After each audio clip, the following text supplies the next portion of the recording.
as a child, right, that his hand, he has no power. He has nowhere to go. And he sees U.S. as somebody strong who can stand up for them. And he's crying and begging. He's like, do whatever you can. Just so I can survive. What? So my people can survive. So basically, do whatever you can, but kill 400,000 of us, and if I die, I'm giving you, again, I'm not Secretary of War. You said you wanted 400,000 to die. Now you saying to be a kid and imagine America being the God that helps us, and you said, yeah, let's kill one every 5. Nowhere else to go, when nobody's helping you. Respectfully, Sasha, this is not a kid room. Like, I understand what you're saying, but that's no way to have a conversation. Let's go back to reality.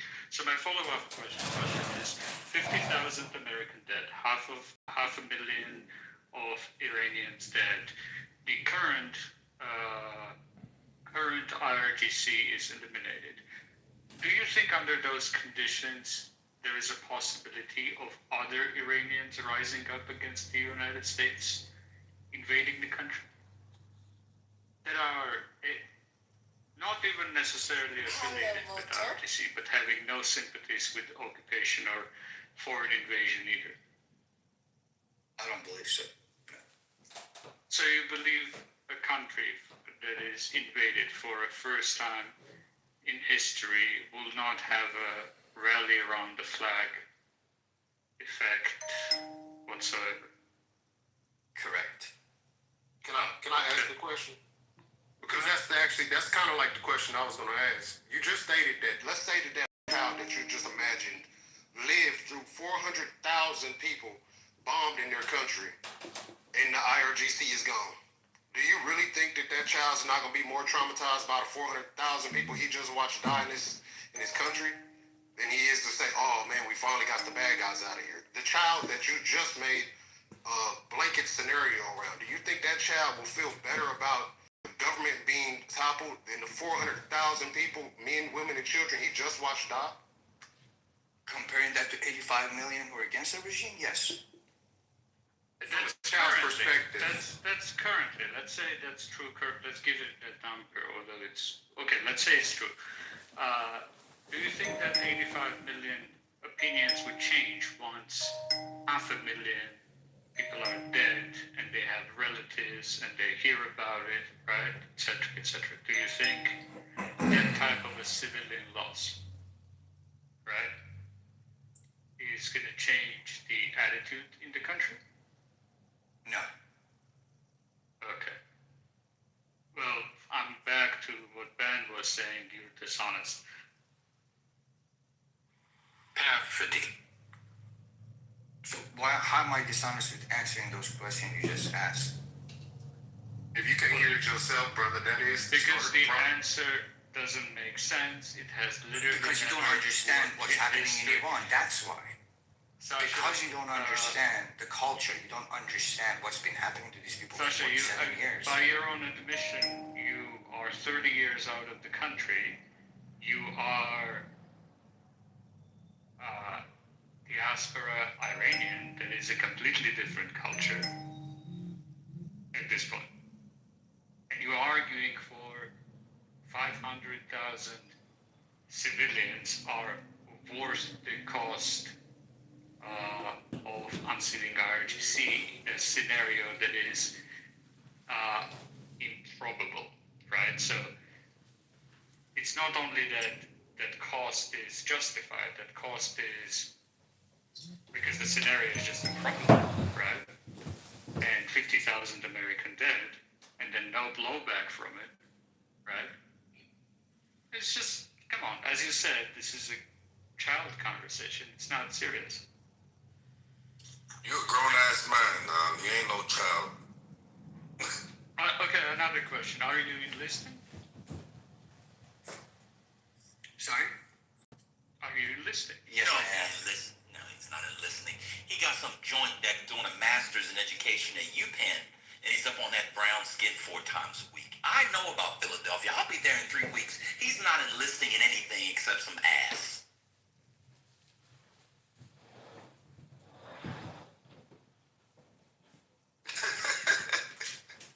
Okay, I have Rashid, were you the one that called Trump and told him, please bomb us?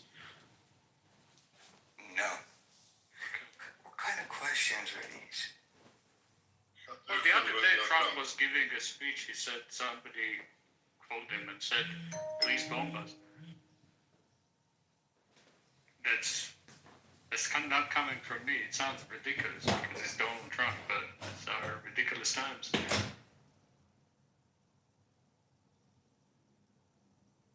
Anyhow, thanks for the stage. Thanks for the time. Again, I just tried to provide you guys what Iranians think. This is normally what happens. Found somebody. It's time to get out of here. Sasha, can I ask you a quick question? Sorry. You said that the IRGC members and also their supporters should be killed. So that's 2 billion in total, you said earlier. Is that what I They heard? asked me, they asked me how many IRGC members. I gave them a number. What's the number? About 2 million. No, it's 170,000. But then you also said plus their supporters. Yeah, I just saw that. He's including Besiege and like everything else. Oh, we're talking about the entire military. But then you also said their supporters. What does that mean by their supporters? People that vote for them, people that... Not everybody's in the military, right? Yes. Again, let me put this. I'm not the spokesman for the Iranian people altogether. I was just again trying to give you perspective. What I would suggest, if you just want to understand what Iranian people are going through and how this regime is, understand the Persian culture. I'm not a politician. I'm not a Secretary of Defense. I have no military background. None of that, right? I don't want anybody to die. Again, I was just giving you a perspective why Iranians support this war, wrong or right? So in order to do that, instead of smashing on one person, I'll be gone. You guys be having a blast about it. Understand Persian culture. Understand what these 47 years has done to these people, and if what they're thinking is with a rational mind, right? That is the point. And again, this entire thing could be wrong. Maybe it shouldn't have happened. Maybe it should have happened a long time ago. I don't know.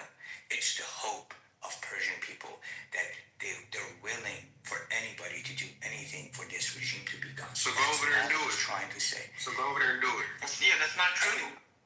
If I could, by myself, maybe I'm too chicken shit to go do it, right? That could be a possibility. Wake it up. Right? Are we getting some truth? The perspective. I was just giving you the perspective of Persian Realism. people. And all I was hoping is to understand them and then make your decisions. Whether you want to help them or not, or you think this is not going to help, that's a different argument. I was just trying to tell you what Persians have gone through in the past 47. That's Okay, all. I understand that. Which are American views. And again, you had some caveats that you were not speaking for all Persians, and now where is that caveat now? I started saying I'm not a representative of people.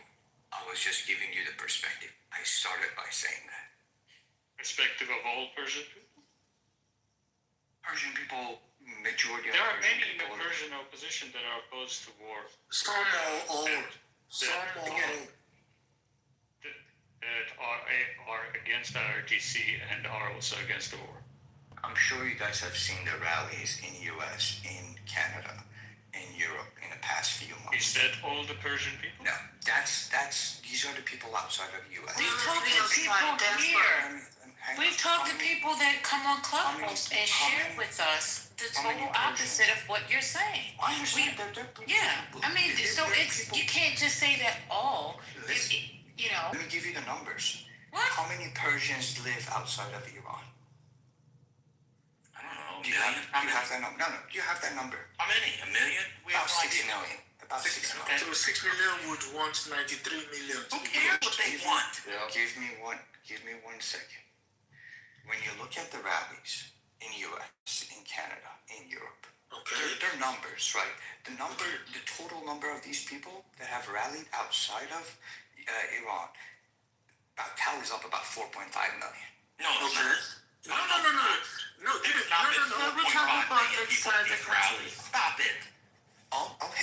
I'll send you, Ben, I'll send you the links with the You don't have numbers to of send each me rally. anything. There's not been No, 4.5 the million numbers. people.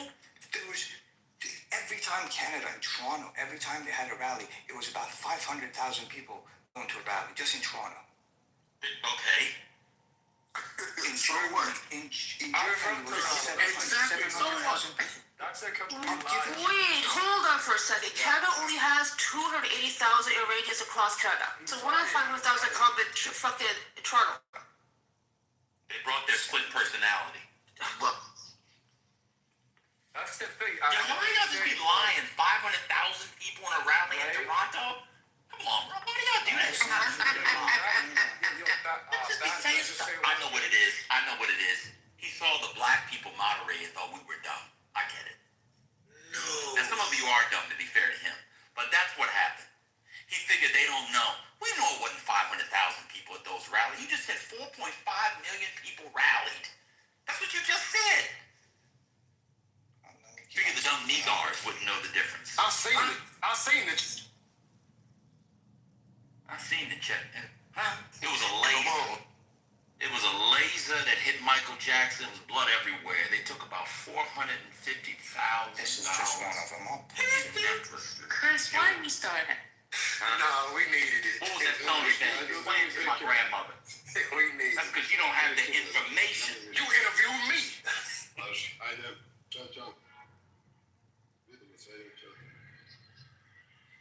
I just wanted to say, like, really quickly, even if it had been like 50 million Iranians outside of Iran protesting, I personally think that that's irrelevant. You don't live in the same conditions as your people. You don't live there. That's not gonna affect you. Like, I find it really rich. Like, you're in America, you're in a first world country, and you support the indiscriminate bombing of your people. You know what I mean? Like, people like some of these Iranians online, they are Iranian dissidents, right? No loyalty to their people. It's one thing to like be completely against your government, but it's another thing to support like, an all-girl school being bombed. You know what I mean? This guy, I'm just keeping it so real. He is what Persians would refer to as Kunkash. He's literally Kunkash. You know what I mean? So your source, he's on the phone getting more talking points from Mossad. Your source, the one that you put in, the source you put in itself says an estimated 350,000. And they wouldn't all be Iranian or Persian. Huh? What are we doing here? Y'all gotta start changing y'all PTRs and get the. I realize this. In order to get a higher level of conversation and a more honest level of conversation, you can put your thumb down all you want. Y'all gotta change y'all PTRs so you don't look black. He said it was 500,000, and then put something in the thing where it said 350,000, and it wasn't all Persians. Y'all need to change y'all PTR. Find a nice Republican white man from Oklahoma With glasses. With black shades on. Do you know Ban? They just think you're dumb. Yeah, he wants to play with our intelligence, right? I'm from Toronto. We didn't even have 500K people protest, right, for Palestine, which is a lot more like global. And he's trying to convince us that there were 500,000 people that protested for like, against the regime. All they do is lie. These people are bots, honest to God.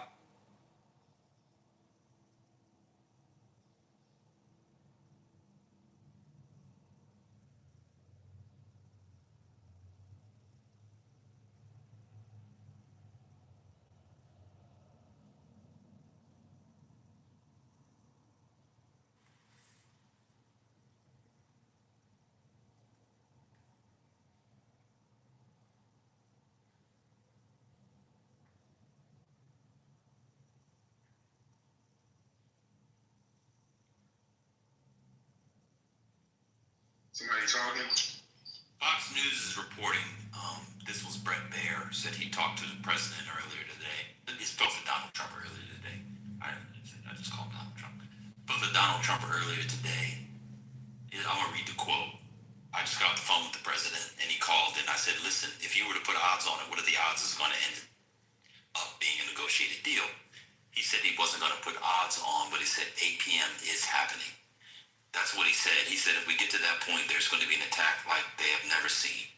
Now he's sticking to this at this point. Now, if negotiations move forward today, and there's something concrete that could change, but at this hour, he didn't want to put odds on it, but he said it is moving forward with the plans that we have. That's a huge deal. And obviously, we all think that it's a thing that he's putting out there to say, don't do this.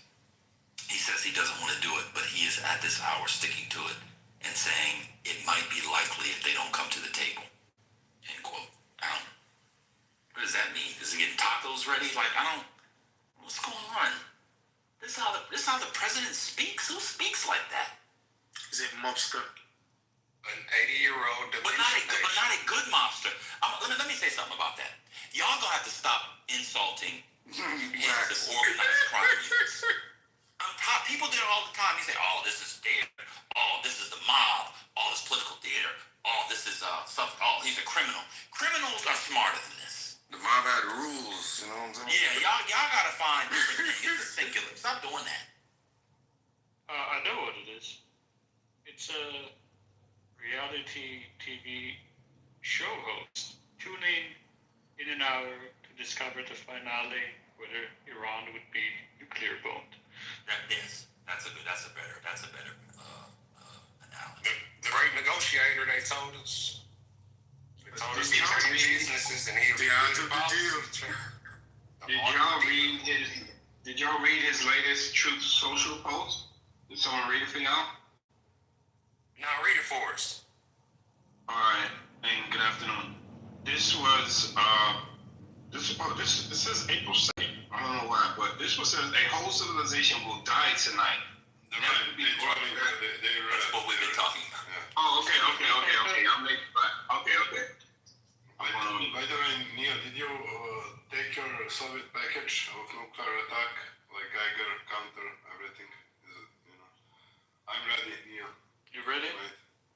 Yeah, I took it from my grandfather, I'm ready. But they're updating that clock. What is it called? The doomsday clock? The doomsday clock. Showing up at noon with breaking news is so fucking hilarious to me.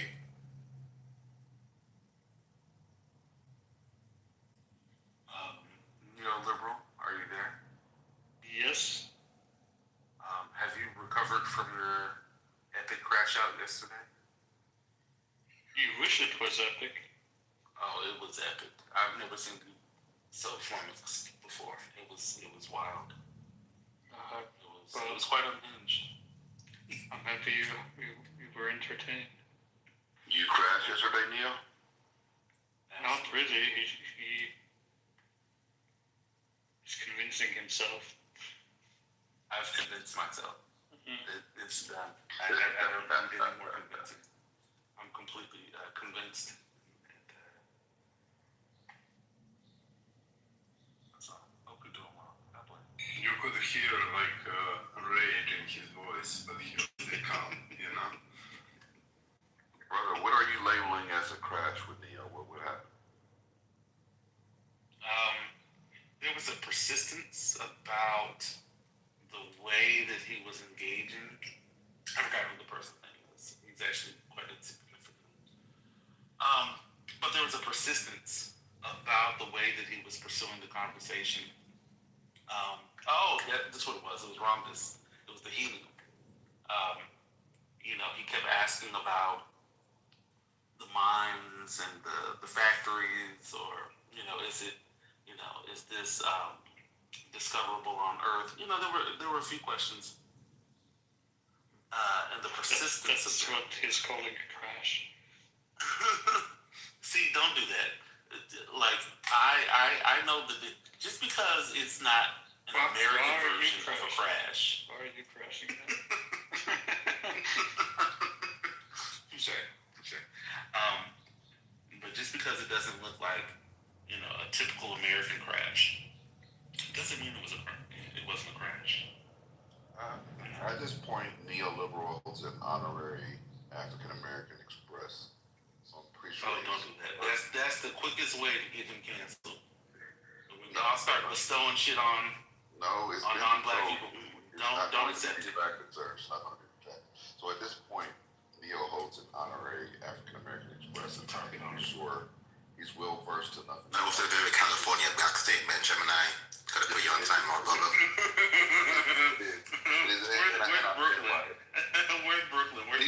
caliber California black didn't shrink. So I'm standing by that.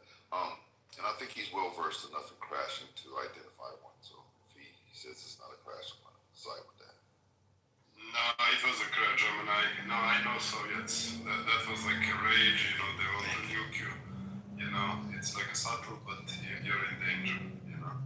So if Robert was next to him, he would slaughter him, you know. I know respect. Is Orban going to lose today? Hopefully.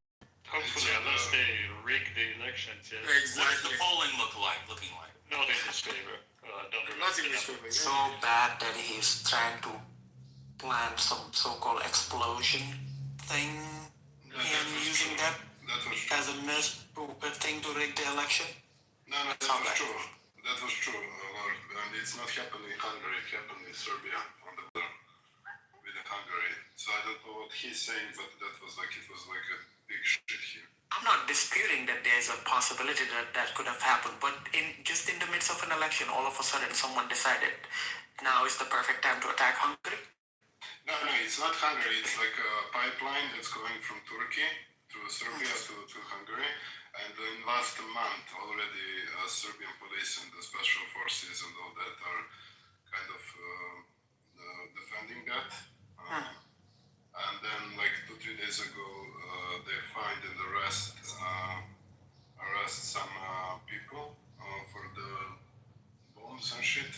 And they say it's not from the Ukraine, blah, blah, blah, all that shit, right? So Have you seen the statement from J.D. Vance today? I missed J.D. Vance today, but I'm saying what is actually factually true. So it's like very near the place that they have some friends. So yeah, it was like a big shit show for 3 days, and nothing to do with Hungary per se. It's just close to the Hungary. You know, maybe like 30 kilometers, 20 kilometers from Hungary. Yeah, so JD is attributing this to Ukrainian intelligence. I have a video of him saying, quote, yeah, we already know that, there are obviously attacks trying to disrupt this election over here. I mean, it's happened in the US as well, attributing it to Ukrainian intelligence. The point is, I guess what I'm trying to make is things are not going well for Orban. It's bad enough that he is trying to pull all kinds of shit in the midst of an election. I don't think he's going to postpone the election or any of that, but I understand, but I'm just saying that actually our government get out and decidedly said that it wasn't Ukraine. You know, we had like a big stuff and they say it's not Ukraine, there is no any indication it's Ukraine. So it's like basically if they are saying that, it's totally different than what we are saying. I'm looking at the polling averages. I mean, he's losing pretty bad. I don't mean to simplify this, but I'm a little confused. Isn't Orban in bed with Putin and now we're in bed with Orban? Like, why are we, not we, why is the regime over there pushing to get Orban to stay in office? What's in it for us? Right-wing, Exactly. nationalists, anti-white. I mean, all the like it's everything's there. I see at polls that have him down, his party down, as much as 20 plus points. I see a 23-pointer here. There seems to be no way that he's going to win. He's been in power, it says here, 16 years. I see a 12-pointer here. Very bizarre for the vice president. Oh, by the way, Trump called in to the rally, the Orban rally. I saw that. No. That is bad optics, man. That is bad. That is bad. That's bad. Okay. I mean, there's a lot of people who will be voting in this election who, you know, in their, based off this article, I'm just skimming. I'm just skimming it. So I'm not saying I know this at all, but it looks like a lot of people were kind of were kids when he came to power, and they're all looking forward to ousting him. Because he's been in power for 16 years, their entire lives, and they hate it. So a lot of people are voting for the first time of this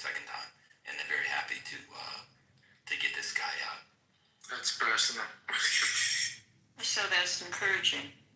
Yeah, Hungary's one of those weird places where the men are better looking than the women. Just based on. Oh, no, No, Ben. Wait a second. No. Hungary is my territory. Oh my God. Okay, you're right, you're the expert. But I'm looking at these photos and.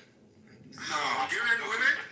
What? Hungarians men are just fat and happy, you know. Oh, okay. Hungarian women, they are fit. Trust me what I'm saying. I know what I'm talking about. Like, I don't know, but the young, there was this article on the college students, and the young guys they weren't fat. They were handsome, young, strapping males, and the women, well. yeah, when you come here, I will take you to Hungary. I'm never coming there, ever. No, you come. No. Budapest. I'm never going. Those days are over. Like, all my friends went in college. I realized if I didn't go in college, they all did the Budapest thing. I didn't do that. The Eastern European, I'm never going to do it. No. Sorry. It's In fact, that's generally true of Eastern Europe. Let me make a general point on meet up. Eastern European men are better looking than the women. The only women that look good are Ukraine. I'm done. Oh my God, you're so wrong. We are so ugly, Ben. Like, what you talking about? Like, no, it's not true. Like the Eastern women are like beautiful. We are like orcs. Like, what's going on here? I mean, I appreciate it, man, but yeah, you're not right on here. Crash. Maybe after a When you certain get two age. Eastern European, when you get two post-Soviet subjects to crash 2 days in a row, you've won. That's true. Come on, that's not crashing. Eastern European crash involves vodka. And guns.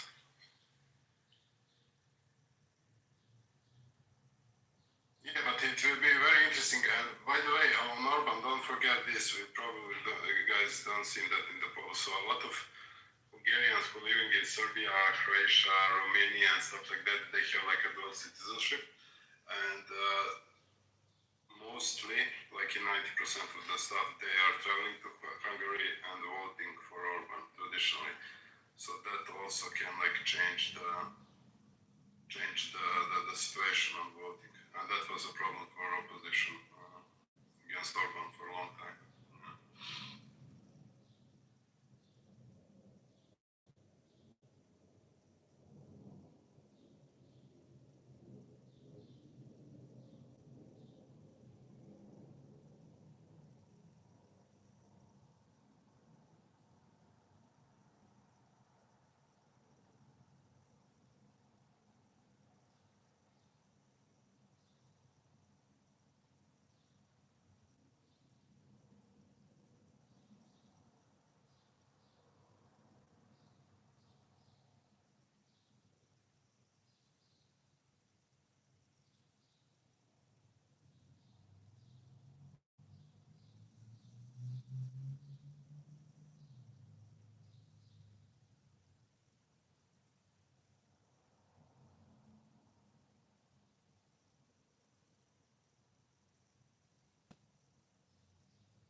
Is there anyone here that works in electronics?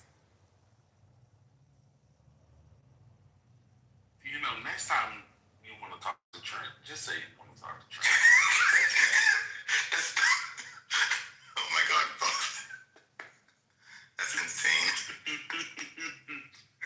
That was definitely a call out to Trent. That's wild. I have a personal project to build a phased radar at home. Trent. Please stop. A phased array. And I just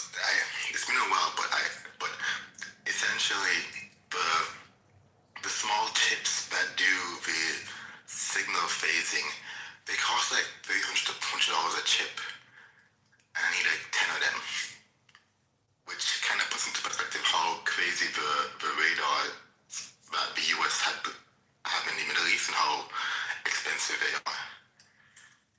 But yeah, it's an aside.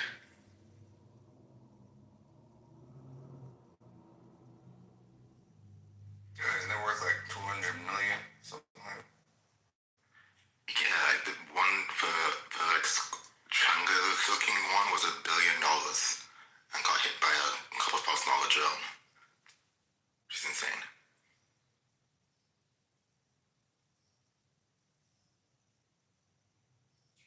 You know, it would take years to build and be destroyed in 15 minutes.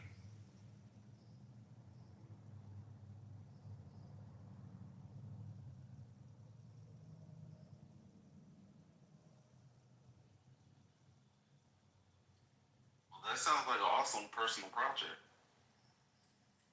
Yeah, the funny thing is that like for a lot of these personal projects, if you push your performance envelope too far, you can quickly get into ITAR territory just because of how the US, classifies dual use technology.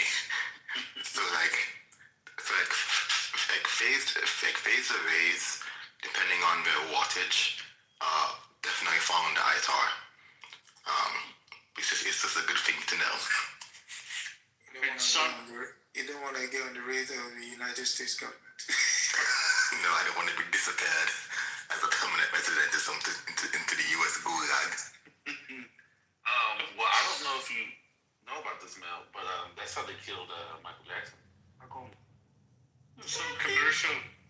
Some commercial Wi-Fi equipment can fall under that. Yeah. Misconfigured. Yeah. If they get the wattage and power transmitted wrong. Mm-hmm.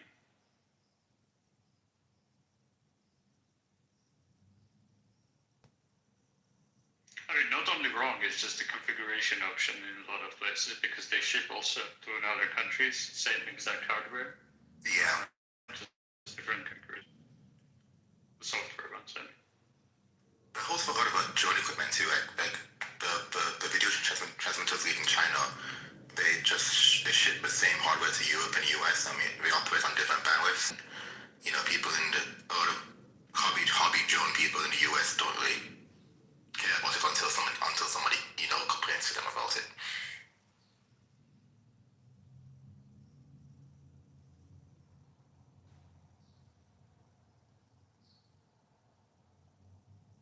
So what are you up to?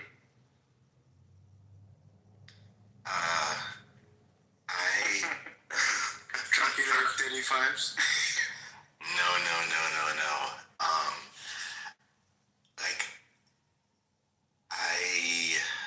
How do I put it?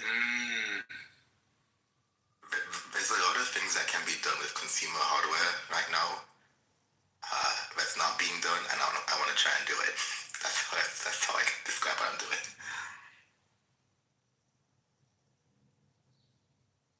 Are you inspired by Iranians? Yes, I'm actually somewhat inspired by how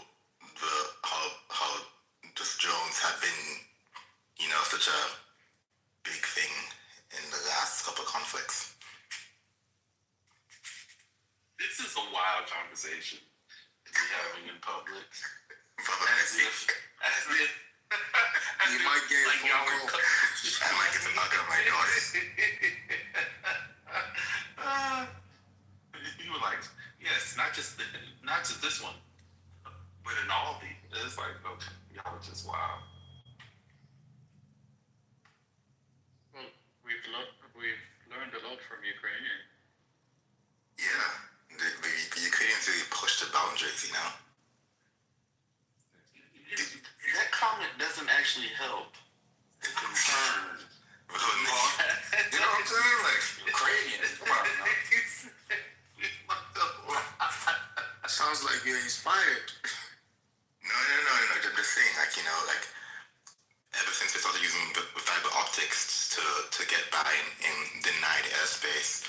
Like they started adding like these like chain wires that rotate on the ground to like cut fiber optic cables so that are attached to drones. It's just like, I guess the necessity breeds innovation.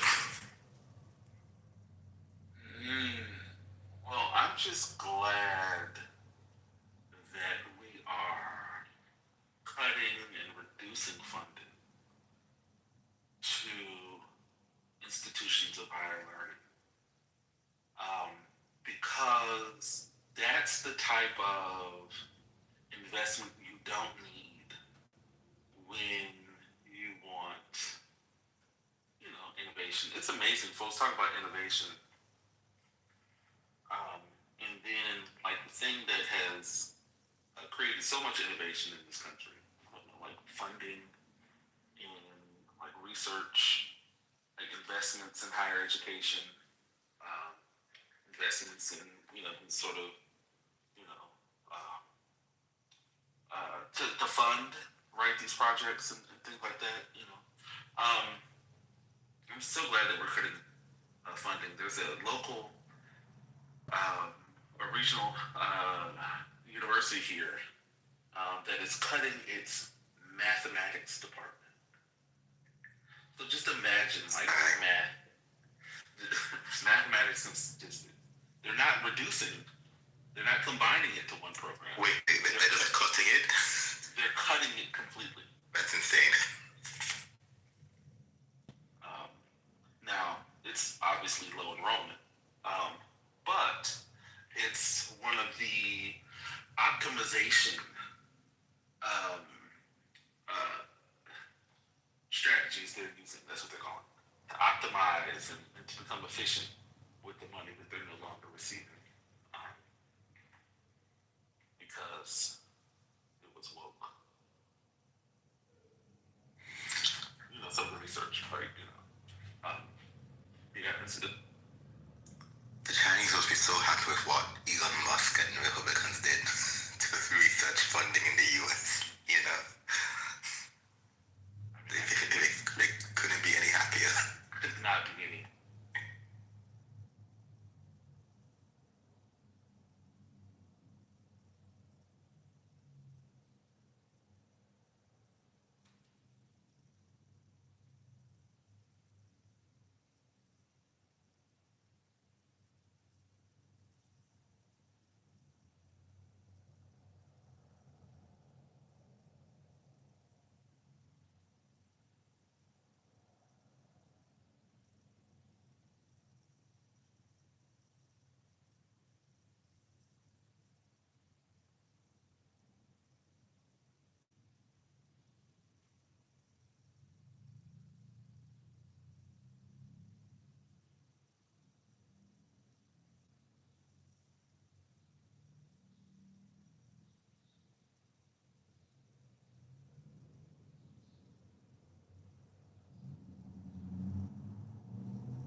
has spoken about Kanye being banned from the UK?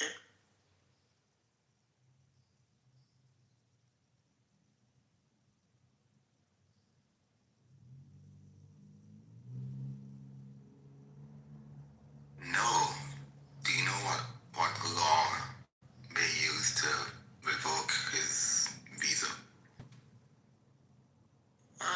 They just use the generic rule as in being threat to the peace and tranquility of the United Kingdom.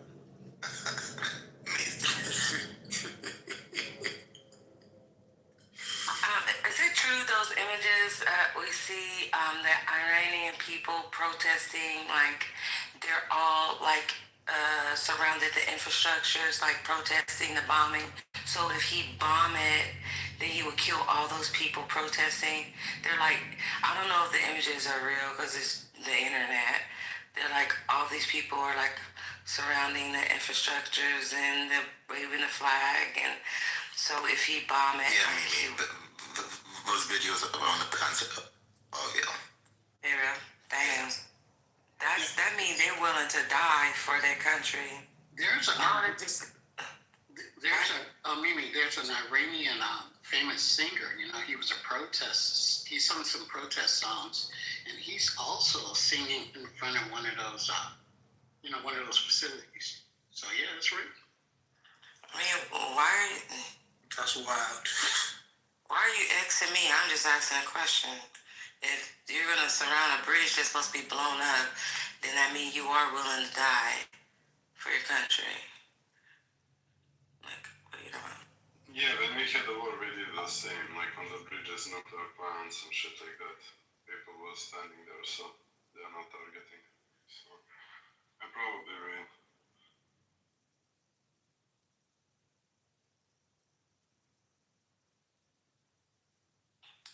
Okay, doctor, raise your hand and I'll let you come up and you can speak.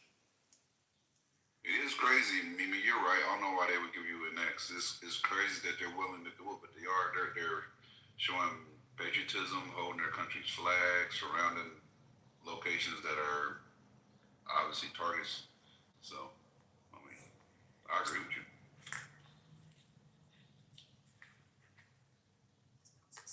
At this point, I'm ready to give people who are giving X's this out the room.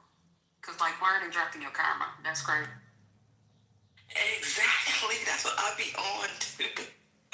I'm dropping my karma because I'm just making a statement. That's what it seems. Oh, this is mess, you guys. Donald Trump, like, who gonna save us from all this mental stress that he put us through every day? No one gives a fuck about Americans and everything we going through. I saw this young lady. She got a Toyota Camry, an old one, and she's in the Bay Area. She filled her gas tank up. Guess how much it cost?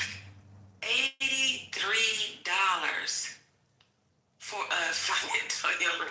Yes, and she used 87. Mimi, they being shady with it too. Like I have a quad, I have a Banshee, so I will fill up a 5 gallon when I go. Like I'll take the SUV and I'll have a 5 gallon in the back. And a lot of these places in LA, they got switches. Like so, if they see you with a container, they'll switch on the pump so that it actually does the correct amount of gallons. Because they know you're gonna know if you got a 5 gallons and it's $6.49 per gallon, then you know exactly what it should be, right? When I went to do it, it came out to like $44 for fun at $6.29. See what I'm saying? That's insane. That's shady as fuck. They are obviously not giving the amount that you're supposed to get, and it's already high as hell. Like the price per gallon is already high as hell, but just lower than the others. So I'm like, I'm going to this one because it's lower. And then when I did that, I realized it wasn't lower. And I went inside. They're like, oh, sometimes we have problems with our metering. I'm like, yeah, okay. Right. And then the fact that if you use your debit card, they charge you more than cash. What? Like, that's crazy too. So my distributor that I get my hair from, they said every bundle, the hair is the $5 increase Every closure is a $3 increase. My frontals was like $4. Like everything just went up. I was like, well, here it's starting. And who I'm gonna pass it to? I ain't paying it. Gotta pass it on to the client. Gemini, are you there? Yes, sir. Did you see the fire near the Panamanian Canal? Sorry, near the Panama Canal? No, there's a fire near the right now. It happened a couple hours ago. Oil tanker. It was yesterday. Yesterday, sorry, man, yesterday. Oil tanker that was parked near a bridge. It's like the major bridge that spans the canal. Caught on fire. One person died. The flames hit the bridge. And, you know, there were some concerns about if it had a bigger issue that the Panama Canal would have been taken out of operation. How though? Like that's cement and water. I mean, I get the oil tanker is obviously the fire source, but how could it damage the canal? Because the bridge spans the entrance. Got you. And so if like basically like in Baltimore, if the bridge falls down, then you have debris in the water, and then the ships can't move through, and etc. That's crazy. I'm gonna check it out. I've actually been to the canal a couple times. It's really interesting. Like we were on a boat and you go in, and then these gates close in front of you. Then all this water comes out of the holes in the walls. They got these holes in the walls, right? Like that line canal. And all this water comes up, and then after you're at a certain level, then the gates open, and then you float into the next one. Then the gates close, and then it does ascend, and it closes behind you in front of you. We saw that on YouTube too, Gemini. It's on YouTube. Go on,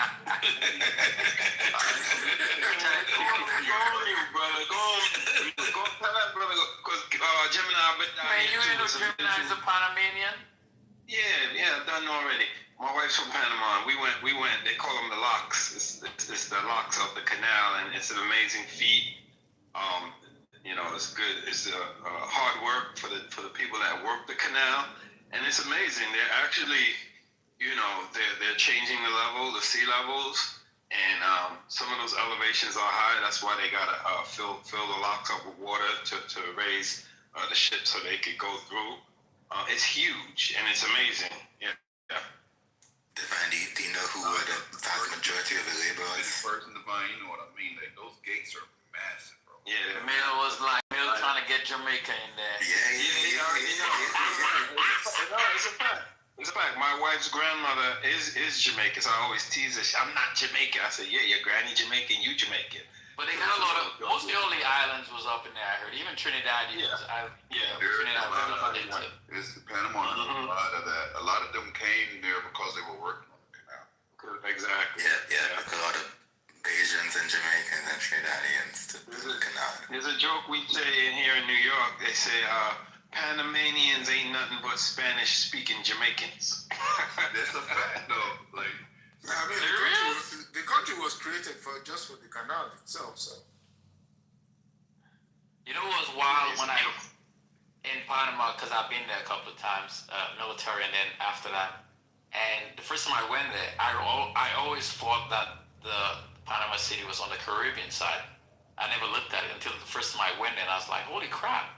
So to go to the Caribbean side, you have to drive all the way to the other side, and it was just, and then you get to the Caribbean side, and it's like, the Caribbean side is not even as developed as the Pacific's. That's wild. I would have never thought that, because all the other Caribbean islands are different.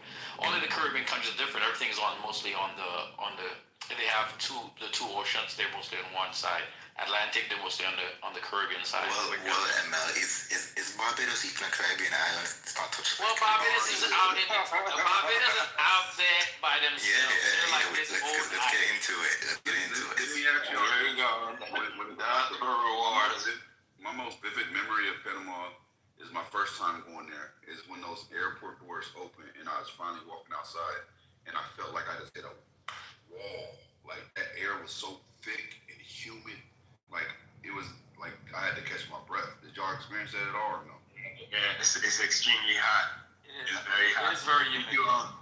Did you go to Cologne? I went to Cologne. I was like, holy crap. Cologne is like, I guess that's similar to what ML is saying. You know, it's where the majority of the black people live. It's still heavily underdeveloped, a lot of poverty, but the people are good. You know, they make do. They're very nice. Yeah, man. Hey, man, I must be in some kind of time portal or something, because all my life, I thought the Panama City was on the Caribbean side. Everybody. That's crazy. Before I tell people that, people That's are like, crazy, bro.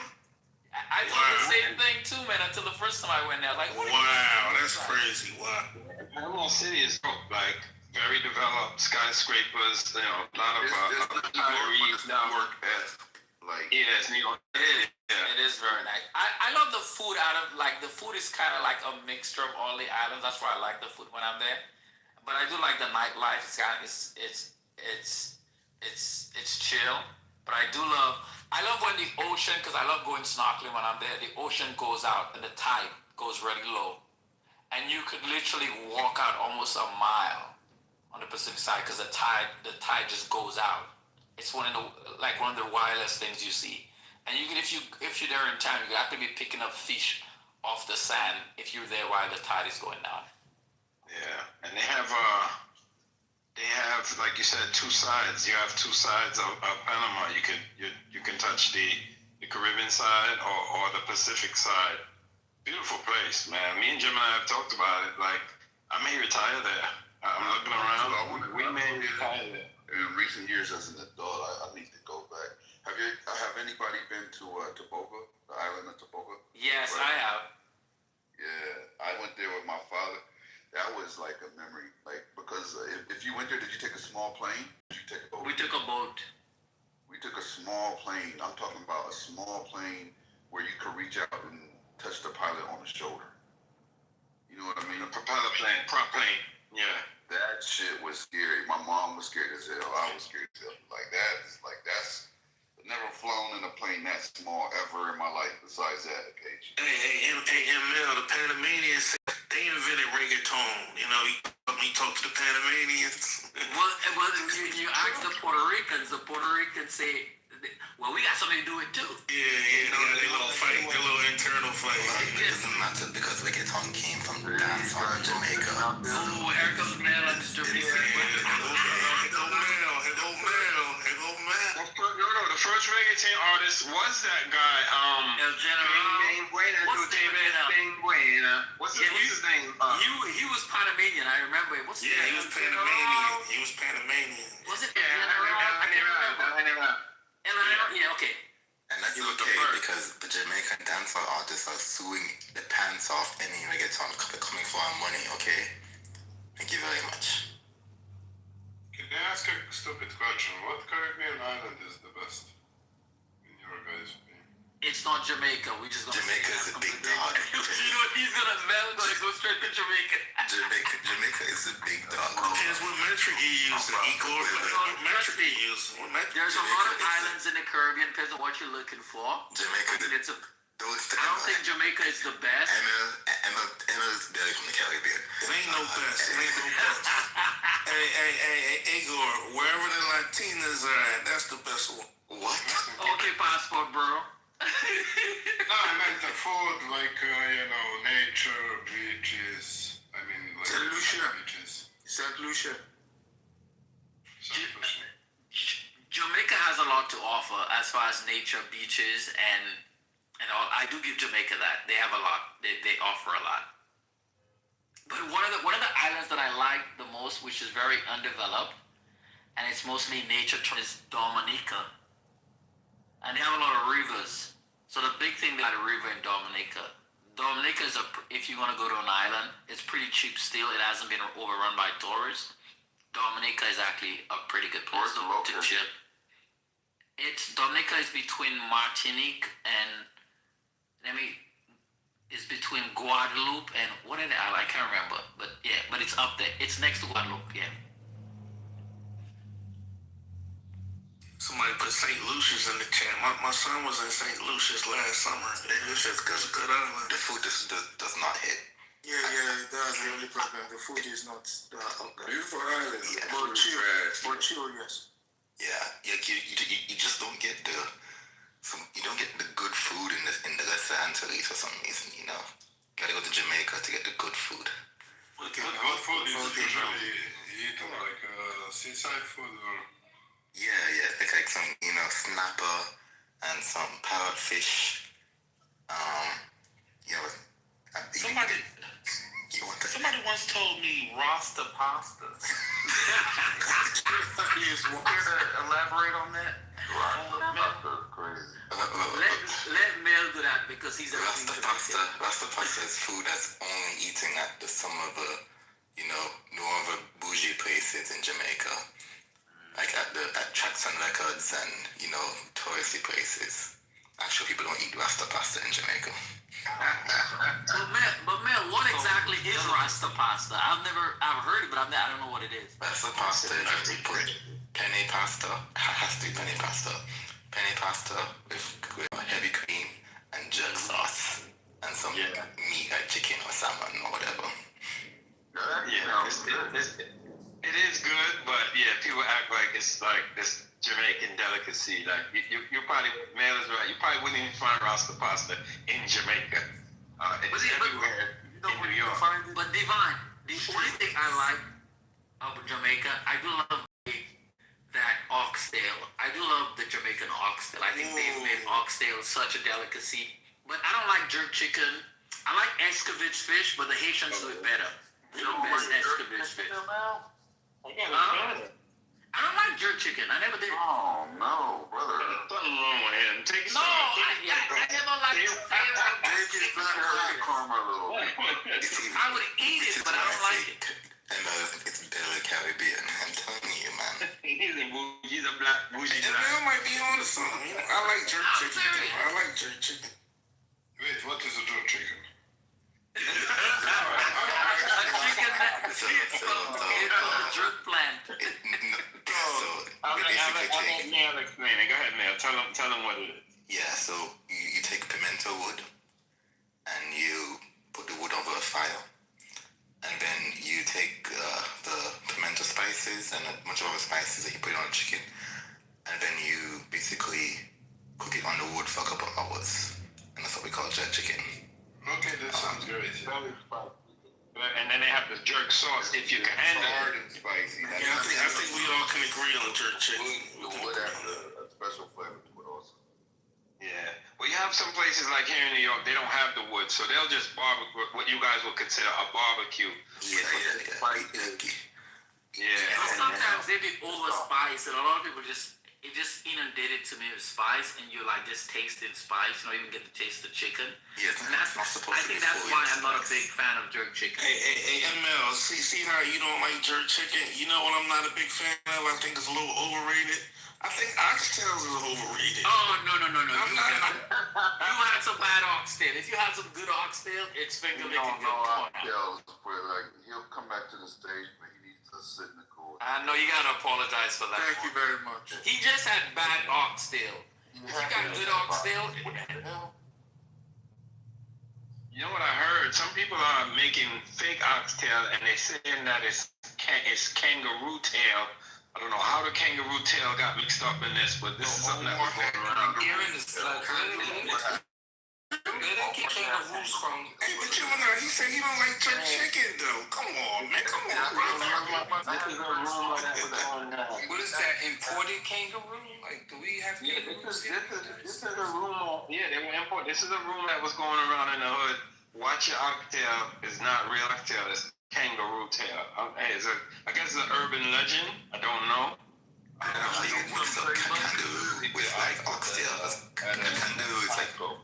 Kangaroo is very gamey and meaty. Yep.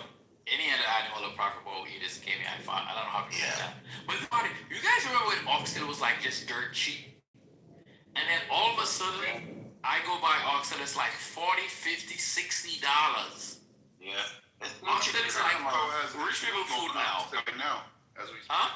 Costco has good deals on oxtail. Yeah, Costco. That's where I was getting mine. Costco or BJ's. And I'm like, even there, I can don't even go to the West Indian store anymore because they're expensive too now. They got spots in Queens. There's a spot in Queens that's like a wholesale bag. For I'm afraid question, no kangaroo, like you can import kangaroo meat from Australia. Okay, that's what I was just Yeah, that place that was going viral, that they got specialties place down, the tenderism place. strong ass They animals. had some really, really good oxtail, believe it or not. They smoked it. Where's that at, Gemini? Maybe I need to try that, because the ones I had, I'm like, that was, matter of fact, that was your number one. Well, I won't say was, because it was your number one dish. Yeah, I heard about that. I heard there's what's Destination Smokehouse? Destination Smokehouse. but ML, how about when they do like the oxtail pizza and all that? I just not a fan. That's a Hold on. Blasphemy. Cuts and Slices in Brooklyn is a good black-owned pizza place. Oh, It yeah? has a good sweet chili oxtail pizza. Wait, what's the name? Was it in Cuts and Slices? Cuts and Slices. You know what's Hold the on, you said it. Hold on, You say brother? Brother was trying to say something. do you know who was just Man dash Fennec. yesterday? Oh yeah, that's right. Oh yes, he did. Yeah, I remember that. Yeah, he did say that. But he said what? Yeah. What He had place that you just named, Cuts and Slices? Yeah. He didn't name the That was oxtail a great. pizza. Sorry, what did you say? You broke up? Oh, I said he said it was a great place. Oh God, I can't go there again anymore. Damn it. Y'all just ruined it, man. I'm gonna have to try it out. Not because of Manfinity's recommendation, because of Mill's recommendation. That's what I said. So when I go there, Manfinity won't be on my mind. He won't get credit for it. Yeah, I've heard of it, but we never been. Credit for it. Divine, you never been? No, I've heard of it. I don't know why I blanked out. We definitely heard of it. I heard about the oxtail lying around the corner, people lining up, coming from all around. This was about maybe a year ago. They've been around for a while now, but they went viral. I guess somebody put up a post, and you know how that goes. But we never went, so maybe we'll take our drive over there. Are you gonna take the bridge or are you gonna take the? Bread. Yeah, man. No, I'm already here. I'm in the heart of Brooklyn. I thought you were in Queens. So you in Brooklyn? Okay. Yeah, I used to live in Queens. I used to live in Far Rockaway. I'm from Brooklyn. Met my wife. We lived in Far Rockaway for a good while, and then we came back to Brooklyn. Far Rockaway. So you Puerto Rican? No, my mother. I'm just messing with you. Oh, okay. Why would it be Puerto Rican? It's like certain areas in Brooklyn, Puerto Rican. You got some areas, yeah. Parts of East New York, parts of Bushwick. You got some parts where they tend to live. You know how communities go. Like my hood, where I grew up, is all West Indian. You name the island, they're there. That's where my parents. Have you been to Gowanus in a bit? Gowanus? Yeah. I haven't been. What's going on over there? Is gentrified? Yes, sir. Oh, man. We have 12, 14-story buildings. Wait, over the canal now. Yeah. Oh yeah, I do see those new buildings. Hey, Divine, what you about Coney Island, man? What you about Coney? Oh yeah, about those Coney. joints I on went Surf to- Avenue is crazy. Yeah, them joints is crazy. I went to high school in Coney, and they got a footprints in Coney Island. We were talking about footprints. On Surf Avenue. My baby mom from Coney Island. Yeah. What school you went to in Seattle? Stillwell Avenue. I went to Dewey. You went to Dewey? I went to Dewey as well, bro. That's where she went there. She went to Dewey too. That's crazy. That was for the smart. You know, that was for the smart. Hey Rambo, you know what she said? She said, "Well, Spike Lee went to my high school." She would always say that. That was her. Yeah, that was her flex. Spike Lee went to my high school. All of them, but Dewey, when we went there, that was like campus living. Hey, Rambo, ain't nothing like a Coney Island girl. You can get a Coney Island girl. Waking up, bro. Hey, she had my firstborn. Hey, she had my firstborn, Divine. A Coney girl. You ask anybody from Coney Island, that's it. But anyway, yeah, shout out to John Dewey. Shout out to John. We gotta talk. Definitely, yeah. Mr. Levine and his wife, they were English What they teachers. doing? Okay. Yeah. That was a very innovative school. Yeah, it was a rite of passage. It was definitely a rite of passage. It was wild. They had the big campus. Yeah, it wasn't good at all. Like, yeah, that was. Yeah. Yeah, we went to school with every nationality. We had all kinds of schools. Y'all ain't had no sports though. Did y'all have sports? No, we didn't have. Yeah, that's what she said. Yeah, y'all ain't had no sports. Funny you should mention that. I learned how to do the trampoline at John Dewey High School. I'm very proficient, like the L's, all of that shit, because they had the state of the art facility. So I took to the trampoline. So that was the sport. Your trampoline was your sport. Yeah, Rambo trampoline was your sport. It wasn't a sport. I played ball. But what I'm saying is, I'm nice on that trampoline. Like, shit. Believe me, it's not the same. Hey, Jim Rambo said there's no sports. He's just giving us so much content. He threw the trampoline. Trampoline is crazy. Yo, that was crazy. That was crazy. Yeah. I got some video. See if I can find some video. As your manager, you shouldn't share that. I gotta tell you. Yeah, Rambo, that was too much info, bro. You did the trampoline, bro. Come on, man. That's coaching. That's coaching. No, Dewey ain't had no sports. They ain't had no sports teams. He was ass. Yo, he said I did the trampoline. Yo, that's crazy. Hey, Rambo, were you a cheerleader also? No, Rambo, were you a cheerleader? Come on, man. Come on. Y'all gotta leave my. Hey, let me help you out. Come on, man. Y'all don't know the athleticism it takes to rock that joint. We have a response from an Iranian government spokesperson. He's saying maintaining the peace and security of the people is the government's top priority, and threats will not disturb public calm. Threatening a civilization is more than anything a sign of ignorance of the history of a nation that has repeatedly overcome crisis and continues to stand. So they're saying that basically his threats are not opening a dialogue, and they don't see a path forward with the way that he's communicating, and they're not conceding to his threats. So that was just 22 minutes ago released by an Iranian government official. I guess we're gonna wait until 8 p.m. then see what happens. I don't know. Earlier, where we at? Sorry, We in taco time. Yeah, that's what I was gonna say. What's the room consensus? Is he gonna taco? He's gonna Or is he taco. gonna do something? But didn't the Iranians counter his offer? They offered him something too, and they were saying it was reasonable. So it's really up to Trump to. Yeah, they only asked for 5 things. They don't want to see things.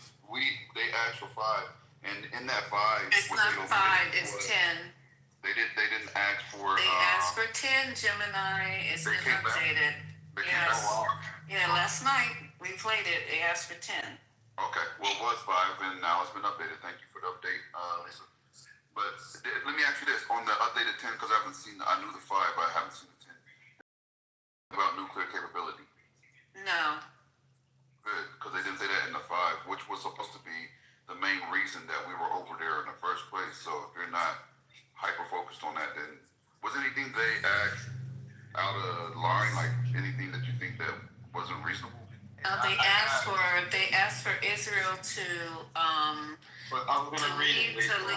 Okay, can I just finish answering the question? They asked for Israel to leave, which I think is not going to happen. They want them to leave Lebanon, and they want them to give all the land back that they have pretty much acquired since they've been over there, and they want all aggression in the Middle East against them and their friends to stop. That's 2, and it's. Go ahead, you can go ahead. Yeah, I'm gonna read it for you. Yeah. Okay, thank All right, you. so this is. Yeah, to take it with a grain of salt in the words of our friend. But this is from Gemini, not Gemini in the room, but Gemini, my friend online. So guarantees against future attack. We're synonymous. A firm assurance that Iran will not be targeted again. A permanent end to the war, a demand for final settlement rather than temporary pause or ceasefire. End to Israeli strike in Lebanon. Specific requirement that military actions against Iranian allies in Lebanon cease. Immediate lifting of all U.S. sanctions, full removal of economic and potential sanctions imposed on Iran, cessation of regional fighting, and end to all hostilities against Iranian allies across the Middle East. But that was 5. Here's the next 5. Conditional reopening of the Strait of Hormuz. Iran will reopen the vital waterway only If other conditions are met, damn. Shipping transit fee. A proposed 2 million fee per ship passing through the strait. Revenue sharing with Oman. Shipping fees would be split between Iran and Oman. Safe passage protocols. Iran would establish and provide the rules for safe navigation through the Strait of Hormuz. And number 10, funding for reconstruction. Oh yeah, gotta have them reparations. Shipping revenue would be used to rebuild infrastructure damaged during the conflict rather than being classified as war reparations. That's the 10. Reparations? That 2 million a ship is crazy. What are indigenous reparations though? Hello? Let me say this real quick. It sounds like, and when they did the first five, it literally sounds like somebody that knows karate and wants to beat your ass, and it's like saying stuff to you that they know that you're gonna basically have to fight them. What they're asking for, there's no way that anybody's gonna do it. They want to fight. That to me just sounds like more like a we dare you, basically, than a real list or something they think they're gonna get accomplished. Didn't somebody get shot up at Mar-a-Lago? We didn't hear about. Did y'all talk about that? I was like, What? That's a while back. Couple of months ago. Yeah, months ago. Somebody put 10 points in the chat. Click it and put it up top. So if anybody wants to check out the 10-point proposal. Yeah, I don't think the $2 million per ship is that crazy, right? Like a very large crude carrier is like 2.5 million barrels. So you're charging $1 per barrel of oil. Like oil is $100, so you're charging 1%. But how much does Egypt charge, and how much does Panama charge now to transport? So sorry, I'm saying like a tax on that region is crazy, completely. But like, okay, when I think about like how much they're asking for, it's not a large amount relative to how many barrels are being carried by each ship. That's what I'm trying to say. It's per ship. Yeah, exactly.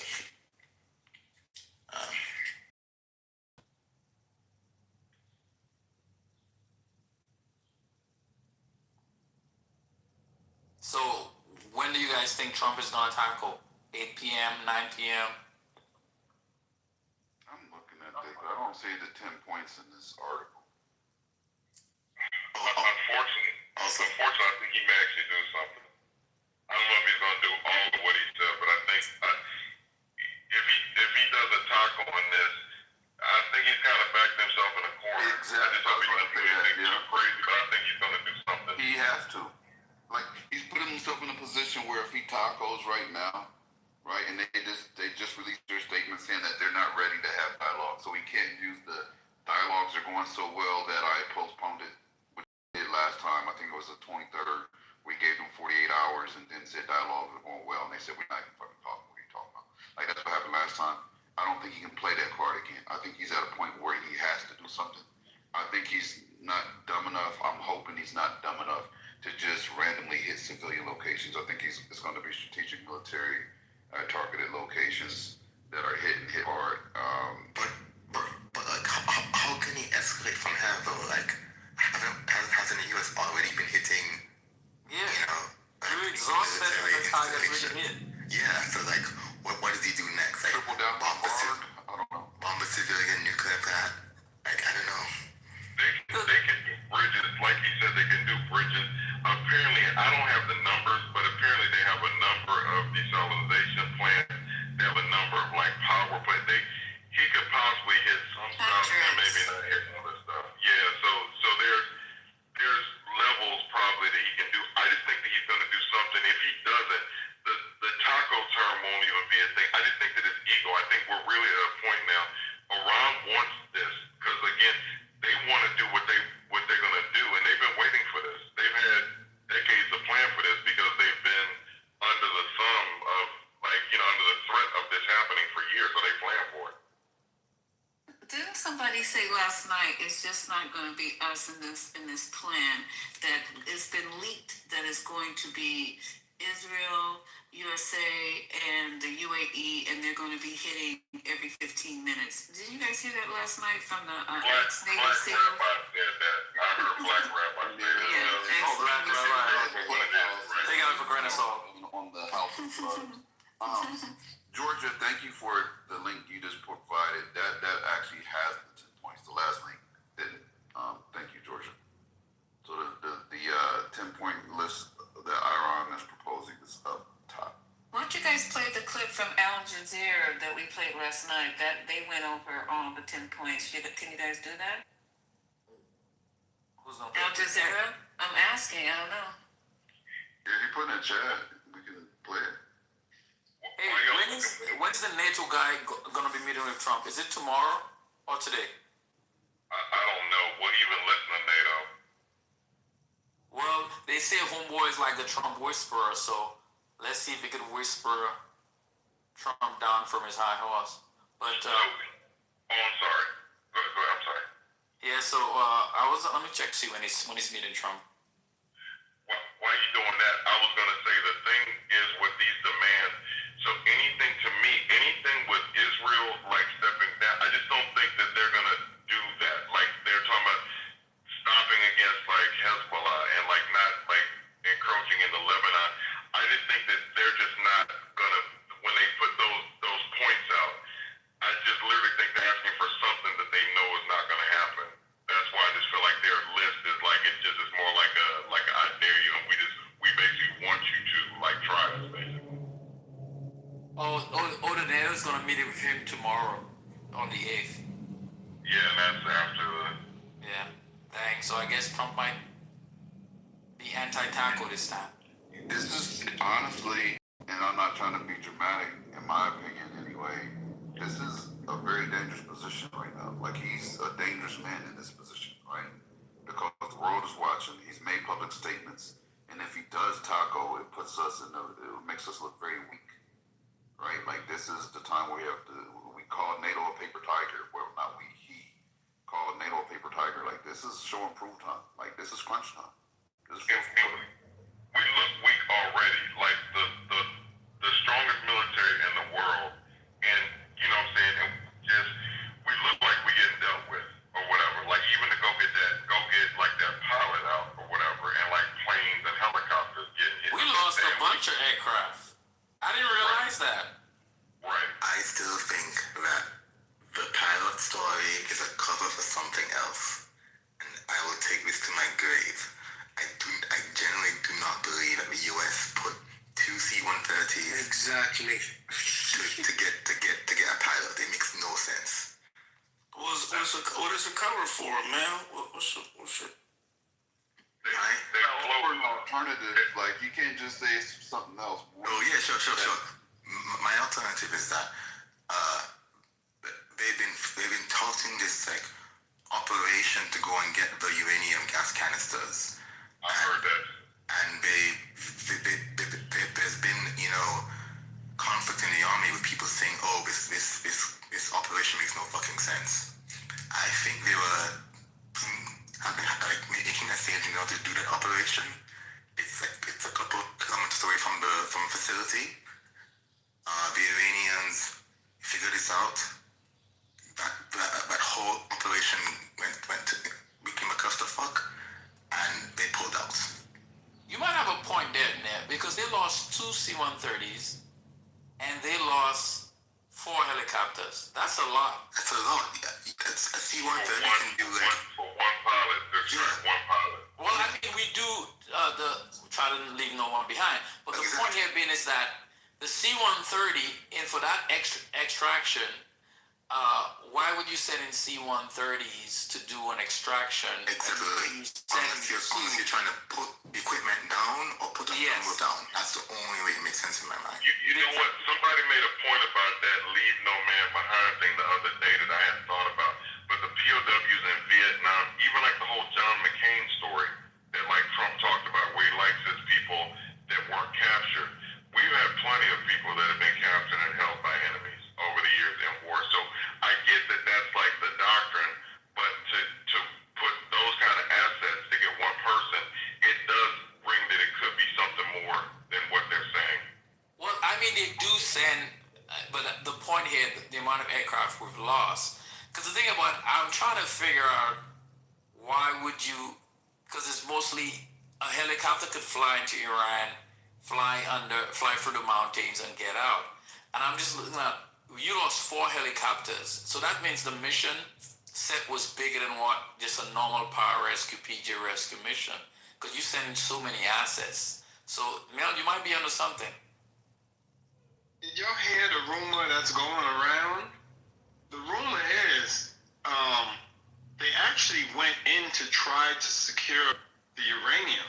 Wow, it was some wild nuts. Somebody, was just saying that. I heard that too. Yeah, I said that on one of these days. That's what I said. They was on a mission to get that uranium. Yeah, it was some kind of wild battle. He's crazy. So you know that we're gonna have to hope because the whole thing with like nukes, right? Like, so we are gonna have to hope that this thing about like not following him, or if he goes too far off the reservation with this stuff, like we're gonna literally have to hope that somebody's gonna disobey the orders, basically.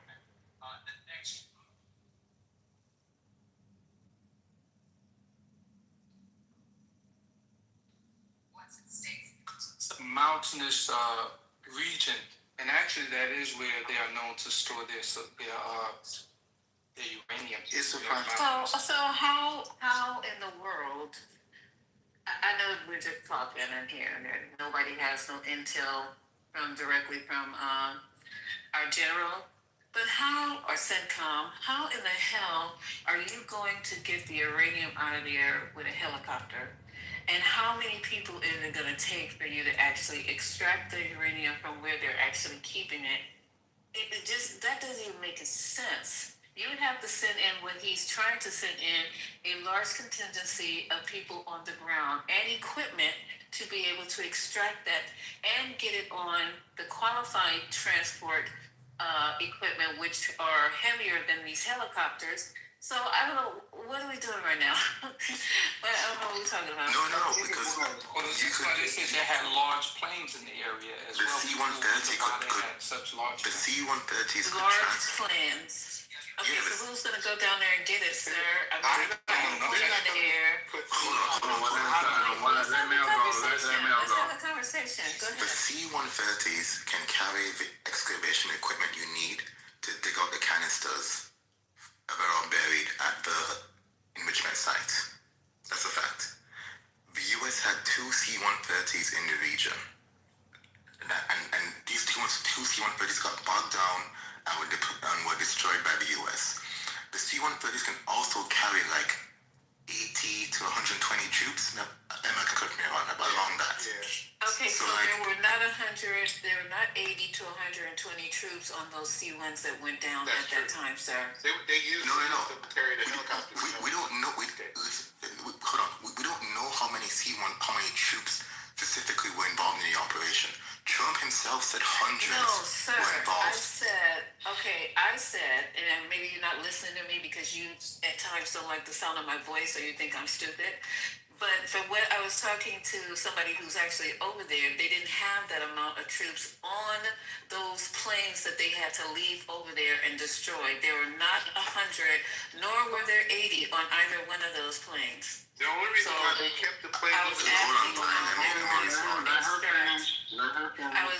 and the question was, since you guys are saying I think it was you,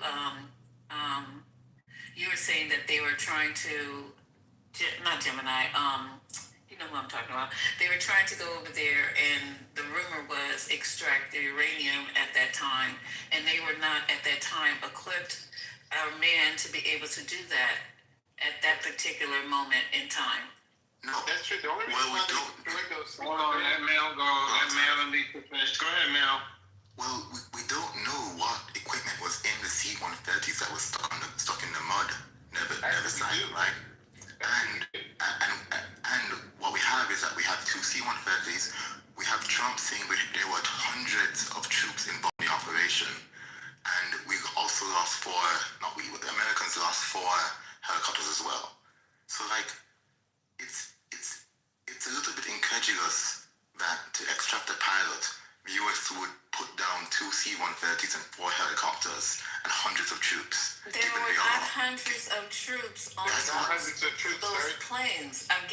Tell him, Ty. Keep saying that over and over, and he's trying to make me look more dumber than he already thinks I am. But go right ahead. Go ahead, Ty. Yeah, you do. Yeah, you do. Hold on, Ty. What problem do I have with you, Lisa? Please explain it to me.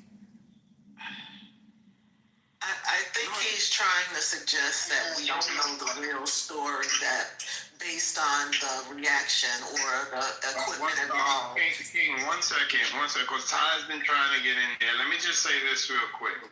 Could it be that they were trying to secure the area where the uranium was and not necessarily take the uranium? We're going to pass it back to Ty. Go ahead. So the two C-130s had helicopters in them, the attack helicopters, because the crash site where the pilot was not where the planes landed. Because they can't just land a C-130 just anywhere. They found a dust crop site, and one of the fucking C-130s got caught in the dust. These fucking planes are heavy. And so they were trying to dig it out, which ain't gonna work. So with all the technology, every time we lose a piece of equipment, we don't just leave it there. Because they learned that lesson from, it wasn't Syria, it was another country during the Afghan war, where they actually start using this shit. It's kind of like what happened in 9/11 when people taught themselves how to fly the planes. And they can't use it because that shit has top secret information in it. So they blew it up. And they've had another plane come from Kuwait and pick everybody and take everybody back. But the C-130s are cargo planes, so they transport humans and cargo. And in order to do rescue missions, you gotta use helicopters for that shit. And it's quick in and out. You know, they had SEAL Team 6, you had the Air Force, their rescue team, the SAR team. You had like 4 high-level search teams to find him and get him out of there. So let me ask you, does it make sense that they were trying to save him, or does it make sense that they were going after the uranium? Which do you believe?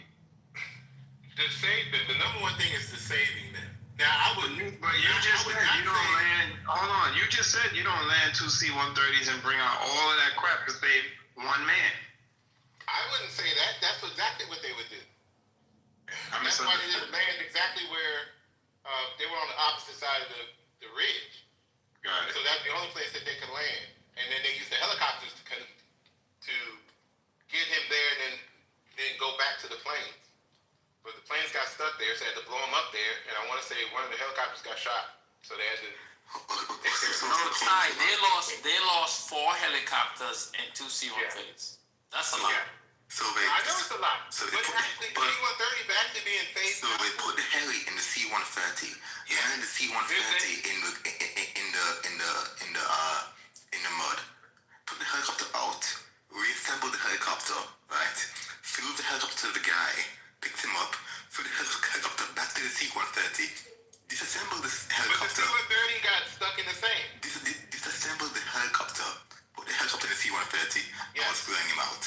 Okay. Yes. Hey, Mel, how much money was that? Mel, how much was that?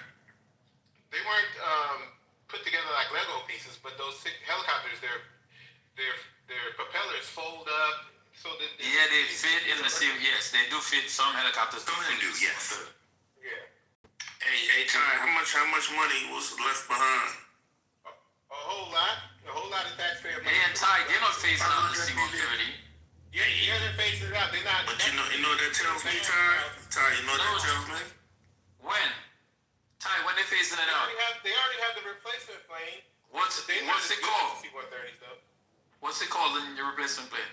Hold on. Because the last model was the J. The last model was the J when I was at Little Rock. There you go. Thank you. There you go. All right. No, I forget. Patty knows the name of the plane. I forget. But the problem was they blew up the helicopters because the new plane wouldn't fit them. So you can't take it. If you can't take it, you gotta leave it there. Well, they're not gonna leave that shit there. That shit. Wait, the plane was overweight. Yeah, that was crazy. Hold on. So they blew up the C-130s because they couldn't fit the helicopter? Yeah. Because and they got stuck too. So Ty. So how did they get the helicopter there in the first place if it wasn't if it can't fit in the C-130. No, it fit, Mel. They were all the helicopters are made Remember I told you this, one of the C-130s got stuck, and they couldn't dig it out the sand. So they brought the other plane. Well, the other plane wouldn't fit the helicopters in. Well, they can't take it off. But what's the other plane? It's a different cargo plane. I forget the title of it. It's just new. I've never ridden in one. I've ridden in the C-130 before. Okay, so Ty, they're not replacing the 30. They're replacing the H models with the J, like I said, because the J just. No, well, put it this way: they're no longer they're not on the assembly line. Okay, but I heard they're still replacing the J. They're not going to crash them all together. They're just going to, as they one by one. Yeah, I mean they're not going to replace them. Because I was stationed at a C-130 base at Little Rock Air Force Base, 2009, and that's when the contract was signed to bring in the J model. Yeah, but there's even models. Like we have J models at my base here, but they're no longer. They're replacing them with modern stuff. But what's the aircraft? They're also replacing those fucking helicopters too, because those things are old. No, but what's the aircraft that's replacing? Because the C-130 has a specific mission. I've never heard they're replacing that aircraft. I learned this recently too. Wow. So I didn't know that they were no longer manufacturing them. Like holy shit! Just like they're no longer really manufacturing F-15s, right? But they're still fucking flying. My base still has F-16s. Been around since fucking Vietnam. They're not making anymore. That's why they had the F-35 and the F-22 to replace them. But as they're not destroying the whole entire fleet, they're just gonna roll it until it dies and then not build a new. Okay, you're talking about the H model because I just read that the production schedule is until 2040 for the C-130Js. Yeah, I could believe that because those are the newest ones. Yeah. But which aircraft did they send in to? I'm confused. It looks, from afar, it looks like a fucking Navy plane. Because one thing I know about logistics and loadmaster guys, they don't make mistakes, and especially they wouldn't send an aircraft in they know it can't fit the helicopters. Because the thing about the helicopters, because of safety of flight issue, a helicopter you have to train all the helicopters in the inventory. There's specific aircraft they could fly on, and that's it. So they wouldn't send in an aircraft to pick up to unless they know that they wouldn't make that mistake. That to me sounds like a mistake that wouldn't be made. That they send in an aircraft and then. You're in the same way until I heard this guy was an Army guy, and he said the young people understood that the people who really know what the fuck they're doing that would make that mistake are no longer in the service because they got the fuck out because of political. Now loadmasters would not. And this is an Air Force mission. They wouldn't have made that mistake, and I'm Air Force. Air Force would have not, loadmaster would not say, we're going to send in an aircraft that counts the helicopter. It's either they decide to leave the helicopters but there, period, before, but they wouldn't send in an aircraft that cannot fit a helicopter. That mistake doesn't happen. Well, under Trump, anything is possible. It's a mistake, right? It's not like we haven't, as a military history, made wrong choices. These things have happened, right? They don't happen often, but they say they don't never happen. People make mistakes or make wrong decisions. Do we agree that the story is contradictory and does not make? There are rules. That's what we're saying. Yeah, we all agree on that. Definitely. Yeah. And then the analogy to this guy rising on the third day was wild by Hesed. That was. I know y'all probably spoke about that. That analogy he tried to tie with Easter was crazy. Somebody wrote in the chat that the Marines are calling Hegseth Secretary of War Crimes. That shit was funny when I read it. Yeah, he's up for impeachment, right? I saw something come across my screen. I hope so. That's actually a more factual title. And he's not going to be protected. We noticed that he hasn't been out in front. And typically when we see such individuals in Trump's orbit, not in front of the camera, typically there's some kind of beef behind the scenes. No, because I know if Trump's going to blame somebody for the fuck up of this war, it's going to be Hegseth. Absolutely. Because Trump already, we were taking bets that Trump's going to fire the Labor Secretary next. Right now they're saying more than a dozen Democrats in Congress have called to invoke the 25th Amendment. Yeah, they don't mean that. That don't mean shit. That don't mean shit. That's a lot. That's a lot in recent history. On the news, don't attack me, brother. I'm assuming that's a lot in recent history. Let's check that out. Until his but they could call it all they want. It's his cabinet that have to invoke it. So right now, to follow that up, they say the vice president and the majority of the president's cabinet can invoke the amendment to seize power from the president if they feel he is unfit for office. Congress could also appoint its own body to review the president's fitness instead of the cabinet. Serious? I didn't know Congress could do that. They can form a committee. Yeah, they can form a committee. Yeah, here's the thing though, with what you just announced with those numbers, history is gonna record like this. We're like in uncharted waters. So I'm just saying, if you don't say anything now or speak out, I'd be surprised if a lot of people, the people that don't speak out, are really gonna put themselves in a bad place historically. Because we're in a moment now that if you got it, you need to be opening your mouth and saying something and be public about it as well. The committee doesn't have the power to be clear, but again, it's news, no need to push back. I just had to look up the story from earlier.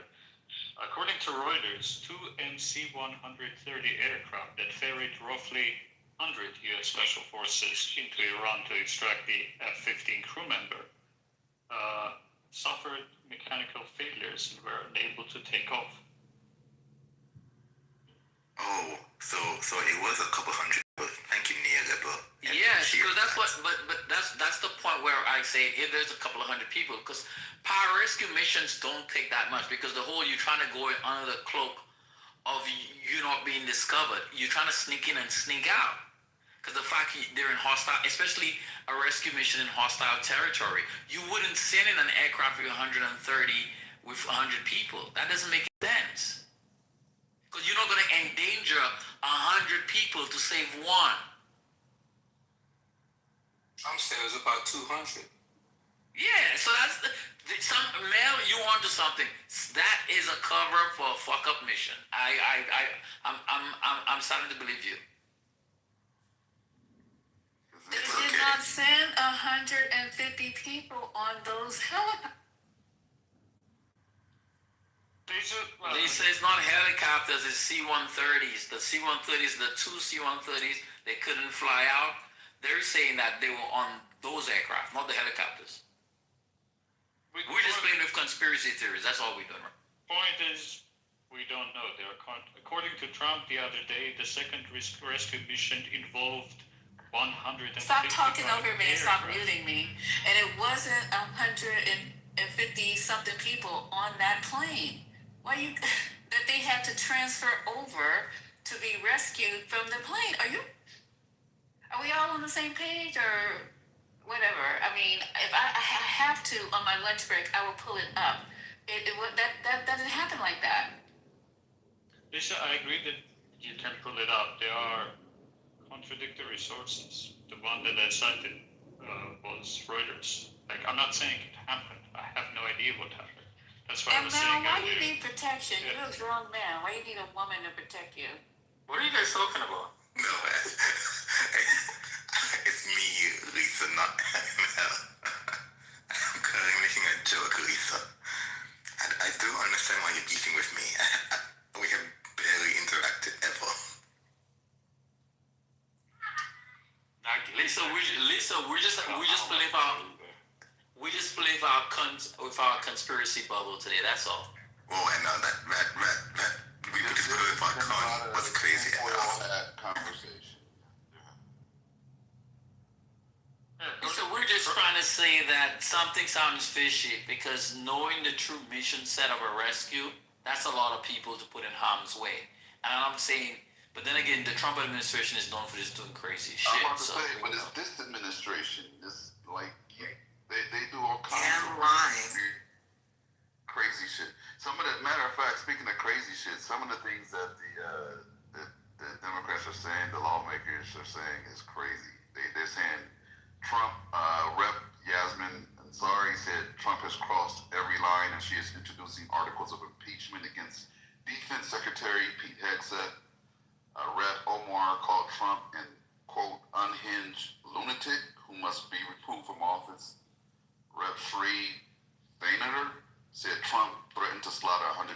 people in Congress must do everything possible to stop Trump and this war. Rep. Mark Pocan called Trump too unhinged, dangerous, and deranged to have the nuclear codes. Like they're going hard. You have to, again, you have to posture, even if you can't do anything, you can't be on the record as not speaking out when he's making these kind of threats about like killing a civilization.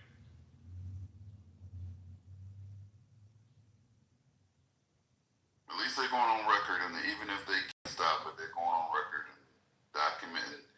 They're saying some of the things I think that we wish we could on record, right? So there's that. Do we think anybody in the cabinet would push back on Trump, nuking Tehran?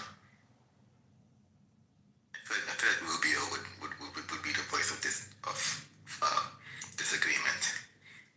Nobody. I don't think anybody on this cabinet would be good with the 25th. I don't think it's gonna happen from his cabinet. It's not happening because that's why Trump made sure he put in sycophants in this administration. Yep. They're all in it. I know, but like if this thing goes down, they're all in it to go down. Maybe I'm naive, but there's a difference between being a sycophant and being like a completely morally inept idiot. And I'd like to believe. This is the Epstein class. We can't really enter morality into your factor. Right? But to the point though, Marco Rubio, these people have given away like any integrity they had. They were all anti-Trumpers. They all literally said the things that he would do, and then they end up working for like J.D. Vance and Marco Rubio especially, or whatever, went against their core beliefs, things that they said they believe in, they no longer do. So I'm just saying they lack the moral integrity thing is out the window with this cabinet.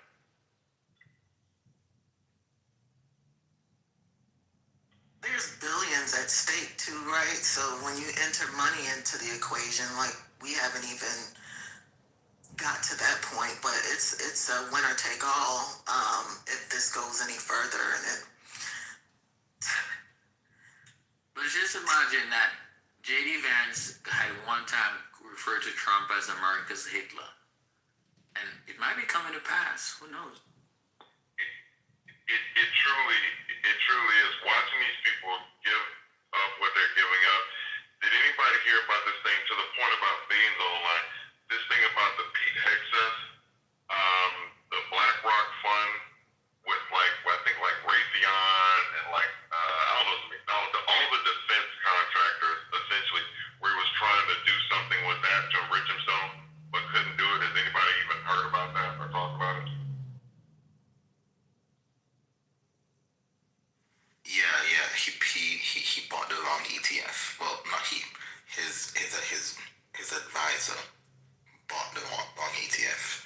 So that, and then with the strike. So when with the thing where somebody had either bet on oil futures, and this, I'm not an economist, don't know anything about that. It's just this when I read or listen to. But I'm saying that there are people that are betting and getting money and playing this market based on things that they shouldn't know. So insiders essentially knowing what Trump or how this administration is going to move, and they're betting and making money on it, to the point about the billions that are at stake for this, and what probably the real reason behind it. I know, but I still think that maybe 2 or 3 cabinet officials recognize that life continues after the Trump administration, and the actions that they do now can have consequences. Pick one. Who do you think it would be, though, that we know of on the cabinet? Rubio is one. Let me think about the second one. really, you think? I just doubt. Isn't Rubio trying to starve all the people in Cuba? Why do you say Rubio? Because he can be a tolerable human being, but I think that he has the ability to think for himself and recognize that nuking a nation would be a step too far. I would agree, but you remember he literally is one of the people that was an anti or never Trumper. The thing that he routed against with Trump, he has completely done a 180 on all of the moral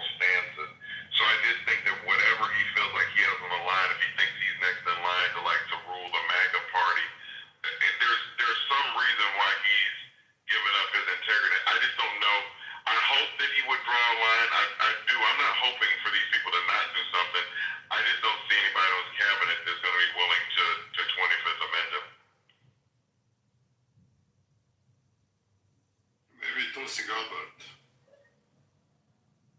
So Mel, can the SEC can the SEC process those guys for insider trading years after it's happened? Is there a statute of limitation on insider trading? I don't know, actually. I have no idea. Well, Democrats better prosecute all those people because we already have the evidence. We saw the spikes in trade. Before he attacked, every time he made a major decision, those guys were betting on the market. So the evidence is there. We need to prosecute those people.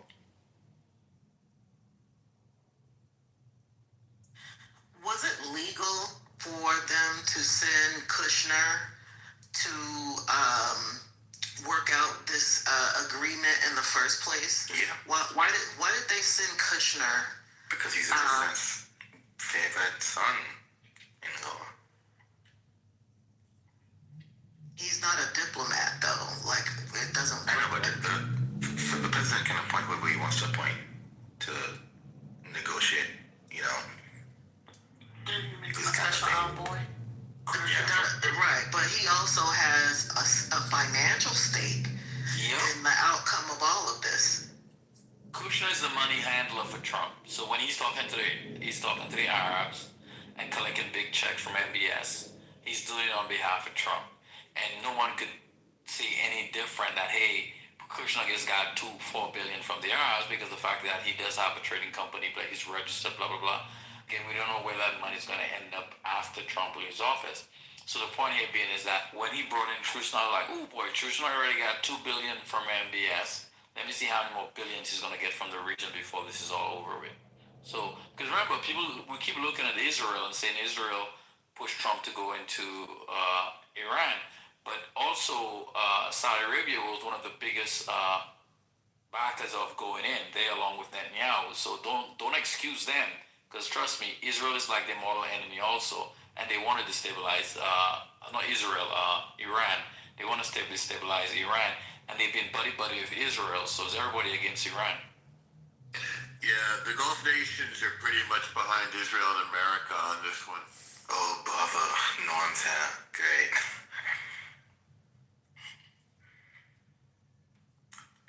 ML is right. Not all of the Gulf nations, but, you know, yeah. Mainly, I can't think of one that's not. Even Qatar got on board, and Kuwait and UAE. Oman always stays sort of neutral. They see themselves as Switzerland. But they got attacked too. Hey, well, one thing I say about El Normo, man, he was saying that he called this Iran thing years ago, you know, on this app, man. Y'all didn't believe him? Well, El Normo was right. The Israelis and Israel supporters have been feasting on and masturbating to some idea of Iran being invaded for years now. That's a little excessive, maybe. It's really not. I wouldn't give Norm credit. Just a little. Netanyahu said that he literally was dreaming about this for 45 years. Like, who's to say one of them dreams didn't produce some nighttime emissions? I mean, come on. America's been dreaming about it too. We've been planning it for 47 years. These people are sick. America has not been planning this for 47 years. Oh, El Normo said, that's what El Normo said. I don't give a damn. Who said that, though? Nobody's admitted to that. No general of the Middle East. No general, no nobody. El Normo What is wrong with y'all? Trying to help you, Lisa. I know, Divine. I don't care. I mean, it's like, it's strange. No, I mean, I don't care that they're interrupting, because the thing about it is El Normo is not the guru of the Middle East. Correct. Everything that comes out of his mouth is not the fucking gospel. So we weren't, yeah, me too. Because I admit, I don't know I have to research like you guys do. I'm not quick on the Google like you guys are, but I'm not gonna come in here and admit to shit like I'm some expert on all this Middle East bullshit. So I don't, but what I do know, just a little reading, that you saying we, meaning the United States, we've been preparing for this for 47 years. Yes. We have. Since the crisis. Sure, we've planned an invasion for Iran. In fact, we tried an invasion, if you remember, It's under Jimmy painful for me Carter. to admit that Norm is right on Republicans in America, having a strategy about Iran. It pains me to say this, but Norm is correct. It was Jimmy Yeah, Carter. Norm is right, man. What's the strategy? What's And he's inconsistent. What's the strategy? He's right, but in war games, You keep saying in it's war games, we realized that it was unwinnable. That's why nobody was dumb enough to do it until we get to Trump. We even had Operation Praying Mantis. We had huge battles in the Strait of Hormuz in the 80s. And I think Address what Michael is saying, because I think that's the Michael is correct as well. of course it's not unwinnable. That's ridiculous. They By the way, I also called Venezuela. war games that they ran out scenarios, Norm, literally, and just about the Strait of Hormuz, about what would happen, and it was deemed to be unwinnable, and that's why nobody's done it until, like I said, Donald Trump, who doesn't listen to anybody. We Okay, so actually beat them. Michael, We beat them in the Strait of Hormuz in Operation Praying Mantis. So Michael, We in actually did 47 years, we couldn't come up with a particular strategy and plan to get this done. In 47 years, they say that they've been planning. These two guys on here said that we've been planning. And in those 47 years, we couldn't come up with a viable plan. Is that what you guys were trying to tell us? It's unwinnable. Look at Afghanistan. Look at Vietnam. We haven't won a war since World War II. I'm just saying that, that people that do this for a living, and I'm just talking about stuff I've read or seen, that literally they've war gamed it out. People talked about this, and it was deemed to be just an untenable situation, unwinnable, so nobody was trying to do it. But to the fact that they want to I do it, disagree. that's what it appears to be. Respectfully, Michael, here's where I disagree. While we know that, plans and strategies have been drawn up with how to deal with military conflict in that region. Of course, I mean, that's common sense. But this particular, what we're seeing by this administration, I can assure you that this was not part of those plans. This was some random ad hoc action that wasn't thought out at all. Members of his team, they don't think long term. They move from their bravado and their ego, so on and so forth, and they're replicating the behavior more of Benton BB. Correct. They're replicating his behavior versus what we came here in the United States. I promise you that. So that's I'm not disagreeing with you. I'm not disagreeing with you. I think that we're hand in hand, but I think when you look at a John Bolton, and even some of this, I hate to bring up what this fool talked about, but even when Manfini talked about these 75 generals, I think that this is something that America's been looking at since we lost the Shah, since the Shah of Iran got deposed, and we could no longer control that area. Queen Q, hold on 1 second. So Michael, because I want to be real quick, because somebody wants to speak. Those 75 signatures, right? That was compiled by a Jewish organization, right? The way that list was compiled and the methodology that they used to garner those signatures, I looked at the larger document, right? So this wasn't an action by 75 former generals that were just gun ho and they got together themselves. They were, they were massaged into signing this what you're talking about. And I think people should read it. People should read it. I get what you're saying. We're not disagreeing on this, by the way. I'm just saying that people still want to do it. But I'm just saying that there's 47 years we can look that people were wanting to do this ever since the Shah, since America's puppet got deposed from the region, that we wanted to get back in the region, and therefore that there probably was a desire to do this. Not for the right reasons, but just to control the area. Of course, there were ideologues that have been dreaming about this for decades. When you mentioned John Bolton and ML, I don't know if you're aware of his reputation, even when he was in the Clinton regime, where he really didn't have that much power, but he wasn't really considered in the mainstream as it relates to Iran. He was, called in to work on certain, because he was a hawk. He was a neocon hawk, but he was not considered like to be in the mainstream as it relates to Iran. A lot of people have had this plan, and to say that there have been plans is not specific enough. You have to really state whose plans and on behalf of whom. You know, has it been a general consensus in America in the mainstream political agenda to go to war with Iran? I don't think there's any evidence of that. Q, you are absolutely correct. Bolton just didn't get any motion. Yes, he definitely was a hardliner. He definitely, right? And so what I want to say is this. So he wanted to go. He wanted to definitely go in there. I remember him talking about it. But the reason why we didn't take action over it was simply because the risk, the potential for it to become what it's become today, and it's a mess. So he was definitely of that. Like one of those rare. If Bolton would have got some traction, like in today's world, he would be probably Trump's best friend. And we're not discussing the risks, right? Yeah. We in America are not even. We don't even have a clue at this point. Other nations are already. They're adjusting how they're They're adjusting their citizens' lives to get ready for what energy crisis is going to look like, and that's just the tip of the iceberg, right? Not to mention what this will do to the power dynamics in the Middle East if they don't basically genocide these motherfuckers, right?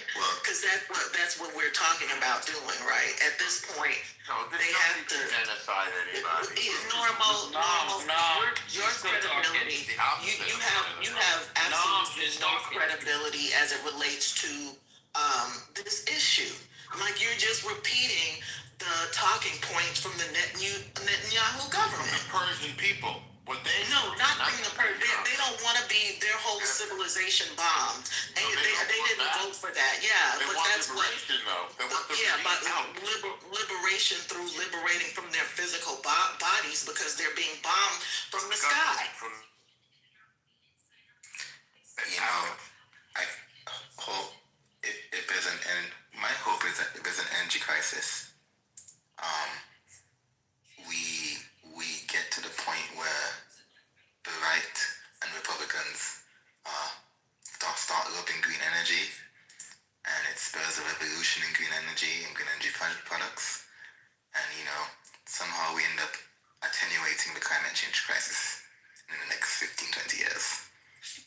You gotta remember, this was a failure of the CIA. Operation Ajax, for all accounts, was a failure. The reason why they wanted to be in that region, America, was because they contended that it was being occupied by communists, that Russia was going to push up and have a geopolitical advantage in that region, right? So Operation Ajax was put in play, and it failed, right? So how did it fail?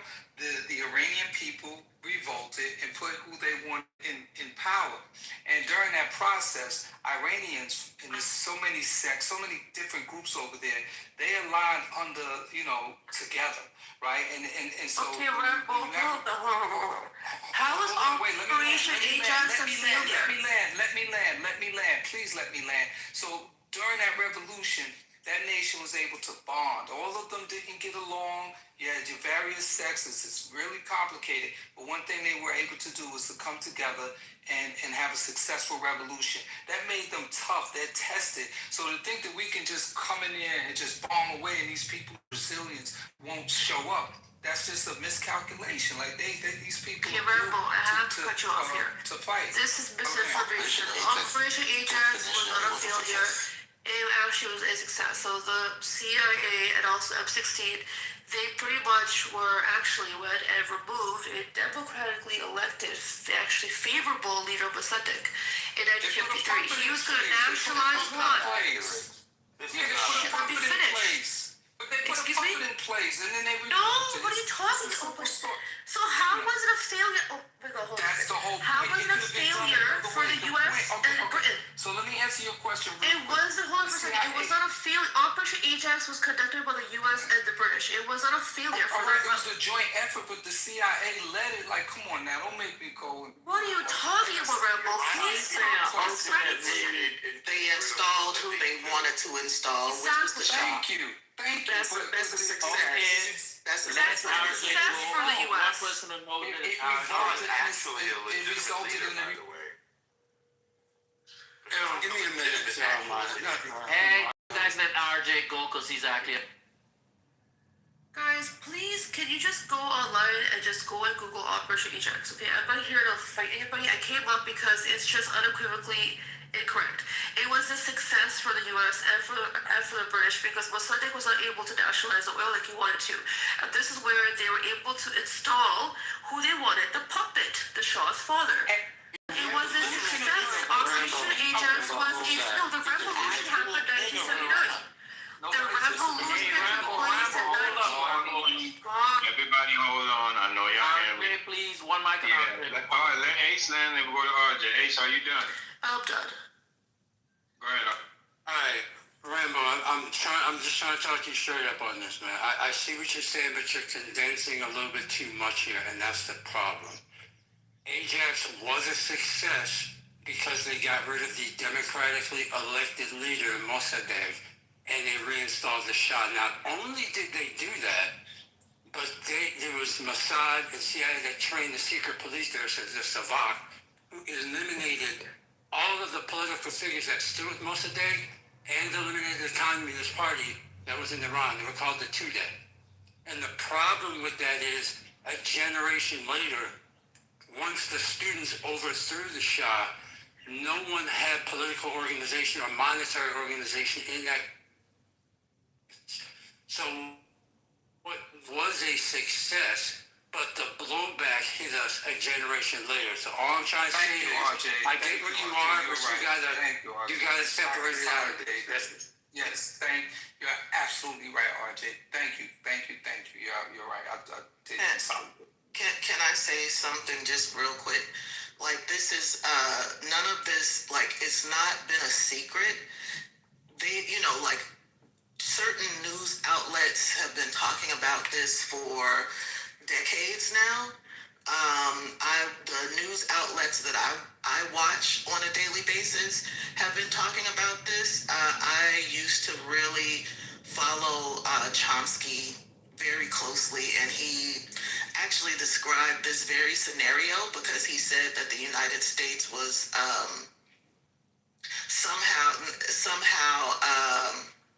psychopathic, like it's off the rails, and it's just accelerated with Trump's election. And he described a scenario where people would be looking to China for leadership and not from the American government. This was like years ago, and I just filed that shit in the back of my mind because I couldn't conceive of how that could be possible.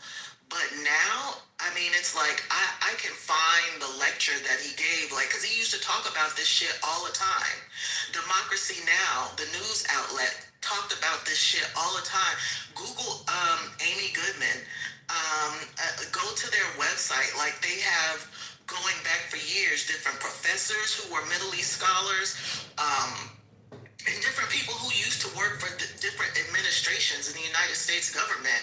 Like, we know that this has been talked about and that certain interests been planning this. So it's like, it's not like yeah, Quinn, it's called confirmation bias. Hold on, Eleanor. It's called confirmation bias. It's not confirmation bias. Hold on, because I can find. That's not confirmation. Yes, it is, because I can see the same thing. Hold on. How do you want her to hold on when you Well, she was not. She was still talking when you came in and you said, hold on. And there's confirmation bias. Omar, do you know anything about Mideast policy from like the 90s? Like, have you been following? Yeah, I know all that. I follow it. You don't know nothing. You don't know all that. Yeah, what I'm saying is, I can say the same thing on El Normo's side. I can find lectures from the 80s and say, you know what? The United States is going to invade Iran in one day. That's why I said it's confirmation. No. But again, the interest. So Netanyahu is not a newcomer to the stage. His party is not a newcomer to the stage. So yeah, you're a lot of what El Normo parrots, is coming true because Netanyahu is in power. I'm analyzing. No, you're definitely attacking Americans since 1979. America has not been attacked by Iran. Yes, they were attacked 2 weeks ago. After we attacked them last summer, right? No, they attacked America in America. No, that's false. The motherfucking 9/11 was backed by Saudis. Well, none of the motherfuckers airplanes. They've hijacked our airplanes. They beat up our servicemen. They bombed our servicemen. They've been doing this relentlessly for 47 years. I just asked the chicken. Where? Yeah, beach essential. You can say anything. The Marine bombing, the Covert Towers bombing, obviously the hostage taking in 1979. This is 2026. This is 2026. What's that? This is 2026. And can we they continue to attack us? No, they don't. There is no they continue. 2 weeks ago in Michigan. Are you kidding me? You are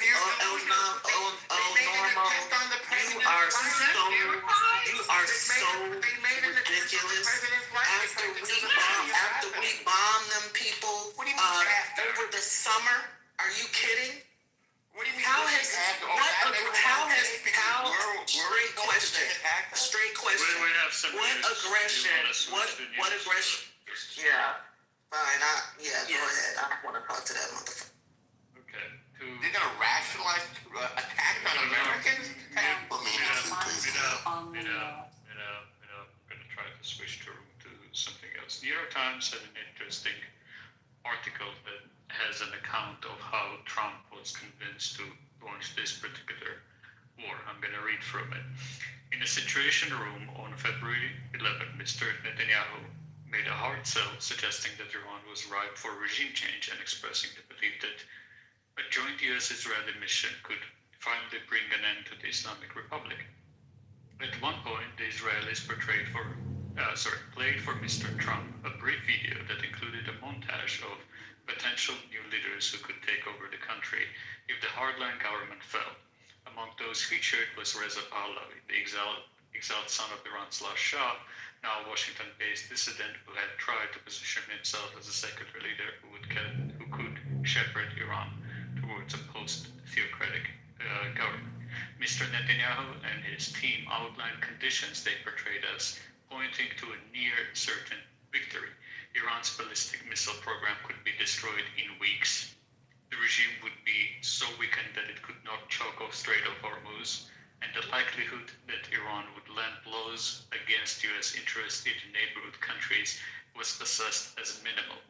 Besides, Mossad's intelligence indicated that the street protests inside Iran would begin again, and with impetus of Israeli spy agency helping to ferment riots and rebellion, an intense bombing campaign could foster the conditions for Iranian opposition to overthrow the regime.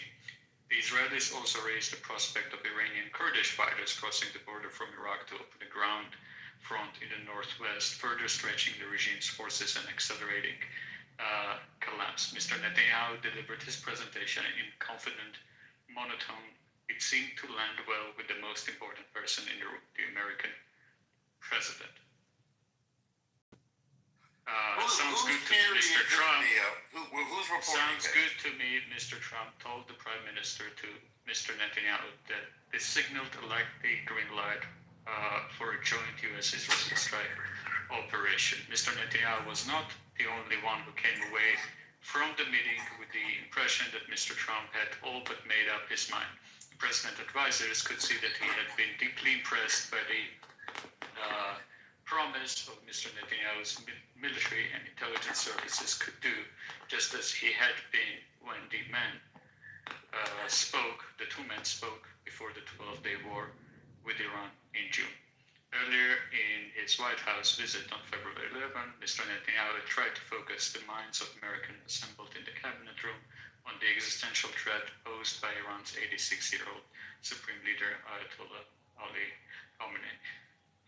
guess this is the operational part of the New York Times article. Any It's source? on the Who's well, present again, for these meetings? it's a New York Times article. If you don't trust New York Times, that's No. What's the source? I said, not the New York Times. You can Who's read reporting this? No, just tell me It's who's saying reported this. by Jonathan Swan and Maggie Haberman. Yeah, I know who. Maggie Haberman is good. Yeah, but who is she saying said these things? Where did they get this information? Elormo, I put the link in the chat. It's a gift link for New York Times if you don't have a subscription. If you scroll up a little up, but I wasn't finished. But if you don't know who's telling this story, just say you don't know. But the source is. Just focus on what I'm saying, not what you want. Can we hear the story though? Yeah, we've been hearing it. Yeah. No, he said it was not finished though. Can I add my comment? Usually, before you tell the story, you say whose story. He told you that it's a New York Times. Like, what the fuck is going on?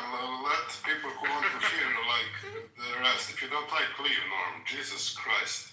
Go on, man. Anyway, the story. Oh, because you're a stupid rabbi. The story is long. I'm not going to read all of it. There is a lot of on J.D. Vance's position too. It's etc. And Miss Wells. It's pretty good. But the important thing for me, reading from this is my commentary from this point on, in case it's not clear. Everything that Netanyahu told Trump was wrong. Did you notice that part? How do you know he even said that?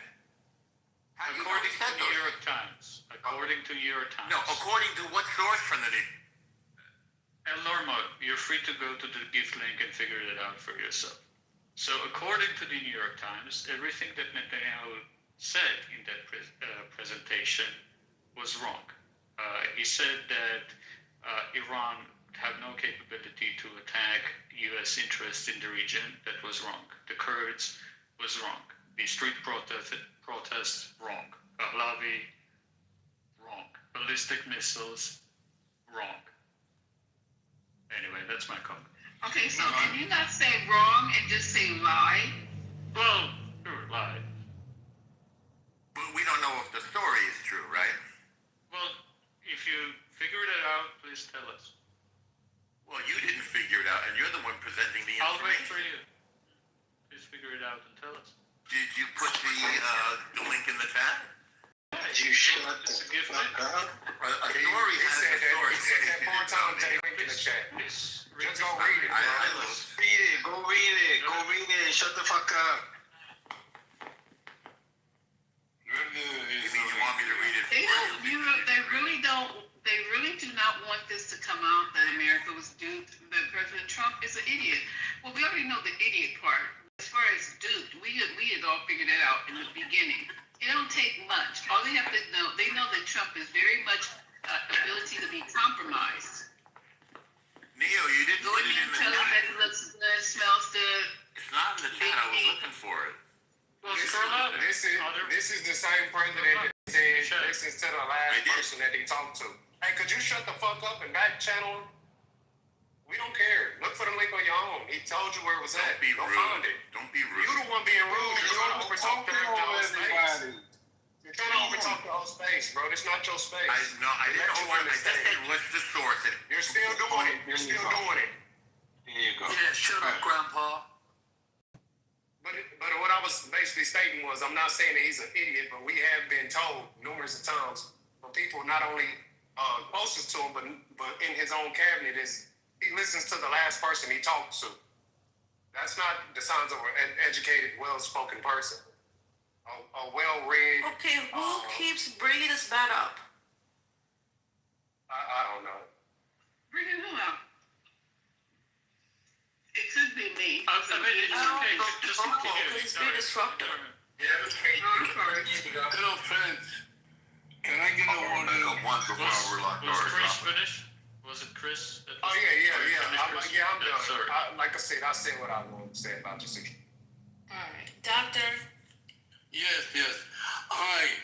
Thank you so much for all your passionate feeling for the Iranian people, and both of us, our nations, we don't like this war.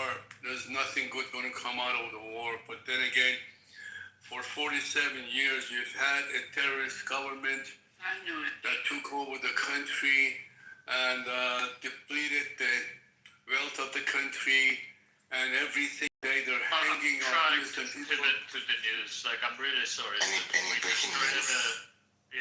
Why are you cutting him off? The man Because I'm literally moderating. said, Because we don't know who he is, and a bunch of them come in and they say the same thing. Okay. the man literally said today that he is willing to kill a whole civilization of people.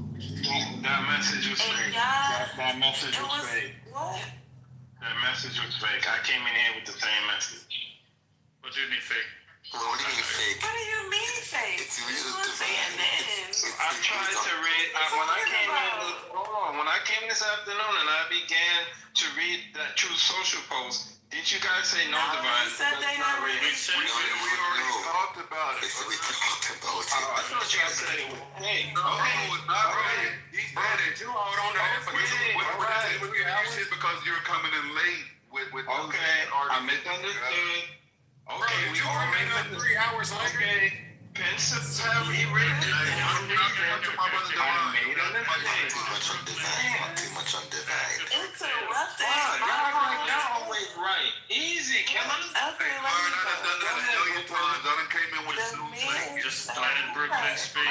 Yes, one mic on Brooklyn. I apologize. It happens. That's The kind of carry man on. said that he is willing to kill, right? Destroy, get rid of a whole civilization. A whole civilization, y'all. Not just 2 people. Not 3. The whole bloodline of the motherfuckers. And they on here talk about 47 years. If y'all don't get the fuck out of here with this bullshit, I don't want to hear nothing about 47 years, not one more peep, okay? Because clearly y'all don't care. But we don't know. Hold up. They got Iranians on here like last Because night they lying. who said that they want them to continue. They want this. I said, okay, so you cool with them bombing your mama, your daddy, your children, your grandmother, grandfather, aunts and uncles, and including your own damn self back to Stone Age? Yes. I said, Avoiding civilians. let's have it then, but just don't use my money to do it. Nuclear power, no less, right? So we're not even like people just don't know how serious this shit can get. And again, this has been talked about for decades. And then, Look it up. Why ain't nobody talking about how all of it, why is Israel fucking with Lebanon? What? Hezbollah. They got terrorists there. Because they want to Yeah, they got Hezbollah there. To get rid of Hezbollah. What I don't understand is why Doctor was cut off and why Doctor is no longer here. Why'd y'all cut him off? Like, I don't want to keep hearing the same people say the same shit. So what's the problem with somebody else having a different opinion? Neo said he didn't want to hear him. Neo literally cut him off. What's going on? What y'all doing? We just want to Y'all doing too much. talk about good news. Can I answer? I was trying to pivot the room. That was. But you ain't doing a damn good job because these people sitting here talking about their feelings and what the fuck they want and what they don't want. So why don't you cut them off and tell them you don't want to hear that shit and get back to the news? Because that ain't no damn news. That's right. Please. Shut up, Mel. I'm on your ass. By the way, your story is according to anonymous sources, Neo. You see, that's already. Unreliable. I need to hold on. I read the story in a way that you did not. 47 years. Yeah, he was about to do the 40. Yeah, he was about to do the 40. And we just literally heard our president of the United States of America say that they about to wipe out a whole civilization of the motherfuckers. He's not so the gonna 47 do that. years could go, that's what he said. I know that, but he's not going to do that. But He that's talks a what lot he of said. BS. It doesn't matter who said it. He said it, but he ain't going to do That's it. what he said. That's how he talks. Hold on, wait. That's The what question I was he posed wants. earlier is That's what how are you he wants. so That's what you want. That's what all y'all want. So y'all are full of shit. Hold on 1 second. Okay, The that's question that was posed earlier was, how do you guys become professionals to distinguish what is he talking the truth about and what he's lying about. Based on Explain to us how you got. experience. Hold on. Explain to us how you got to the point to where you can read the president's mind without actually knowing him personally. He's been pretty consistent, hasn't he? Since the 6th year. Yeah. Hasn't he? He's been pretty consistent, hasn't he, Chris? Yeah, but you know, so. see, but y'all looking at it the wrong. Y'all looking at it the wrong way. I said I think so. He don't mean it. All right, then what are we saying here? He don't mean it. I'm asking. That's my confusion. Is why do we keep hearing people say, "Well, that's not what he meant. That's not what he Oh, meant." because normal is That's life. That's not thank you. Because he wasn't gonna say it, but thank you. We learned That's how to what speak he Trump. said. Just like BB been saying and doing a lot of shit, and you support him too. So I don't want to hear from you either. I don't want to hear from you because y'all want to kill. Y'all are for killing a whole civilization. Not correct. Not a few people. Nobody supports that. Yeah, nobody supports it. Nobody supports do. that. I honestly say you can't say that they don't because Yeah, nobody supports that. Wait, Yeah, you nobody. can't say Okay, hold still. Put your hands in the air. Wave them like you just don't care. No, just kidding. All right. So what? Let's just go with what she's saying just for a second. Okay, listen to me. I don't want you to interrupt. I just want you to listen. All right. She's saying that if in fact there is a suggestion that we will take out a civilization, is that not comparable to what nuclear powers can actually do? Nuclear powers can actually take out a civilization. Is that true? Yes or no? No or yes? Yes or no? Because there's mutually assured destruction, right? Okay. So it's not just about. It's not just so about it's a us.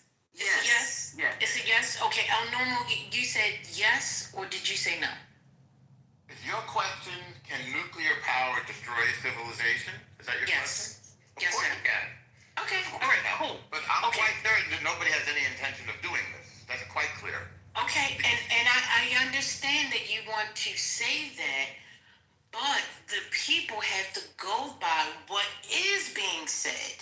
I understand that you're saying, well, that's not going to happen, but what did happen is that it was spoken into the atmosphere. It was spoken into the ether. But he And talks that a is lot what of people nonsense. are dealing with. I'm sorry? He talks a lot of nonsense. You have to learn how to read him. When the We're at idea war is right now. Almost for shut the me down. Iranian people to rise up and take their country back. That's the whole model. But he even said the other day, I don't want y'all, he said, I really don't want y'all out there because I understand, I know the people want to get out there and protest, but it's really dangerous. He even said he doesn't want them to rise up. So I'm confused. Because it's not ready yet. He doesn't want them to die. We're avoiding the civilians. He says stay aside until we're finished taking out the regime. So will they be ready after 8 p.m. this evening? No, he'll say when it's ready. No. Will they be ready after 8 p.m. this evening? I said no. We have to wait. So they'll die before they're ready. So they'll die No, before they're not they're ready. going to die. They're staying inside. That's not what he said. They're avoiding civil. I know That's it's not not what he what- said. Yeah, but you You can't. have to learn to speak. Come on, y'all. He been y'all president long enough. He been y'all president long enough. Y'all should know how he rolls. Come on, man. Stop. Hold on, fellas. You have to look at what he does, not what he says. Why are you guys constantly making? Why did you elect him if you can't sit up here and abide by what he says? You gotta come in here and interpret. You gotta come in here and yes you do. You have to come in here and translate. You have to. This is the only fucking president we have to do this with, and it's to me. You guys have a problem with it because when you have that type of office, the CEO of my company, when he speaks, I don't have to go and tell. We don't have to sit there and try to interpret shit. Whatever he says is what's gonna happen. We go, and he even gives it like Trump needs to have it in crayon and some shit. He logs it down point by point of what's gonna be happening with our particular company, and that's what it is. No one has to get up after he leaves and translate it, unscramble it, tell this is what he really meant. You guys are really dumb.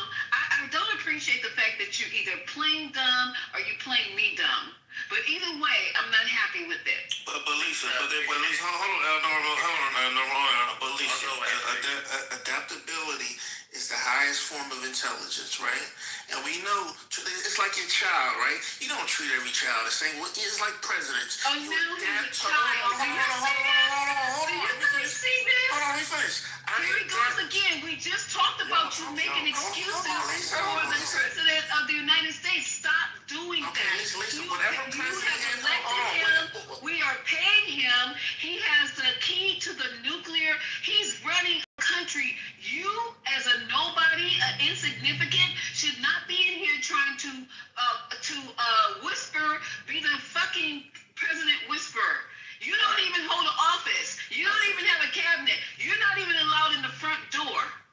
So be quiet and let the people like Trump and his advisors say what they really mean. You're only parking the bus and you're not allowed in the front fucking door, but you out here trying to interpret for the population. Hey, sometimes the guy parking the car know a lot of info. I will say this, Lisa. I will say this, Lord right? Jesus, Listen, you guys now, when he's talking about civilization, and Chris is going to talk right over me, right? Come on, man. Brother, you ain't said nothing. You got Tourette's? You got Tourette's or something? God damn. Anything what I'm trying to say is that when you talk about taking a civilization, right? Let's unpack that, right? He named, first of all, the things you can see, infrastructure, right? Bridges, canals, power plants, right? Y'all love stuff you can see, right? But then more importantly, he's talking about the regime, the mindset of the current Iranian regime. He wants it how the old way was, right? He wants it to be more favorable, right, to our interests in the Middle East. And what's our biggest interest in the Middle East is Israel, right? If we don't protect an attack on Israel is actually an attack on everybody on the stage. But you guys don't want to see it or realize it. Go ahead. You got it. Go ahead, Norman. All I'm going to say is this. By the way, I also call Venezuela because Venezuela was infiltrated by Hezbollah. The Mexican drug cartels, there's an alliance with Hezbollah. This is well done. And in terms of Trump, after 6 years of this guy, and I agree, Lisa, it causes tremendous anxiety. This is why I voted for Biden. Provide the source, please. Provide the source. The source of what? Hezbollah's connection to... No. We're not going to stop him to say, do all that bullshit. Because you said you voted for Biden. Biden wasn't running.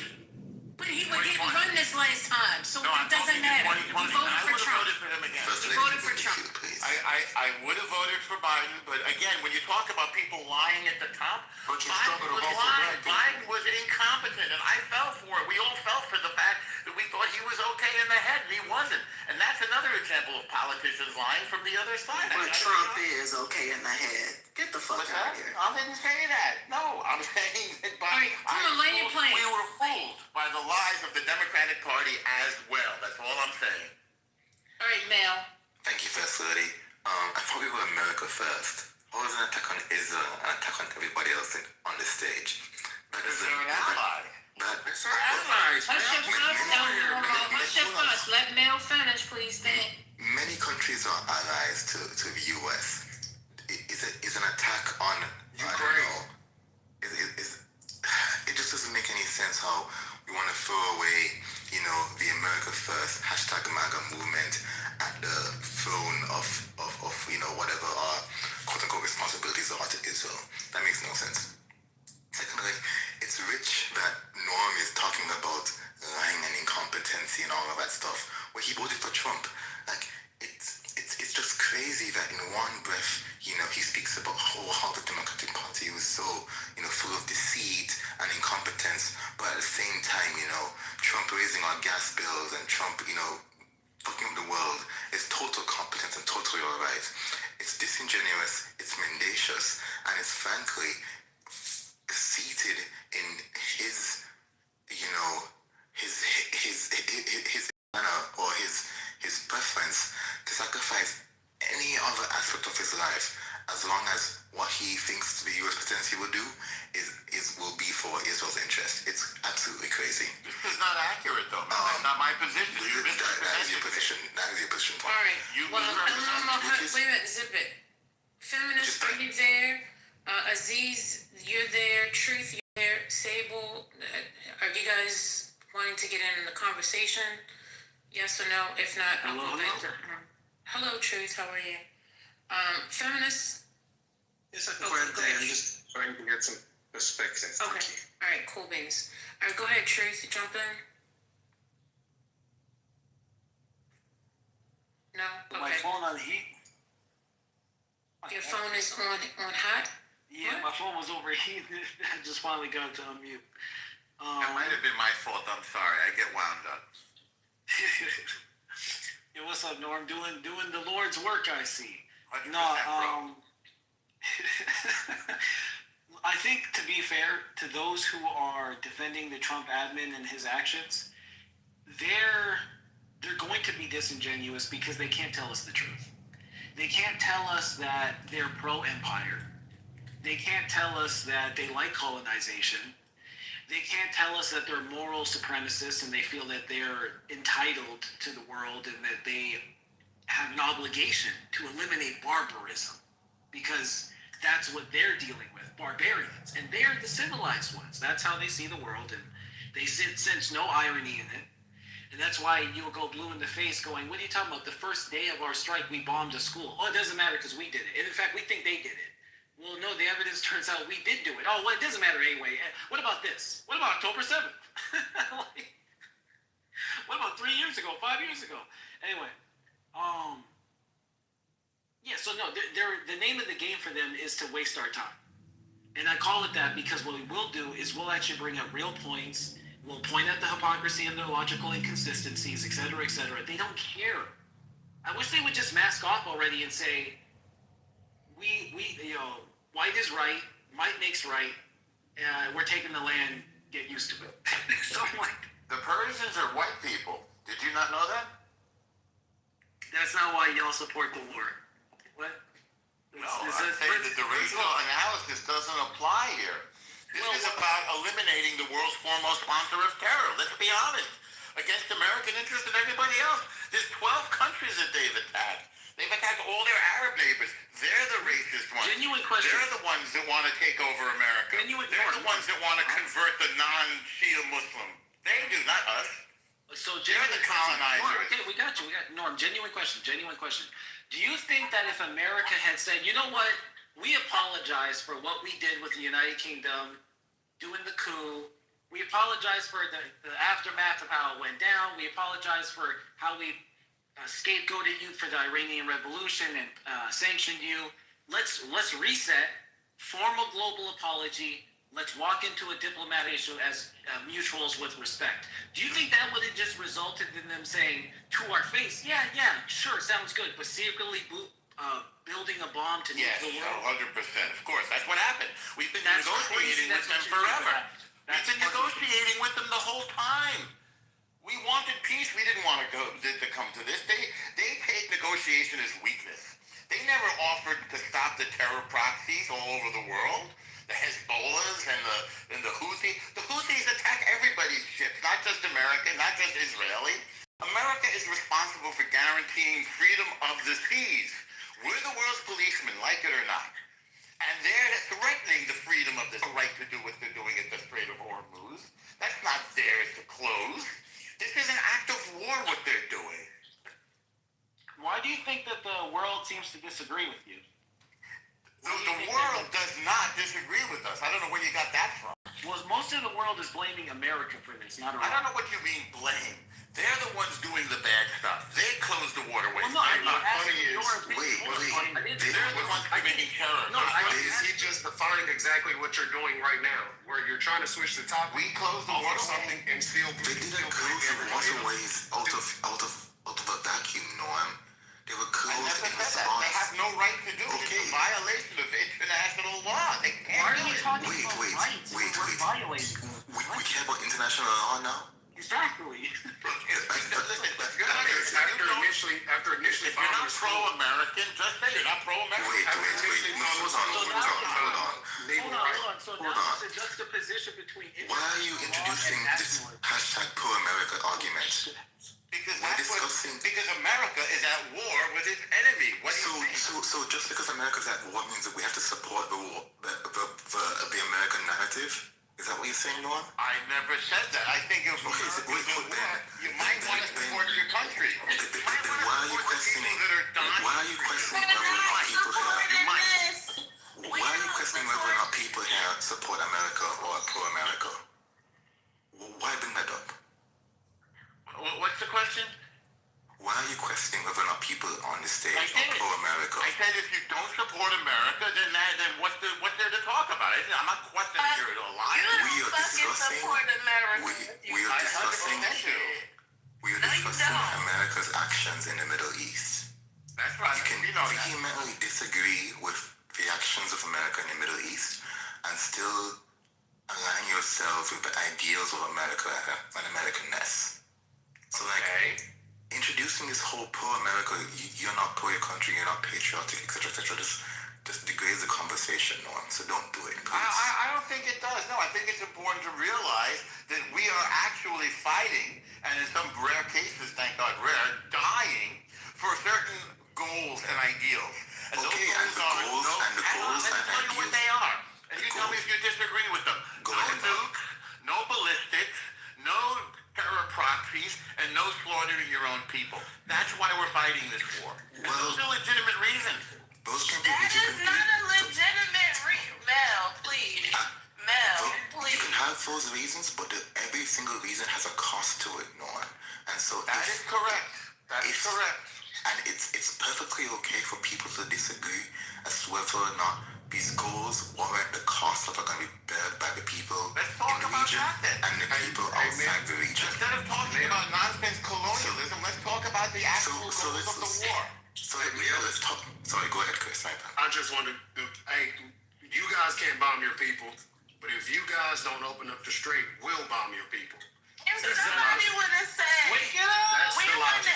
I guess we're going to keep talking past the logic that we're being told is supposed to be diplomacy. I get it. Yeah, sure. Don't hurt your own people. But if you hurt your own people, if you don't do what we tell you, we'll hurt everybody. No, we're avoiding this. Could you imagine a president telling Israel that they will fucking get rid of all of their civilians, be anti-Semitic and some more shit? And you see him talk about, if the president was to say, you don't have to answer what do you mean questions. If the president was to say, I want to kill all of your civilization to Israel, you would be up in arms, okay? So don't even go there and say that this shit is right. This is our ally. The Iran is the people haven't done anything to us. Nothing. Well, no, that's not for half a century. They've been attacking our ally. Norm, I want to question that. Why is Israel our ally? Why or how? Why? Israel is our ally because we need a stable partner in the Middle East to keep the oil flowing. Somebody we can count on. Saudi Arabia. But they not show the way. Israel is our ally. So back to the World Trade. Oil flowing in the Middle East. We don't have the same structure. You all know you reached on that one. Hang on, I'm answering this question. Hold on. We don't have we have alignment of democratic government and alignment of values for a long time. And Israel has repeatedly represented American interests in a very dangerous region, a region which regularly sends terrorists to kill Americans. And Israel doesn't do that. Wait. So we are allied with Israel so that Israel can keep Gulf state nations in check. That's what you're telling us, Norm. Hold on a second. May I ask you a question again? I'm trying to. I want to hear the last one. Okay, what Can you wait a minute? Wait a fucking second. Damn. Interrupting. Because Brooklyn and Mel were talking at the same time. Mel, ask your question again, please. Sure, my bad, Brooklyn. Norm, you said Israel is our ally because, and I'm paraphrasing, they keep oil flowing in the Middle East. They defend our interests. We have an alignment of values, and we're representing the need to keep the oil flowing in the Middle East, 100%. Yes. So basically, stability in the region. Okay, so we can't be allied with the Saudis over Oman, over people in Bahrain. The Saudis. Because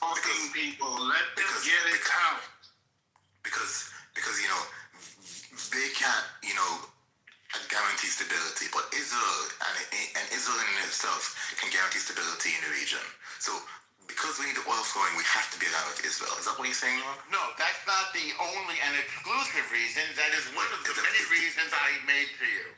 Is it the primary reason, or no? No, it is one of a list of important reasons. No. We're allied with you. Our values align. Our democratic governments align.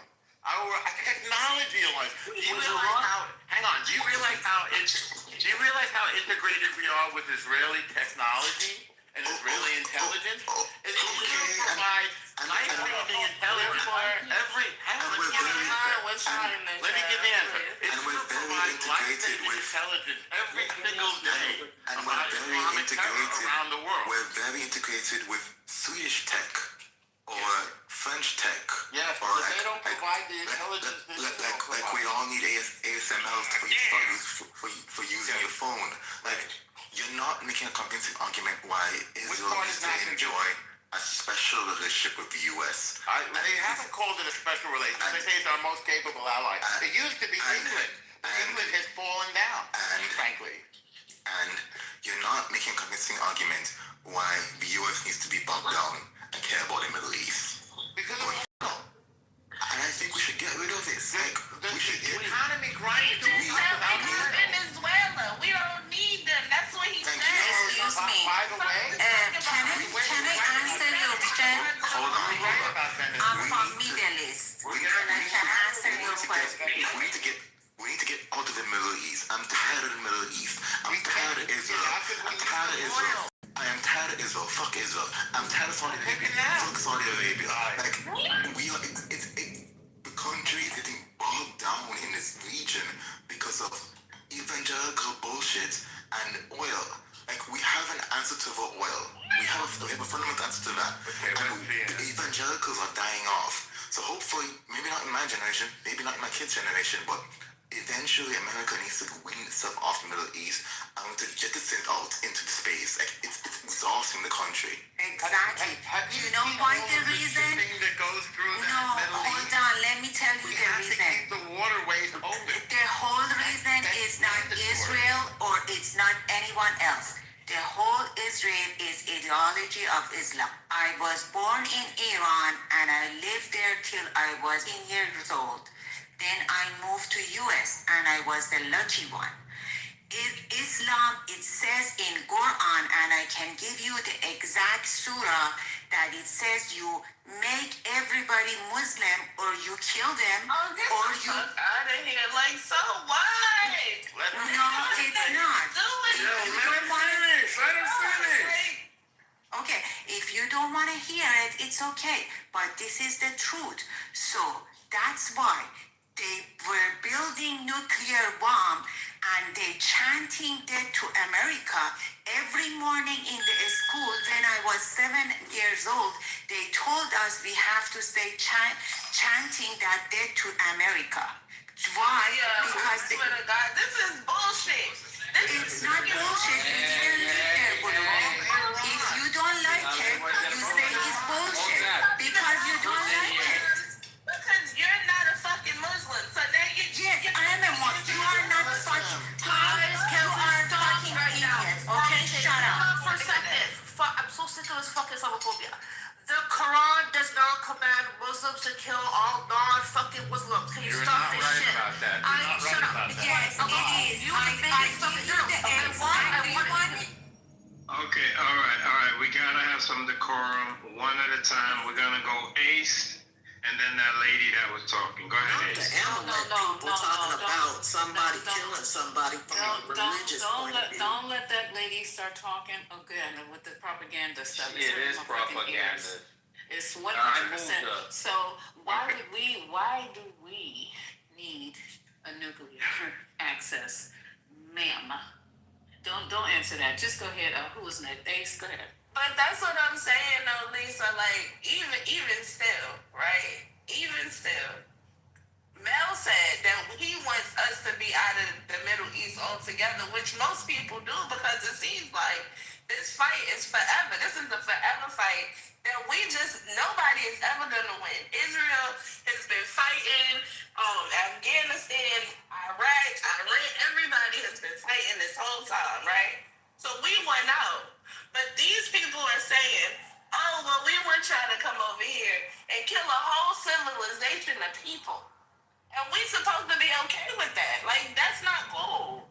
We're not cool with that at all. Okay, just quickly, I need to clarify this because I keep hearing this nonsense. So the Quran does not command to kill, for Muslims to kill all non-Muslims, okay? It gets interpreted, well, obviously completely wrong. It has to do with times of when you're in, it actually refers to active combatants during times of war, where there's specific tribes that have violated treaties, and they've actually engaged in hostilities against Muslims in active war. Now, when we fucking go to war, do we all talk about kill the enemy, kill the enemy? El Normal talks about it all fucking day long. This is not religious. It's not, oh God. He said pray for it publicly. Oh, okay, so can I talk? Go ahead. Okay, so for the lady who just came and said, oh, if you're not a Muslim in Iran, they're going to kill you. Madam, there are Jewish people in Iran. There are Jewish people in Iran. Do the Iranians kill them? Fuck no. There's Christians, there's Sikhs, yeah. There's Christians there. Did they kill them? No. Stop lying. If you don't know history,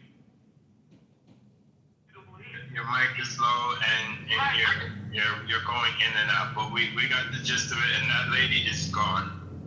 Okay. Yeah, you're in the matrix, Tomo. Thank you for your submission. I don't know how we got here.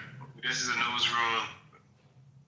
Let's try to find some news stories. Is Norm still here? Y'all move Norm down as well? Norm, come back up. Let's have the conversation, but let's keep it news based because I want to know from Norm. Is Trump going to tackle out again, or is he going to do something at 8 o'clock? Because I feel like it's just yet another stunt. And feminists, I see you. That looks like Ali. Did you change your name? Is that you, Ali? No, it's not Ali. It's Mirage. You got the same picture like the dude they call White Jesus. That's crazy. Y'all all look alike? Sorry, forgive me. You want to say something? You've been on stage for a long time. Where are you, and what do you have to say? I'm based in Dubai, so originally from Pakistan. So I'm just listening. I'm the guy who's into the mediation at the moment politically. So I was just listening, trying to understand the perspective. Welcome to the jungle. Who's next? Y'all want to fight? We don't want to fight. We want to just have conversations. It gets real heated. I understand, but we have people talking about people's religions who are not of that religion. Like, we need to stop. Like, I always lean on Ace. She's a resource. I lean on Mel and ML. We have people that are in these spaces. They know what they're talking about, and people want to just fight and tell them they're wrong when they actually know what they're talking about. So I'm going to try to find some news for us. In the meantime, welcome to Politically Correct. Of course, shout out to Patty. Shout out to First Lady and the founders of the room. A shout out to all our mods that are here, and Mel, TT, Mimi, I see you, Ace, and everybody down below. We appreciate you for being here. I don't know what the latest is. If anybody has any updates, we know that 8 o'clock p.m. Eastern Standard Time, there's supposed to be a deadline for Iran to make a deal.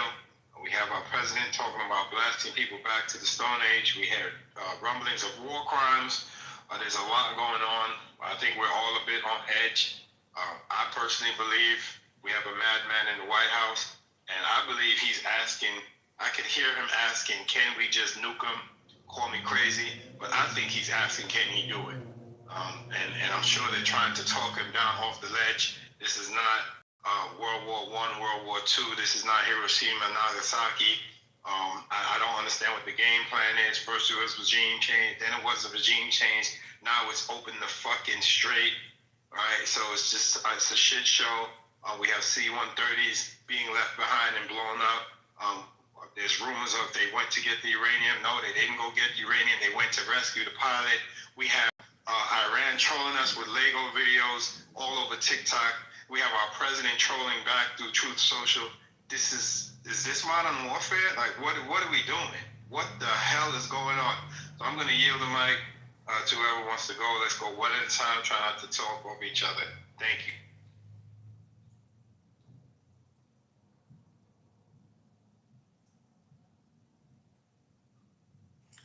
Makes you wonder about his ballroom bunker and why it's so imperative that that get built, huh? Well, you know what's wild? I promise you that we need to start talking about these conflicts in nuclear terms, because let's not forget that Iran also has allies. Just keep that in mind. I'm not even being alarmist. I'm being real. I don't know, Quinn. None of Iran's allies are going to do anything to the U.S. Come on, China, Russia. North Korea. None of them will do anything. Like, what they're doing right now is likely, at most, providing intelligence. Either, providing satellite imagery for the Iranians, or providing, really, if you could, like, RF intelligence. That's it. Hey, Mel, what information do you have that you can provide that truth that you just spoke? That they will not hand them the gun. What information can you provide that you know for a fact? Mel, aren't we talking about a rogue United States though? A rogue United States that the world is watching. Why would they not be justified in fighting back? Like, you think that the rest of the world is just going to roll over and let the United States and Israel do this? I think the rest of the world is going to roll over and will keep going, but there are going to be consequences long term as it relates to how economies are connected and integrated. That's what I think, where the US will take the L on, meaning that China, as far as I'm talking about, developing countries, looks like a more reasonable partner than US. And the countries that have chosen to deepen the relations with China as relates to trade have fared better, for the last 3-4 months than the countries that picked the US. And I'll put a link to the article where I read this.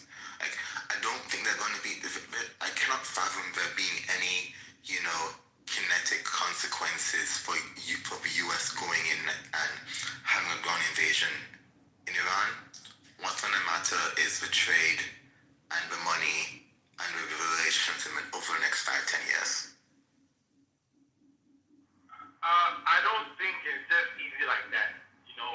The world has changed. The world is no more 20 years ago. People know America. People have already planned for America. So, you see, it's funny. If Iran was easy, it would have been like Venezuela maybe a week ago. Iran is not easy. Iran just showed the world that it is not the Iran that everybody has been talking to. That's why every government in America told they shouldn't go to war. Everybody understands that they should go to war. But this government thinks that Iran is just like Venezuela, just go in 1 week and come back. Iran just showed the world. You can kill our people, but we know what we are doing. So, my brother, that statement you made is 20 years ago.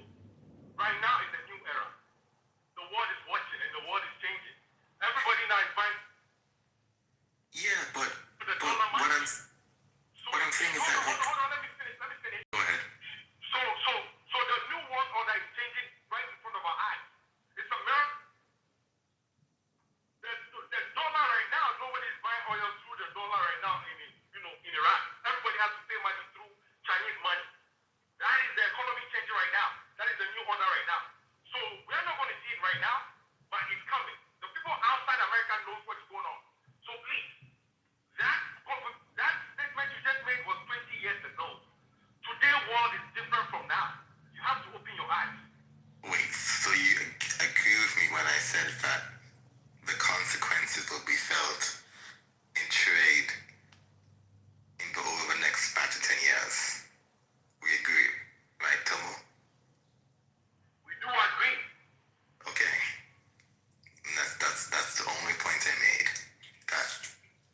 So I just saw an article, a news article, which is what this room is about. And I just want to read, and this article is from, Washington Post. And so the article is titled, Trump says a whole civilization will die as Iran freezes talks.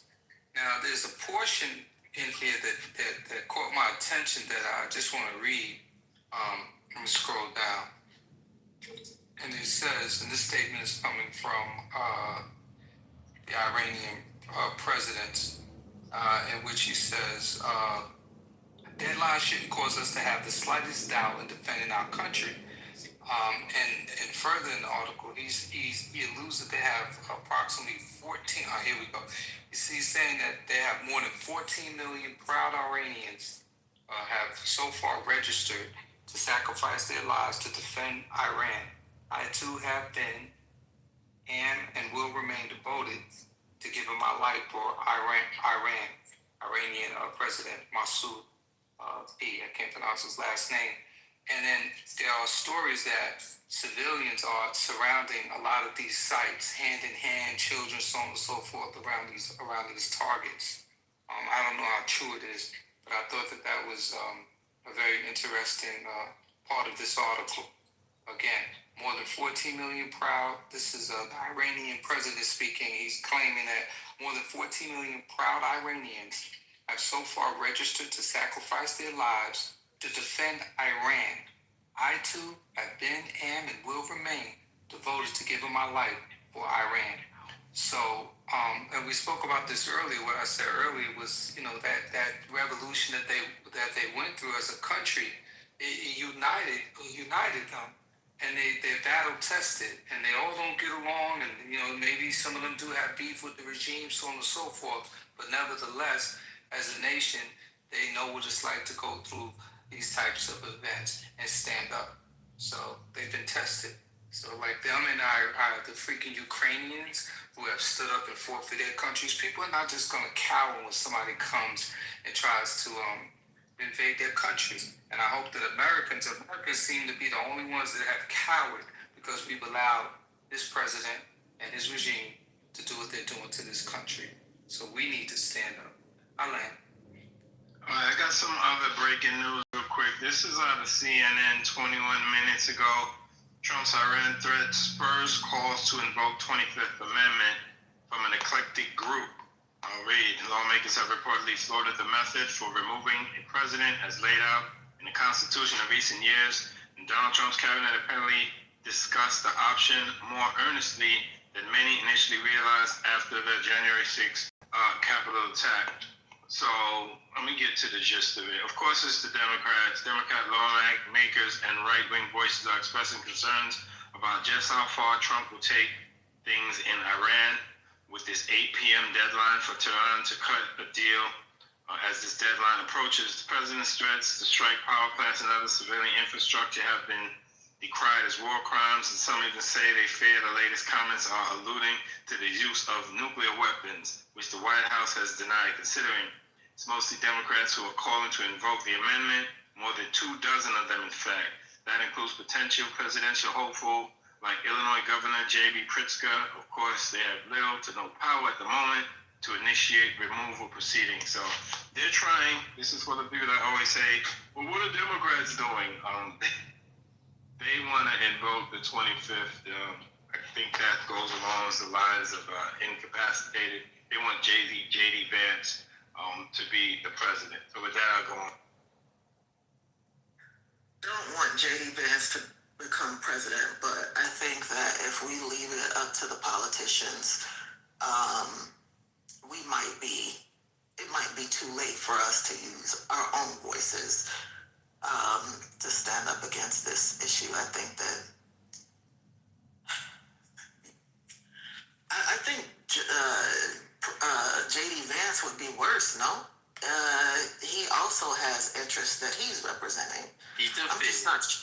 I'm not sure how we get out of this. If J.D. Vance become president, our president is actually Peter Thiel, because that's who bought and paid for J.D. Vance. Correct.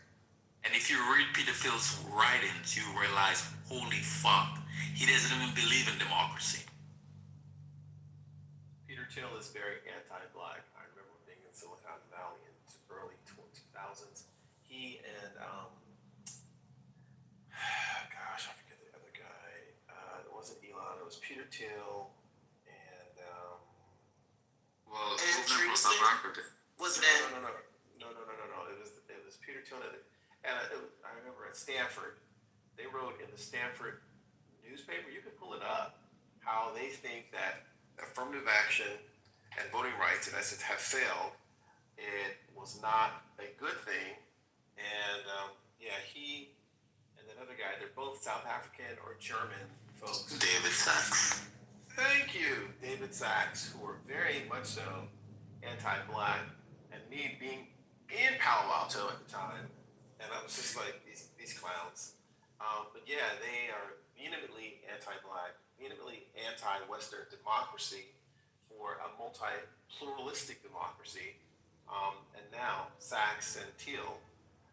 Thiel was the one who, I've been in Silicon Valley for a long time, running companies. Thiel was the one who Zuckerberg went to back in the day after Thiel was a partner in PayPal. That's how long he goes back. He was part of that PayPal mafia, for those who don't know. It was PayPal.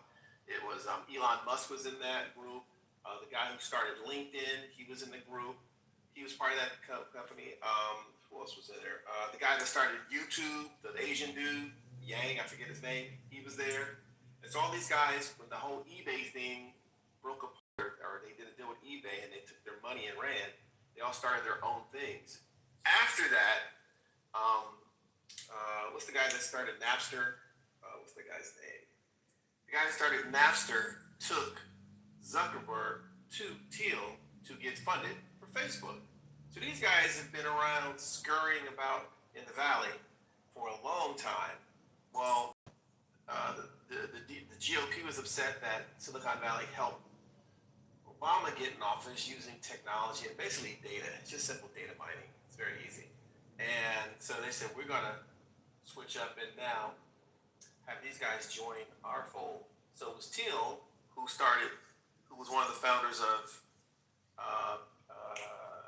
Palantir.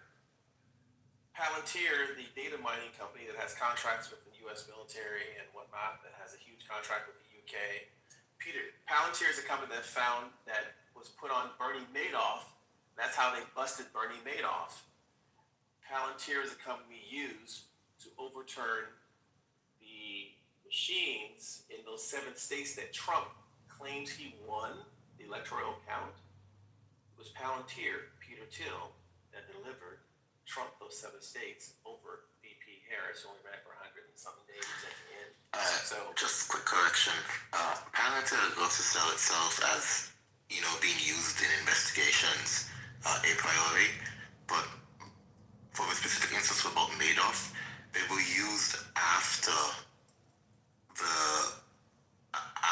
he was arrested in 2008. So Palantir itself didn't discover Madoff's transgressions. It was used in an investigation after he was initially arrested.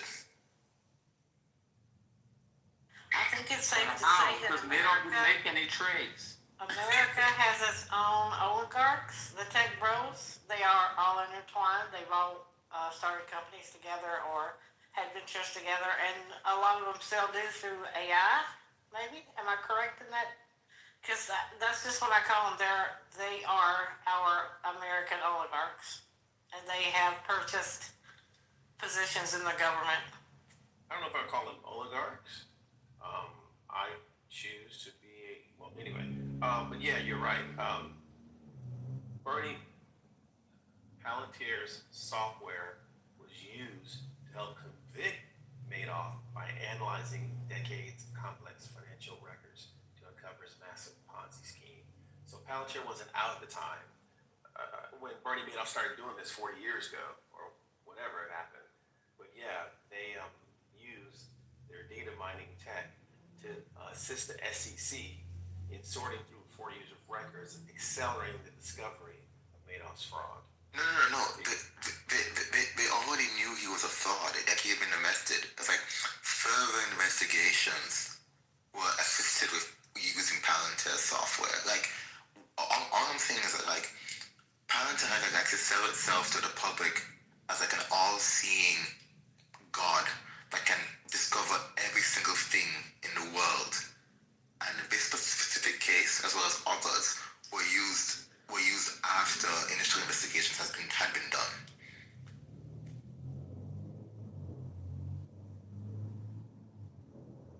A problem I have with Palantir is this surveillance and data privacy, the role in immigration enforcement, their alleged predictive policing and ethical concerns, i.e., if anyone saw that movie, which I don't like to compare real life to actual movies, Minority Report with Tom Cruise, this whole predictive policing based on which the profiles are written by Asian, East Indian, and white men in Palo Alto, which contributes to racist feedback loops in predictive policing policy.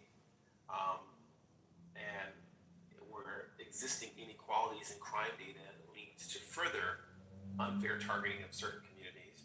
Their political alignments and anti-democratic concerns, specifically Peter Thiel, he believes that freedom and democracy, he no longer believes that freedom and democracy are compatible. And he has a whole, there's a thing going around, he's aligned with a certain billionaire who tended to circumvent judicial democratic processes. Go look up Chamath Palihapitiya from Social Capital. Go look up these guys. I don't know them anymore, but it's a group of these guys. They lived in Silicon Valley, Palo Alto, Redwood City, Menlo Park, Atherton, and they've moved to. Some of them moved to Texas. Is that Austin or Austin around? Anyway, back to Thiel, Palantir.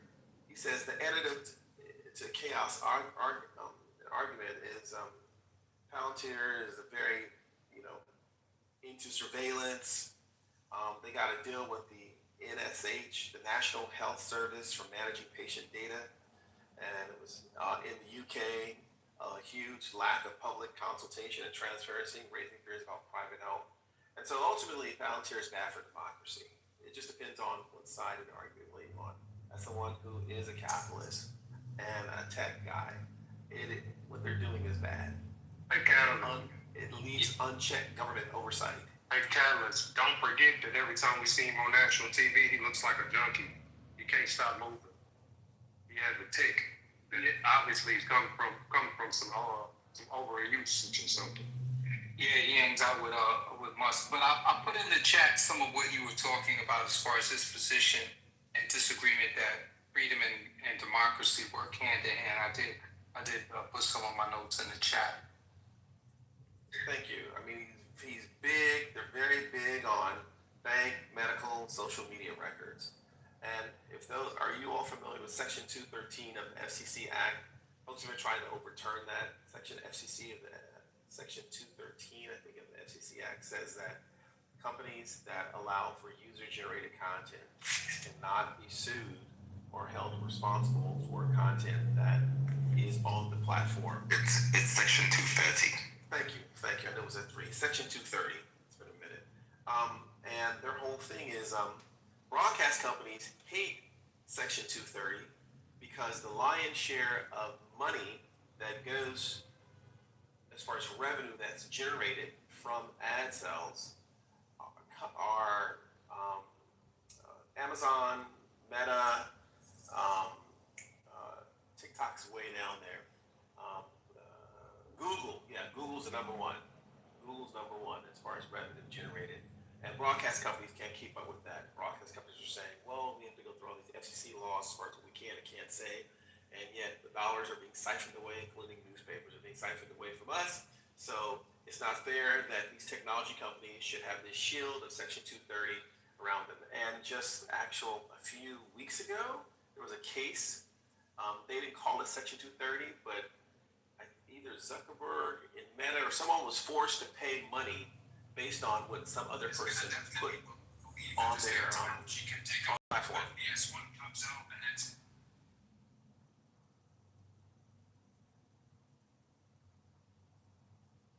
And the term tech bro, they use it in Silicon Valley as pejorative, says that might makes right. A lot of these guys, I've been around for more than 20 years. These guys are partially Asperger-ish and hardcore video games, and which is nothing more against that, but just how they think. is just off.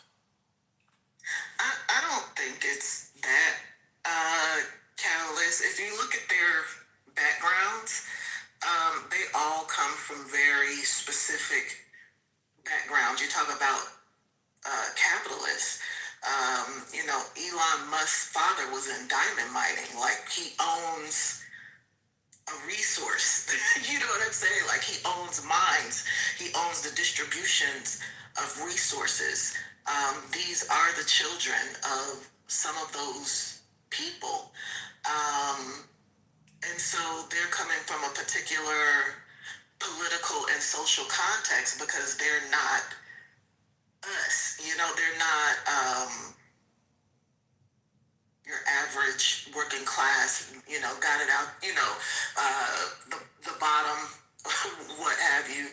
These are just the children of elites who had the capital to take advantage of all of the privatization of technology that was occurring during the late 90s and 2000s. So I think that it's more than that they're autists. But they have their marching orders. They have their interests. They've been guided, and they're just executing right now. That's all. Here's the difference between Silicon Valley. I've been there for a long time. When you're smart, Silicon Valley has like 3 or 4 basic things that no other place has I've lived in or been to or visited. It has really, really, really, really interesting individuals who want to change the world. 2, it has a lot of, it's very classless, meaning most places on the East Coast or even in LA or in the South, you are born into this class, you go to school, you do your job, and you're stuck in that class. Silicon Valley is completely classless. Brother, come on, brother. You can build something. Well, in the West, in the United States, those people are stuck in their whole. This may have been true in the early 2000s or the 90s, but to say that the current Silicon Valley right now is classless is completely insane. And the third. Yeah, that was a hot take. The third point, which is very relevant, there's so much money and people willing to invest in things off of a concept without having it built. There are very few places. Most places you have to prove. You got to show us a proof of concept. You have to do this. That place, you do not. I've launched 2 startups and had a few exits. Wouldn't you agree that the majority of the venture capital went to, again, particular people coming out of Harvard, Stanford, all of the schools that the elite send it? Like, this is the upper class. This is our country's elite, the richest people, right? Majority. No, I wouldn't agree with that. The wealthiest people in the United States are in New York, not in California. This is I don't know what's going on. I said people who went to these institutions, not where they live. I'm not just going to Catalyst who said that Silicon Valley, in its current form, is classless. I didn't say current. You said current. Okay, I didn't say current. So would you describe Silicon Valley as a classless society? In 90s, 2000 up to maybe 2015. To 2015. A16Z was raising $1 billion funds in like 2008, 2010, around that time. And much of the funding that A16Z and other megacorp VC firms were going to people that had particular technological backgrounds who graduated from particular schools. Like, you couldn't go on Sand Hill Road in 2015, dropping out of high school, going to some, to some normal school and raise millions of dollars. It's completely insane for you to say that it was classless in 2015. Come on, brother. So because I participated in several hackathons from people that have dropped out of school. You're not the only one. You're not the only one, Cal. Millions that have raised millions of dollars. I've actually seen it in SF. So, anyway. Nobody is saying that investment capital hasn't gone to people.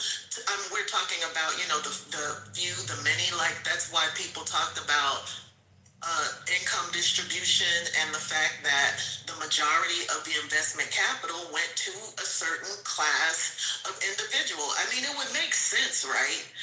It would make sense that the majority of that money, like, people aren't giving you millions of dollars just to fuck around with. A lot of those people knew that these people had the connections to make it happen. They had the know-how because of their backgrounds and their social circles. Like, people weren't just giving millions of dollars away just because. A lot of that was pretty much a guaranteed investment. And you can tell by, again, the people involved, the people who got that funding and that angel investment. These were people that you would bet on because they come from that ilk of society. You know what the problem is? The problem is the propaganda is too strong. Like, the Silicon Valley folks have sold this propaganda that it's everything in the valley is meritocratic, and, like, you just got to have an idea, and it'll all work out for you. It's not meritocracy at all. And then you end up with brothers like Catalyst saying that Silicon Valley was classless in 2015. Like, I don't know what's going on in American society. Okay, so California receives more than 50% of all VC funding, largely driven by Silicon Valley Tech in 2026. And in 2015, when I was there, let's talk about somebody younger. So you're not there right now? I'm in San Francisco now. It's a lot easier. So you're in a hackathon right now? It's a lot easier to a person being in college, having an idea, and physically being in that ecosystem of building something, whether a sophomore or a freshman, and having an idea or a cool product market fit, and maybe or maybe not even having a customer. You think? And there are people, angel investors or small check sizes, rummaging around. Okay, but you said it was classless in 2015. Like, you're trying to disaggregate. What I'm talking about? When I say class, I'm talking about people. You're trying to disaggregate.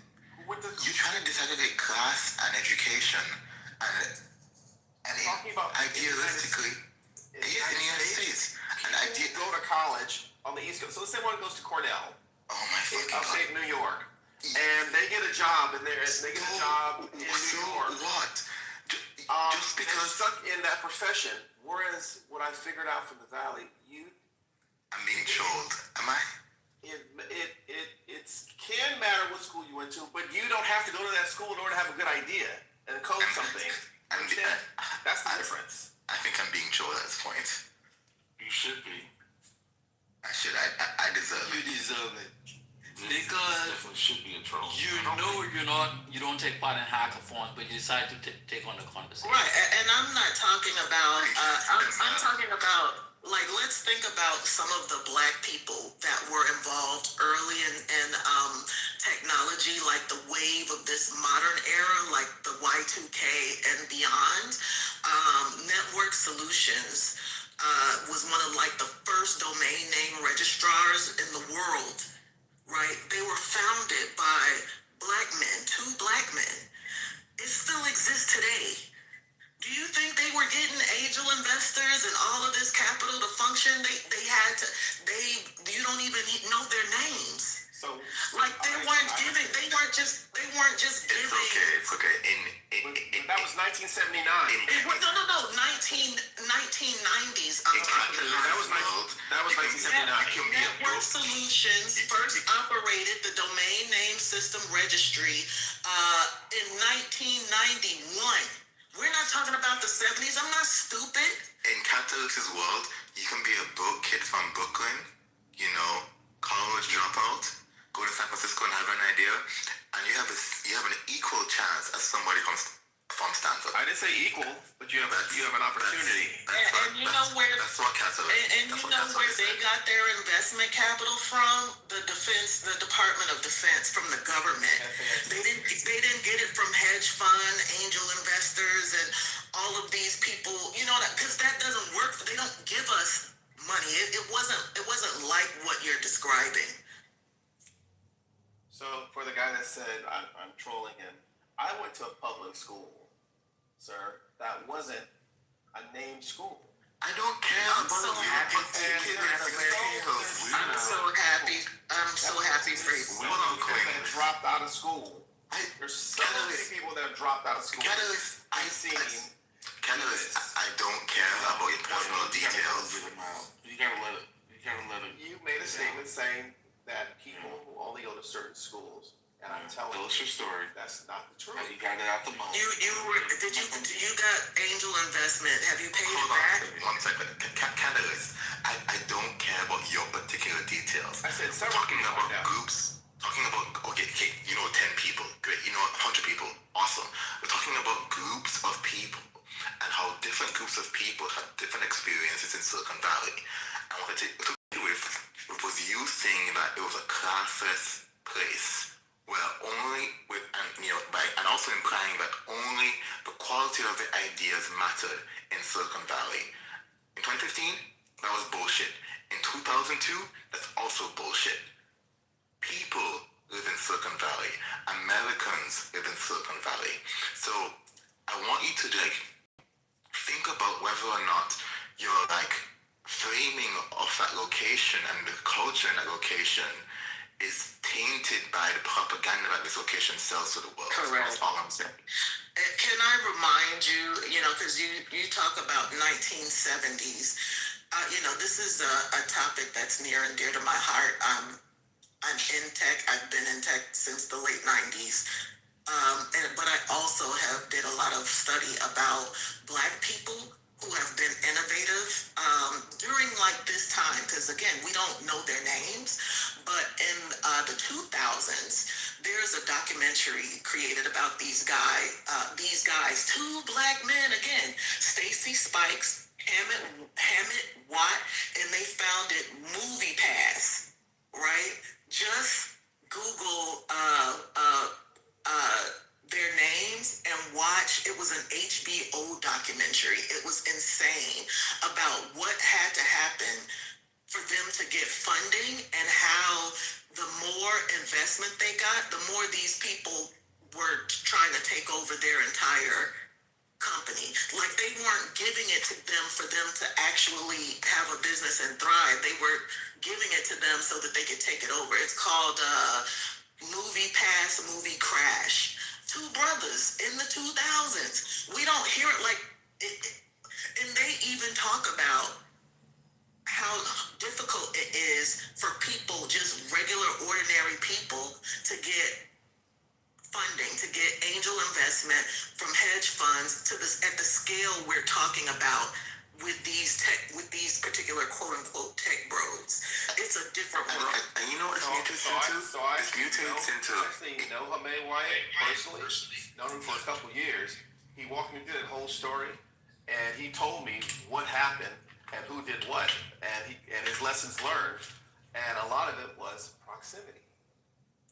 Isn't that what we're talking about? Hold on. Finish that out. What do you mean by proximity? When I was talking about class and proximity, I was talking about oftentimes being Black in America, one is taught you have to go to a certain school and you have to have a certain job or a certain role in that job to do that. Hamay Wyatt, I met him in LA. Hamay Wyatt started this out of LA. I asked you a simple question. Define proximity. I don't need the whole story. You're saying proximity. You're saying that you're getting proximity outside of the conventional way, which is through the networks, through institutions, higher education, all that other stuff. So how are you understanding proximity, given that you don't believe what King and Mail are saying? Define it like that. Don't give the backstory. I'm Just talking define about Hamed Wyatt. the term. Why? Yes, we understand that. You said She mentioned Hamed Wyatt. He had proximity to where money was flowing. Are we okay? That's exactly what we're discussing, Catalyst. So, Catalyst, I'm asking you, you said that he failed because of proximity. Define the word, don't give us the story. What does proximity mean in this context? He wasn't in the right circles. Okay. How do you get in those circles? You said you don't want a definition, it's a whole thing, but he wasn't in the right circles. Okay. So now we know what you mean. So they have provided an argument as to how you get into those circles. You say you don't need that. So how do you get into those circles? I didn't say you don't need that. You are. This is the fourth time people. Wait, I'm confused. Then what are you arguing? They said that one of the ways that you get into these circles is that you go to the right schools. You said you don't need that. You said that you can get it, just by going there. You have a chance. You have the opportunity. Proximity. Okay. So how do you gain the proximity if you don't have the networks? Oftentimes, being in the room, if you don't have the network, being in the room and having things done, people will find you. What does that mean, being in the room? Because it sounds like so now we're getting sort of nebulous and vague. Have you ever get into a room? All right, so you have a concept, you create something, and you buy a table at TechCrunch Disrupt. TechCrunch Disrupt is being in the room. There are several high net worth individuals and angel groups and venture groups that will come by and want to see what you're doing and see if there's something that they want to put some money on. That's being in the room. That's proximity.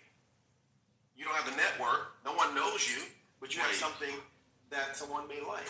Wait, I'm confused. That's interesting. So you said that this dude, wasn't able to go to places like TechCrunch, which are these like publicly available spaces? I didn't say that. You said that.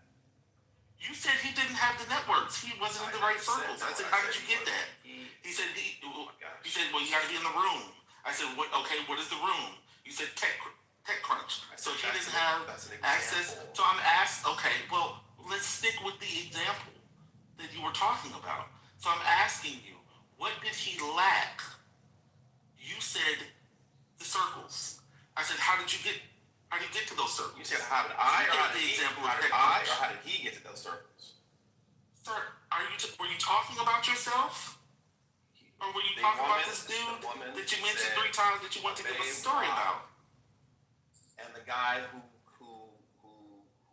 co-founded MoviePass, they had wrong investment hustlers around them. Particularly not Hamed, but the other guy. I forget who's in that documentary that's on right now. He had the wrong people. He had the wrong people around him. Okay. And so you're saying, I'm just trying to, I've been listening for a while. I'm just trying to follow the conversation.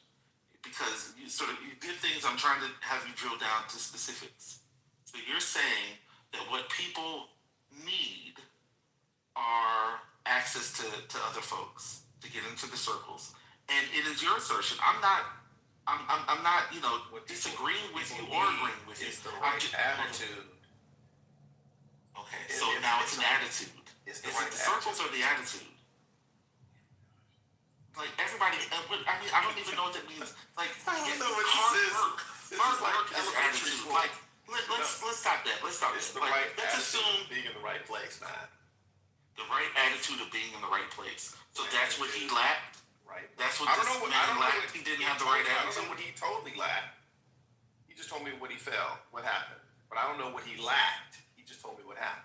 Okay. Yo, watch that documentary. It's horrible what they did to him. Those guys. So I'm just going to put forth what you're saying is you literally said access to public spaces, right, and the right attitude. I never said public spaces. You guys keep putting Is adding things. Is TechCrunch not available to the public? It is. You can spend 10K and you can spend 10K. You can get a table there. You can spend money. Okay. So you have to spend 10K, and then does that guarantee you particular spaces, or is this just that's the base? Like a conference? That's the base fee to get a little table somewhere in the hall. Like it's nothing. The price scales based on what location you want. Does it? Okay, so the price. But does that guarantee you access to meetings with particular people? Like I'm just trying to work through. Okay. Not at all. They have to be interested in what you got going on. Okay, great. And so one of the ways that you can gain interest is having similarities, being connected in some way with other people, knowing people that know other people, right? That's what they're talking about. Like, you're saying the stuff that anybody can do. If I have enough money, I can have a space there, right? Like, that doesn't guarantee anyone anything. That doesn't increase the likelihood of anything. I would venture to say, I would actually want to know how many people not having any access to networks, who didn't go to these schools, who don't have connections, who don't have wealthy family. How many people go to TechCrunch and then make the multi-billion-dollar success that you're talking about, the classless society? I don't know, that's weird. But like, are there people that you can list that have this, at least an example? You talked about somebody who failed, right? Which is interesting, right? You talked about him as an example of the thing that you're talking about, but he didn't have the thing that Mayo and King said that you need to be successful, which is the network and the circles. I don't know. That's wild.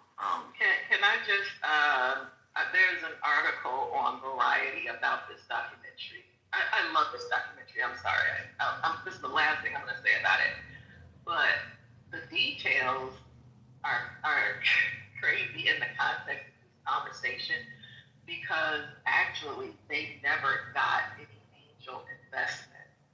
This story says that as Spikes and Watts sought to source funding for their startups and grow their subscriber base, Mitch Lowe brought on as CEO by them at the behest of key investors, so they got some investment. But when they asked for more so that they could grow, they had to give up a majority share of their company.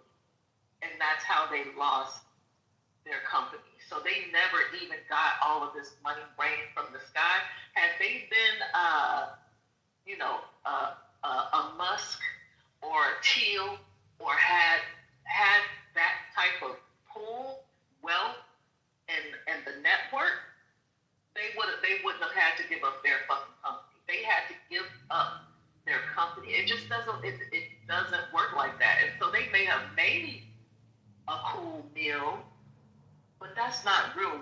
That's not wealth. That's not what we're talking about.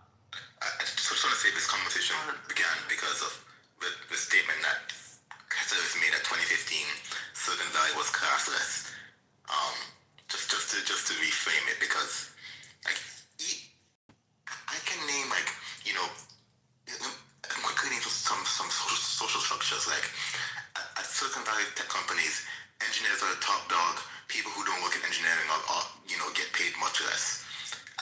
Across different founders, people who were backed previously by particular tier 1 VCs commanded better term sheets than people that were backed by angels or people that were backed by Terry VCs. They're even tearing in the VCs themselves. So like it's crazy to me, Cassius, that you would say it was classless in 2015 or even before then, because it just makes no sense.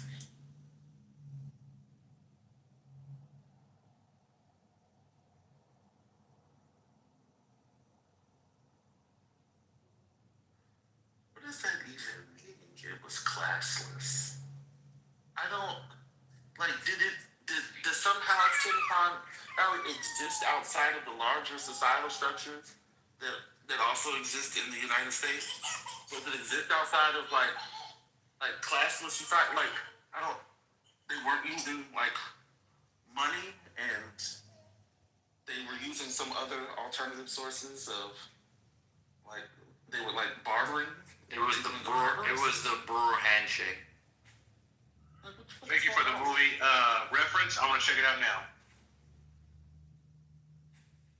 I don't know, like, I just get carried away with slogans and platitudes and vague words that you haven't, like, come up with a definition for. It's very, very weird to be talking like this as I'm just saying I blame Mail for this because he didn't go to a hackathon, but yet engage in a hackathon conversation. That is 1000% true, ML.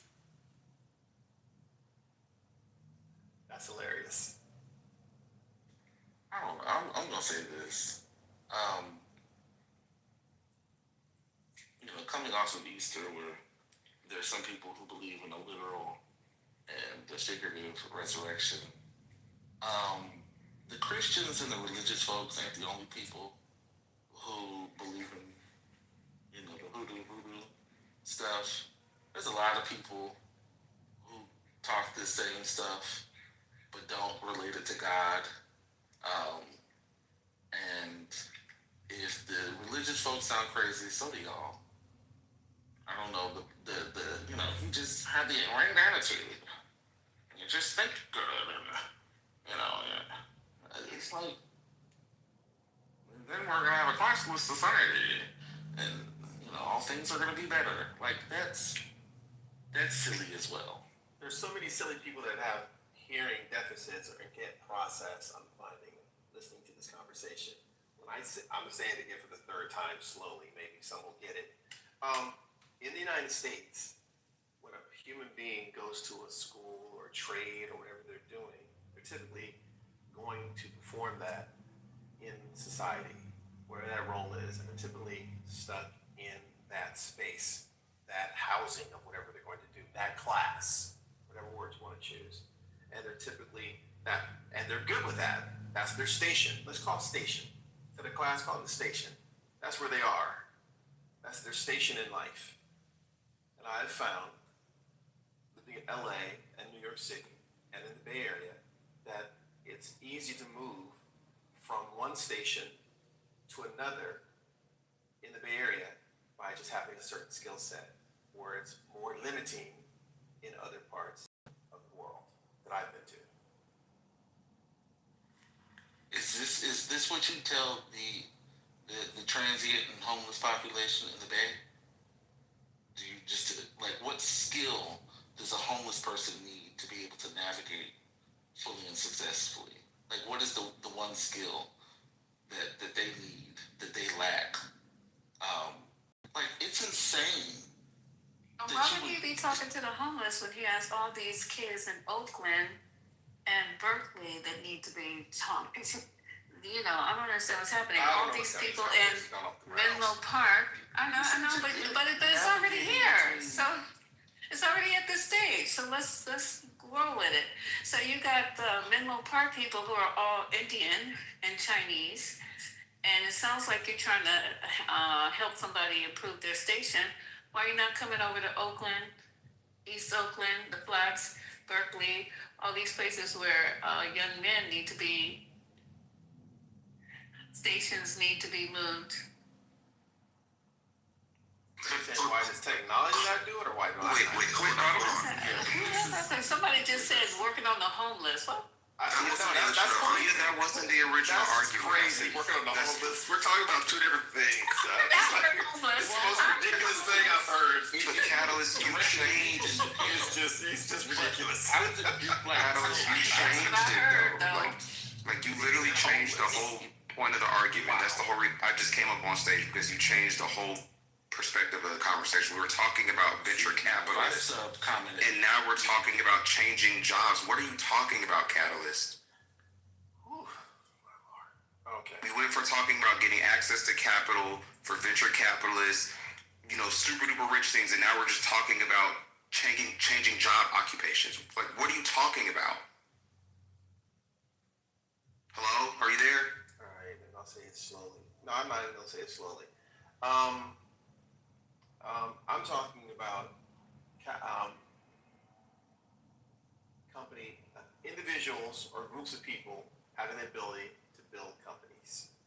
I don't know where the homeless thing came in there about, and I don't know. We don't gotta focus. We don't gotta focus on homeless. You talked about changing occupations. So acquiring, you said use the term acquiring skills to change from one station. Yeah, a skill set to move from one station. Hold on. Go ahead. Yeah, go ahead. Hold on. Because you said you talked about a skill set and changing your station in life. You said people are freely able to move. You named 3 places where you found people were freely able to move their station in life given their skill set. No, I said there was one of those 3 places I've been. I found New York City. Okay. New York City. So one of the 3. And so then what I said was stuck. Just like LA, very stuck. And you said if they acquire a skill set. And so I named a group of people who have a particular station in life. And I said, what skill set? Now, granted, this is beyond the conversation that we were having. What skill set do they need to acquire to change their station? Because you were making a larger argument about it being a classless place. And so I said, okay, well, great. I said, so station meaning class, meaning you're stuck in that role. So to answer your question, what skills are in high demand right now in 2020, in 2016? AI literacy and the ability. Jesus fucking Christ. Exactly. That's all I wanted. I wanted to name the skill set. AI literacy is what they need. Human-centric soft skills. Basic of shit is what they need. Emotional intelligence. AI literacy. You mean AI to read? To be able to read? That's actually all I wanted. I just wanted you to name the skill set. You did. Healthcare. Go ahead. Practitioners. Lisa, you got it. God bless. Technical healthcare. HVAC technicians. Electricians. How did y'all even get here to begin with? I thought y'all was talking about Iran and America. Man, Catalyst is cooking, man. I'm learning. Come on, Catalyst. It's hard. It's hard. That's all I wanted. Staying school kids. You see, brother, you guys know the appreciative. I did exactly what I set out to do. Like, at the end of the day, these people are naming, like, the most basic level shit as a way to, like, navigate and, like, climb the social ladder, climb the level of prestige and all. Like, it's absolutely ridiculous. All you need is AI literacy. That's what people are struggling. We have long-term unemployment right now. People beyond 6 months of employment seeking jobs. And what they lack, the reason why people are not advancing because they don't have AI literacy. Listening is radically fundamental. HVAC, construction, there's so many electricians, there's so many roles that are available, and those roles and those skill sets are needed in 2016. And all you heard was just that. In 2016, in 2026. Sorry, 2026. Yeah. Then just you got it. Can I ask Anything else? Can I ask the brilliant scholar a question? Can I ask something? Full stack web development. Risk. Can I ask something? Yeah, subcommented me again. That was fun. That was a good. How's your dashboards going? Oh, they're going wonderfully. Thank you for What did you use? Concrete. Stepping on the content. Power BI. I'm talking to Johnny's, bro. Chill. She's responding. Chill. I'm just tuning in, so pardon me if this has already been discussed. But why does it seems to me that with Catalyst submission, the comparison or the reaction is based on the assumption that the baseline is like homeless or underskilled or undereducated And it sounds like to me that that's not the baseline that he's talking about to get ahead or change your station in life. So I feel like it's almost two different conversations. And as an example, at my station in life, this is, I have done the work of working with entrepreneurs that have an idea or a concept. That burden I will pass on to younger generations. I'm only interested in those that have established a business and need to get to their next station, as in business accelerators, or they understand the fundamentals of a business and are ready to go to the next level. They also want to improve their station in life so that they can help those behind them who may be homeless or underfunded or undereducated. In order for them to help those behind them, they need to move up in their station in life. So I just want to understand where the baseline is. No worries, Janice. That's a good question, Janice. The pushback is originally from the fact that the conversation began with Catalyst saying that Silicon Valley was a classless place where all you needed was an idea and you didn't need a particular educational background or class background in order to get funding. That's where the conversation began. You added that. I said classless as far as station. I redefined it. And so when I'm talking about station, I'm talking about if you can build a neural network, or if you understand machine learning or deep learning or Python and the libraries, you don't need a college education for that. Do you understand machine learning? Wait, hold on. You can actually position yourself in certain rooms. You don't need a college education to understand neural networks or machine learning. You don't need a college education to understand Python. Yeah. You don't need you do not need a college degree. You don't need a college education to Python? Seriously? Sir. Python libraries. That was high school, bro. Sir, you just said you don't need a college education to understand machine learning or neural networks. You don't need a college degree to understand. Or college degree or whatever. You want to understand Python or machine learning. You don't. Yes, because understanding to you means just, writing some code and calling some API and that's it, right? Did Mark Zuckerberg graduate from college? Bill Gates graduate from college? Did several people graduate from college? I don't use that. He got you there, man. Did these people graduate from college? Hold on, did they go to college? Some did. They dropped out. Oh, okay. So they went to college. So do we assume that he had the networks, the knowledge, that all of that happened before college? Like, why do y'all sit here and pretend as if knowledge isn't gained or accumulated, like, through the actual, being in college? Like, did he take, wait, hold on, let me ask the question. I don't want to assume. Did he take any courses? You think Zuckerberg took any machine learning courses at Harvard? Your premise was that you don't need a college education or college degree to understand. College degree to understand machine learning and neural networks. I don't know what's happening to society. There's this thing where people just want to use a hammer and hit some nails and earn some money at the end. And just because they can use the hammer to hit the nail and earn money, it means that they understand what's happening and have some deep knowledge about it. It's disheartening, brother. And that's the thing about the rich and having that network, right? You don't even have to. Elon Musk didn't build a Tesla, but he had the capital to buy a company, hire the people, all of the engineers and scientists that work there, right? It's not even about you as an individual being able to create a simple program with an API, right? It's bigger than that. I guess that's what we're thinking we're thinking big and you're thinking real small. And another issue? What's wrong with that? This thing from Catalyst where, if you just use a tool and you get some money at the end, that's enough for you to understand it.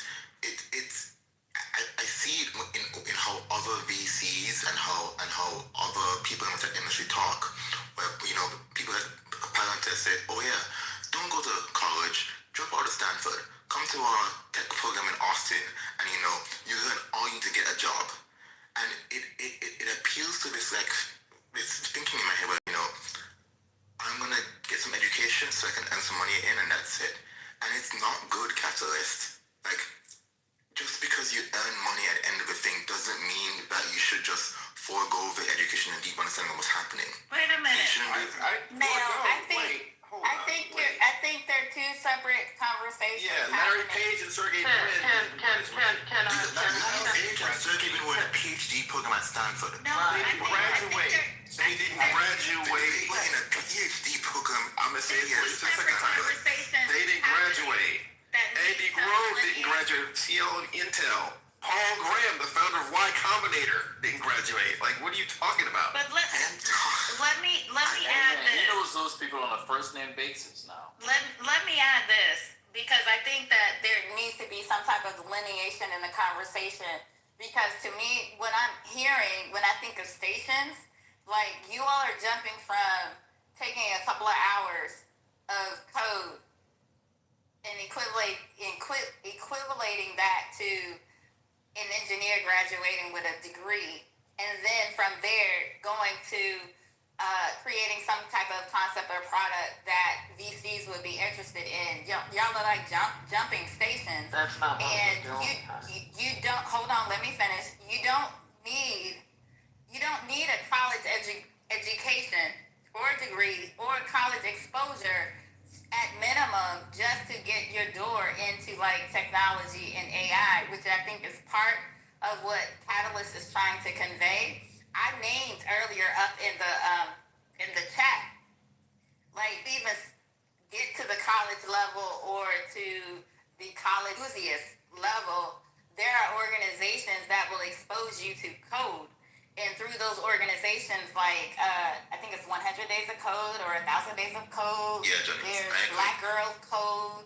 There are tons of organizations that will expose you at elementary or middle school. And a lot of those graduates, they get to the stage where they have a concept for a product and are ready to move it to market and need funding without even having to go to like college or whatever. Like, I feel like you all are taking exposure to code and to technology and jumping to equating it with the Mark Zuckerbergs that had some college exposure and have the network to get like the VCs. And I've seen I've seen success stories. 1 second, I'm almost done. Sure. I've seen success stories where they've gone through, what is it? Y'all making me go back into the recesses of my memory. I think it's like with Y Combinator, there was another one that was like 50, Big 50 or something like that. Y Combinator's awesome. Yeah. Like, I haven't engaged with them since like the early, like 2010 or whatever. But there were a couple out there where the people that won those competitions and went through their accelerator programs, they didn't all have college exposure, but they had exposure to code. So I feel like you all are like jumping stations and skipping some stations, and there are success stories out there. They might not be the ones that have the marketing machine and PR machine behind them to show that they have successes, but you don't necessarily have to go to college. And yes, college, if you use Zuckerberg as the case study, he had, in addition to college, he had resources and a network, but that's not the only way to get there.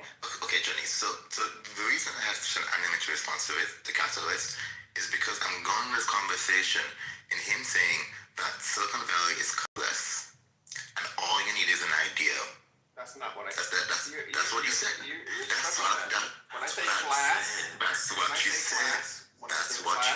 That's what you said. Station. You later try to clean it up by saying, I'm not cleaning anything up. I'm making it. I'm explaining it for those who are slow. We are Afghani and support Iran also, you motherfucker. Please stop your language and please stop. Thank you, Chair. Okay. Go ahead, Brother Mike. For instance, Lucy Gao. Don't do another biography. She went to MIT. What are we doing? Right. No.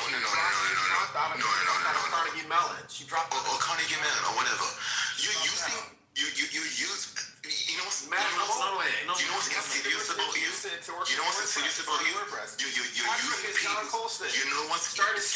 And they both about dropped out of college. You're using people who went to elite. You're using people who went to elite undergraduate programs and using that to underscore your argument that you don't need college. It's gross. It's anti-education and it's also anti-black. You're using these individual people to try and make an argument. All right. This is boring. NYU, Jack Dorsey. All right, we got it. All right, get into an elite college, drop out, become rich. We got it. Can we get different topics? We're tired of hearing you name schools you never got into. Could y'all, Alex, what school did you go to? Doesn't matter what school I went to. None of them. Shut up. What school did you go to? You named at least 3 of them I went to already. Okay. All right, so I know. So there's my answer. So it doesn't matter. So you went to San Jose State? Not that one. You went to UCLA? No, higher rank. Examples from Newton Scoot University where Higher dropped out. Well, you said this dropped out. company.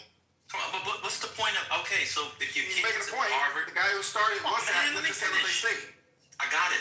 The guy who went to Uber went to UCLA. I got it. And a lot of people go to San Jose State and drive Ubers. Can we move the combo along? Michael Dell went to University of Texas, Austin. Michael Dell, isn't he old? I'm just giving you examples. Can I talk to Catalyst real quick? No, I'm talking to Catalyst. Isn't Michael Dell? How old is Michael Dell? He's like 60 something, right? Oh, okay. Go ahead, Concrete. All right, Catalyst. Look, brother, I hear what you're saying. I'm all for self-learning and not going through what some might say permission rituals, right? Oh, come on, Concrete. Hold on, bro. Just chill. I got you. I hear you. Go ahead. And the argument, I'm hearing both sides, and I obviously I can what's the word? I can identify with both sides, right? The academic route and the forge your own path route, right?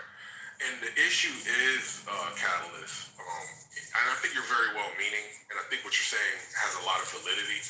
But what's happening is we're looking at the wins as in terms of possibility, but we need to be thinking about probability, especially with vulnerable people who, as you say, are going to appeal to, like, are on the lower rung or underserved part of our society. You don't want to steer them in a direction of low probability endeavors, right? I agree with you 100%. All right. You're right. So let me just.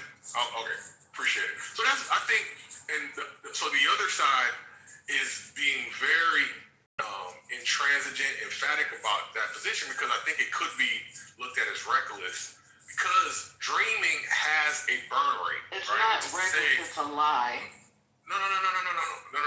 It is reckless to tell somebody that this is a route that is possible. You cannot play the game. One second, ma'am. I don't know what you're talking about. But is this I'm just talking about. All right. Let me just land. Let me land. Please, thank you. I appreciate that co-signing.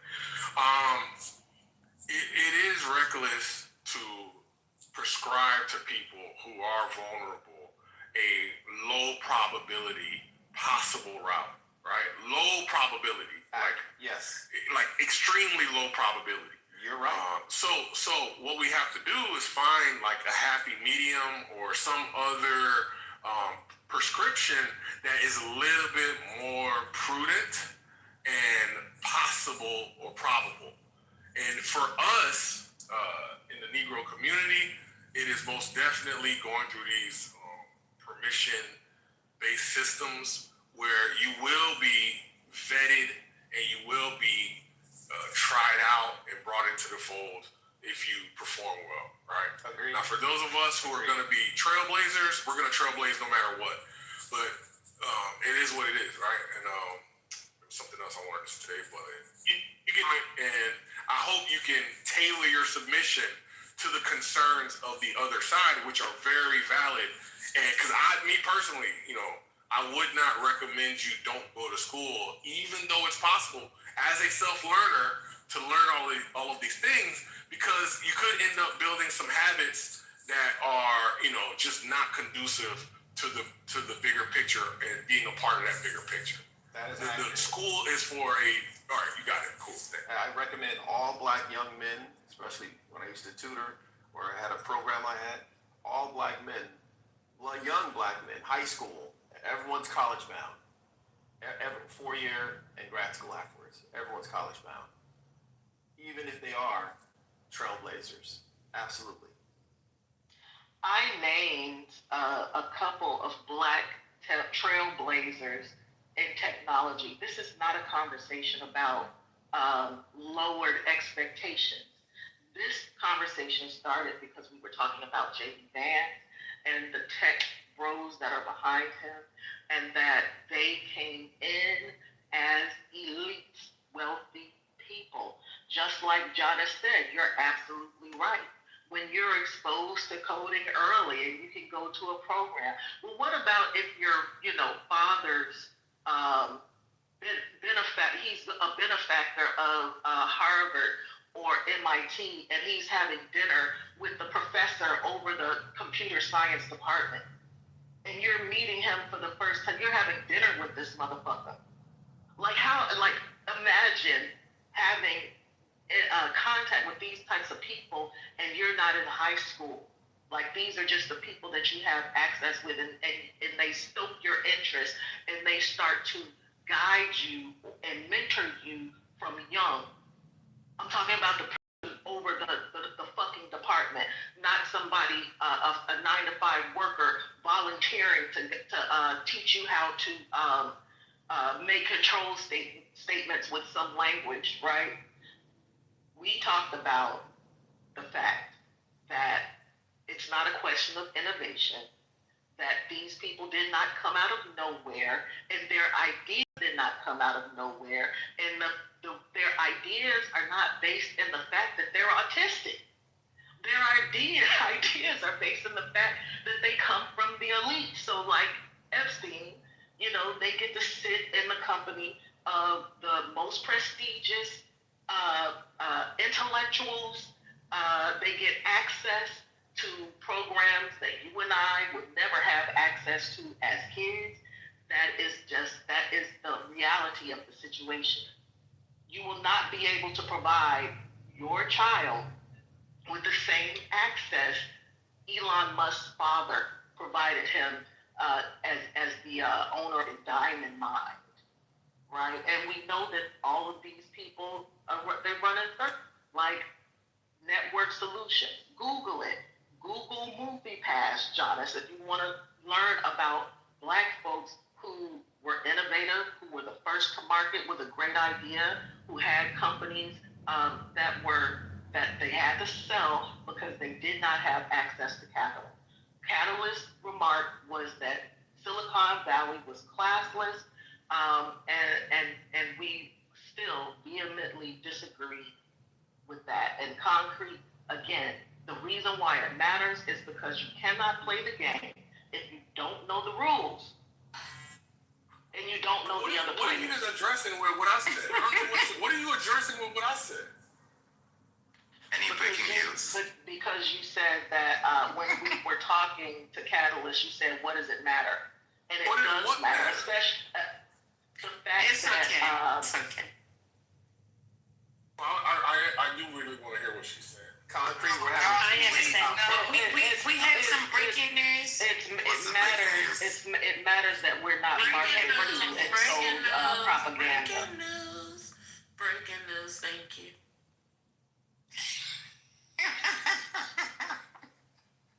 Oh, God. All I know is that it's a possibility that the Republicans are not behind the president. So it sounds like they might be backing away. That is one thing. And also it looks like the gas prices are coming down. Not sure if that is true or not. But I just wanted to... Oh yeah, oil prices, sorry. To break the conversation up. If you guys don't help me, they're gonna go back. So yeah. We was talking about how fucking Trump said he was going to kill the whole civilization of people. I get there anyway. She told you how J.D. Vance situation. More breaking news. This is out of Istanbul. Damn it, paywall. If anybody can pull it up, there's been an attack on the Israeli consulate in Istanbul. Looks like one person has been killed. Let me see. Okay, here's AP. Gunmen attacked police near building housing Israeli consulate. Istanbul AP. 3 assailants opened fire at police outside a building housing Israeli consulate in Istanbul on Tuesday, sparking a gunfight that left one attacker dead. Turkish officials have said the 2 other assailants were wounded and captured. That's it. Y'all can go back to writing about the madman. No. Pennsylvania. That's all I got. Oh, Trent's here. Oh, we got TNN. This is TNN. I don't know what he has. You got. What's the breaking news, Trent? What are you about to lie about? I appreciate the line. There is possible breaking news that Pakistan has negotiated a ceasefire for 2 weeks. The White House has acknowledged. Did you say Pakistan? Go ahead, bro. No, I'm asking, did you say Pakistan? They're the mediator. They're the mediator. Yes, ma'am. I said Pakistan. That has caused the oil market, I'm not going to say a fall, but to stop rising on this news that there may be a pullback from the close edge. Well, that's good news. Damn. So they're not gonna bomb, they're not gonna kill the whole civilization tonight? That's what that means? Cause I'm stuck on that. I don't know. He was never good. We'll get back to you in 2 weeks. Who was the last one? It was Alexander the Great was the last one to conquer them, right? I thought that was Napoleon Hill. Was it Alexander the Great? Oh, it was. Yeah. Alexander the Great conquered the Persian. Yeah, Alexander. 300 BC. So, to be fair, if he would have killed the civilization, he would go down in history books, to be fair. I'm just being fair. We should be fair. The Pope has come out to denounce the threat of genocide. Here we go. What's more in the black, the gray, or the red Pope? Well, the current Pope in Rome is a black man. He's a black man, exactly. So the black Pope. That shit is wild, And the civilization will die tonight. Tonight. We're switching the lights off. I was looking for an early ban. A friend of mine, the same trader that told me that the 118 of WTI told me that if there is any kinetic action this evening, you can expect WTI around 125. He also said the reason Brent is not higher is it's because it's being artificially suppressed. He went into a whole bunch of things about the Swift trading funds and force majeure that I won't bore anybody with because I don't understand it myself. But essentially that he expects that WTI to remain $2 to $4 higher than Brent during this time period, where that's usually never the case. But if there's any strike on any infrastructure, because he thinks that would cause Iran to attack the infrastructure nodes of our intel companies like Google and stuff inside the other corporations that they'll target. And he said that would cause things to go off the wire. So I'll end right there. Wait. Go ahead, man. Why would Iran striking, Google's campuses in Israel cause things to go off the wire? Who cares about it? Go ahead. I don't even know if he said Google. He was talking, there's multiple companies that you know of, but he said that are there. He said they hit those nodes, that would cause a chain reaction of different things. I can't, this guy speaks, he's high level, he's all a minute. I guess I get you're saying, but I just want to say about Amazon's ME02 availability zone is completely offline, and I don't think them striking other pieces of infrastructure belongs to the major tech companies would change much, if anything. Went into force majeure with JP Morgan Chase, and again, convoluted. I didn't completely understand it.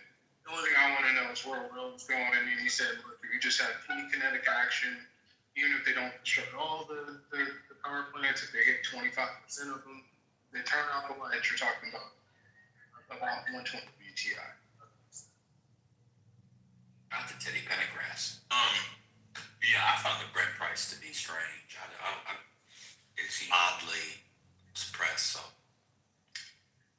I'm not smart enough to understand why, but it has been under WTI now for almost a week, if I recall, which is very bizarre. Well, people in Texas should be happy.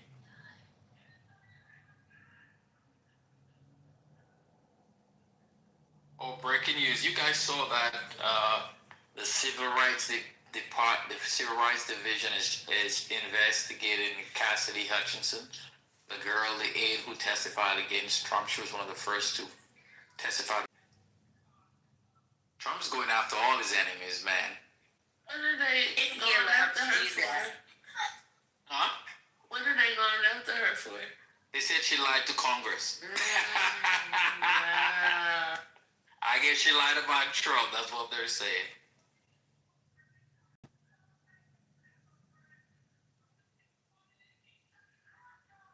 I don't know. I'm at the edge of my seat thinking about this civilization ending tonight. I don't know. Y'all niggas want to talk about, it ain't gonna happen, but I don't know.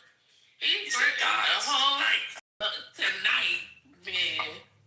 Like, ain't nobody saying nothing about it. It's crazy. All hell would break loose if he did that.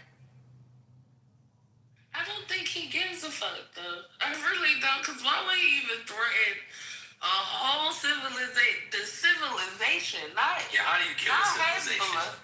Yeah, that's crazy. I think those are the tactics If I may, If I may, I just want to read it just so everybody understands. A whole section is how it starts. Will die tonight. That's not funny. Never to be brought back again. Can you read it in his voice, please? An extinction event. I don't want that to happen. Wow. But it probably will. However, now that we have complete and total regime change, where different, smarter, and less radicalized minds prevail, maybe something revolutionary, wonderful can happen. No. Man of wisdom. We will find out tonight. Hold on. One of the most important moments in the long and complex history of the world. 47 years of extortion, corruption, and death will finally end. God bless the great people of Iran. Oh, you can look at as well. Wait, the great people He showed to that he's about to decimate? It's a whole civilization. Well, he bless you. At least he's blessing you first before he gives you. He's gonna erase your civilization from the face of the earth. Would it be accurate to call him an extremist?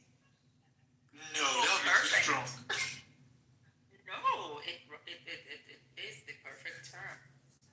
Do y'all understand what whole civilization implies, y'all? Do y'all get what that means? Yes. That is crazy. Let's get what that means. Let me ask you a question. I think he's going to go up. Let me ask you a question. What if he does do this? Who's going to do what? Who's going to check him? Well, he would be removed from office by Friday if he were to authorize a nuclear weapon in the middle of Tehran. Do you know the kind of damage that would cause, not just in Iran, but throughout the region? He'd be out of office by Friday.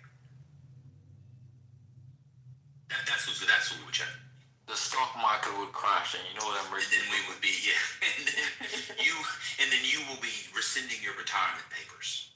Oh wait, you'll lose your job as well. like, yeah, this whole like, who's gonna Trump can do anything. Look, if Trump can do anything, why is Tish James still at the Fashion Nova? Huh? Y'all act like Donald Trump gets away with everything all the time. If Trump can do anything, why is Pam Bondi gone? Come on, man, we got to be a little bit more. He can't do anything he wants. They talk about who's gonna check him. So I love this. He can't get Tish James in jail, but he gonna drop a nuclear bomb. Listen, Igor and Neo said they would get their nuclear kit ready. I don't like Igor and Neo not standing by us and running away. Now, come on now. I thought we all was on one team here, people. Well, they have nuclear kits, do you? He over there safe in Serbia. He ain't thinking about Now, I just want to say this. Brooklyn, you should have crashed. Because for Tish James, she gets Fashion Nova. and I got Rainbow. You see what I'm saying? The nerve. Ben, you got to take it back, buddy. You done fucked me up. The Rainbow shit. You gave Tish James. When you get incinerated. You gave Tish James. You gave Tish James Fashion Nova. I get Rainbow. That's some bullshit. Well, she's a city attorney general. Look, when you are incinerating, when you are being incinerated by a nuclear bomb, your last thought can be Bergdorf's or Neiman Marcus. But for now, you're right. Let me bring up Brian. Brian, I want to speak. Can y'all bring up Brian? I can't. His hand was up. I sent for him. He didn't come up. I'm sorry, go ahead. Brian says he doesn't cry wolf. He cries wolf all the time. He cries wolf all the time. It's true that after he bombed them, he's done things like destroyed militant war. But I'm talking about like, what did he say he was going to do 2 weeks ago? And he gave a 48-hour extension and then a week extension. What was the one? He chickened out on something. He was on the Bombadil all that. 48 hours. Yeah, there's a whole thing on Straighter from Moose. Yeah, he's made many threats he hasn't followed through. To be fair, Brian, you might not be following the war, to be fair.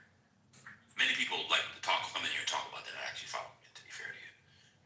So did regime change already happen? Yeah, the regime change happened. What happened was they brought in new people, and the new people are more reasonable. They are not radicals. And there's that. I think they should be people open to working with the United States moving forward. God bless the people of Iran. Yet they haven't made a deal yet. And though the regime change was successful, we don't have a deal, but we're still going to remove their civilization from the world. Okay. Absolutely. Wasn't our goal regime change? So it's mission accomplished, guys. The goal was to save the Congo. The former leader we killed, we are proud of that new regime. The goal get moved every other day, child. Not real civilization. Yeah, we were supposed to liberate the people. We liberated the people. The first we get the regime change. They said that Israel was gonna attack them, so they attacked them first to neutralize them. Then that shit didn't work. Then they did something else. Brooklyn, and then they say the protesters were Iranians who really wanted a change, only to find out they were being armed to go and do that whole protest. Yeah, he did and say the that arms yesterday. went to the Kurds, who then decided not to join the fight. That was another cry wolf, Brian. There's another one for you, Brian. The Kurds. They said they were arming the Kurds. The Kurds were going to enter and take over. I heard Trump say the other day that they, armed the wrong people. I can think of like 10. Did y'all hear that? I can think of like 10 things. But Brian tells me. Yeah. He said they gave guns to the Kurds and the Kurds kept the guns. They kept the guns. Well, conservatives were upset about Biden leaving behind stuff that was negotiated to leave behind. But not one of them has come in here and talked about Trump giving guns to the wrong person. Anybody notice that? We have an ex-Iran-Contra affair. Well, what greater liberation is there to liberate one from their own existence? That's true. I think, yeah. John, hold on, you're missing something. When we're talking about enslaved Africans, everybody was okay with Muslims jumping off ships. And that was the most noble thing. Well, let's liberate. That's civilization. No, hold on. The Iranians who are coming here say they were waiting for weapons, that they were ready to storm, and they were waiting for weapons. They hadn't been handed the weapons yet, and how they were told to stay away from the streets until the military was obliterated. Again, away from what? so we're going to help them. We're going to so Trump is going to liberate them from their lives, and that is one of the most noble forms of liberation that we have. That's what people say. But you know what's wild in the region? The West drew maps and got rid of Kurdistan. The Kurds don't have a country, and they give weapons to the Kurds. Then they expect the Kurds to fight for them. Then Turkey is gonna get mad at the Kurds in their country because Turkey figured you emboldened the Kurds in Iran. So the West is just fucked up that region, man. I don't know how we gonna unfuck it, but it's just the Kurds are in such a fucking precarious situation. No, I wouldn't take any weapons from fucking Trump. You can't. Well, the difference was this time they learned. They took the weapons, and because they remember Trump threw them under the bus the last time, so they were like, you know what? We'll take your weapons, but from us. Yeah, we remember Syria, bitch. Like, yeah. Oh, yeah. Do you remember the report about the Hilux Toyota Hilux? How there is this report that they went and purchased 50 Toyota Hilux, and that the Kurds were ready to come in, and how they were being pressured, and the Kurds say, no, we're not entering this. You left us hanging. Yeah. But we're keeping the guns.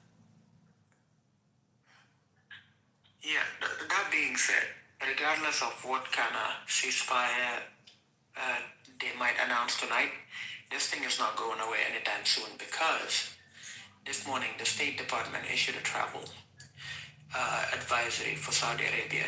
They're extending it as far as the time when Hajj happens. So if you're an American citizen who's planning to go to Mecca this year, the State Department is saying you better not, because they are not coming for your ass. And that both the president and Rubio are saying, are calling on Americans that are in Saudi Arabia to leave immediately.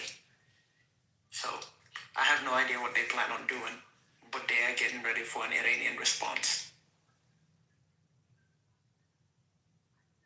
I'm hearing reports B-52s have left the United Kingdom. B-52s, they're heading to Iran, have left the United Kingdom as we speak. They're supposed, according to reports, arrive at 7 Eastern time. No, it's not B-52s. What are you talking about? It's all online, brother. It's everywhere. Wait, a plane? Yeah, B-52s. Yeah, the B-52 bombers have left United Kingdom. It's the big news. Yeah, it's a report. Okay, but what so they're planes in the area. So unpack it for us. You want to break the news? Tell us why it's important. Love shot, baby. I say they gonna bomb Iran. Acting like y'all an expert. Tell us why that matters. Give me the message. Oh, now he on mute. Maybe he said if your name ain't Smokey, then it ain't your motherfucking message. He only read the headline. Like, nah, it's all out there. I'm just doing something right now. I can't really talk right now. But it's all out there. Everybody want to break news, but don't know what the news means. Stupid ass. It's important. Baba, please. A B-52. Hold on, let me. This. Yeah. I mean, y'all got phones. Y'all got phones. Man, look it up. B-50. I just got to see how big this is, because apparently this is going. Okay, and so what this gonna do? B-52 bombers. Are they not already there? All right, let me read, because you don't want to. All right, so this is India Today. I don't know how valid they are. India Today says multiple B-52 aircraft have been seen departing from RAF Fairford and and others reportedly fueled and positioned on the tarmac before takeoff. The first bomb is believed to have left around 3 hours ago, according to flight tracking and Defense Link reports. U.S. Air Force B-52 Stratfortress bombers have taken off from the United Kingdom and could be within striking distance of Iran ahead of President Trump's 8 p.m. deadline, reports said. Multiple B-52 aircraft were seen departing from RAF Fairford, with others reported that they're repeating. Hold on. Let me see. It's just saying the same thing over and over again. Someone named Ed Doherty on X as well has said this. U.S. Air Force B-52 Stratfortress bombers took off from the United Kingdom and could reach Iran by the time President Trump's 8 p.m. deadline hit. Here we go, Iran should cave now. Trump is serious. Fuck around and find out. Watch on X. This comes as tension. No, that's an X post within this article from Eric Doherty. I don't know who he is. Some of you may know who he is. This comes as tensions escalate after U.S. President Trump warned that a whole civilization will die tonight if Iran failed to comply with his ultimatum to reopen the Strait of Hormuz by Tuesday evening. Trump has set an 8 p.m. deadline, warning that the U.S. could target critical infrastructure across Iran if the blockade continues. Tehran, in turn, has threatened retaliation against U.S. allies in the Gulf, raising fears of a wider regional conflict. As the deadline approached, strikes intensified with reports of attacks on bridges, transport links, an airport, and a petrochemical facility, including key targets on Karg Island, Iran's main oil export hub. I'm not going to keep going. The article goes on and on. It's pretty much more of the same. So I don't know if anyone knows of this. This article is alleging that things have already begun. Well, we need evidence of Give me an apology, Miriam. Give me an apology. Because no, I'm not giving you, because the thing is, Sturmer is refusing for the U.S. to use their base. And apparently they want to continue to stand on that position. And none of the leading agencies are reporting on this B-52 moving from the RAF base in the UK. Yes, Donald is an idiot. Where is that information coming from? We just gotta wait on Trent to come back and break the news. It'll be official then. Does it matter? That's all my question was. Like, why does this matter? Like, how am I supposed to, like, I'm not, people are breaking news in here. And I'm just asking, okay, so one question is always great. Where are you getting this information? Right? Verify the source. But then, why does it matter? Is it just, are we just announcing something? Well, is there something that we should know? There's an answer. Breaking. There's an answer, breaking. The 54th Battalion at Fort Sumter is getting organized to go attack. So, there's a bunker buster that only the B-52H can carry. And maybe they're carrying, other ordnance that's too heavy for any other bomber to carry. Also carry nuclear ordnance. Omar's breaking news. Oh my God, man. You gotta stop that. Well, they do. No, that's what I was asking. Like, why is it? It wasn't a gotcha. I was trying to figure out, like, why is this information? Well, you said go to the Love Shack, baby. That's why I tried to do a Google search and I got that Iranian. What newspaper was that? Any public occupied bunkers that we could pay to get into, just in case this shit go left? What happened to you? Wait, Brooklyn, you left New York, Brooklyn, and you know very well that how many buildings have nuclear fallout shelter signs? I know. All over New York City? But you're in Atlanta, and you should change your name to Atlanta. No. If I listen,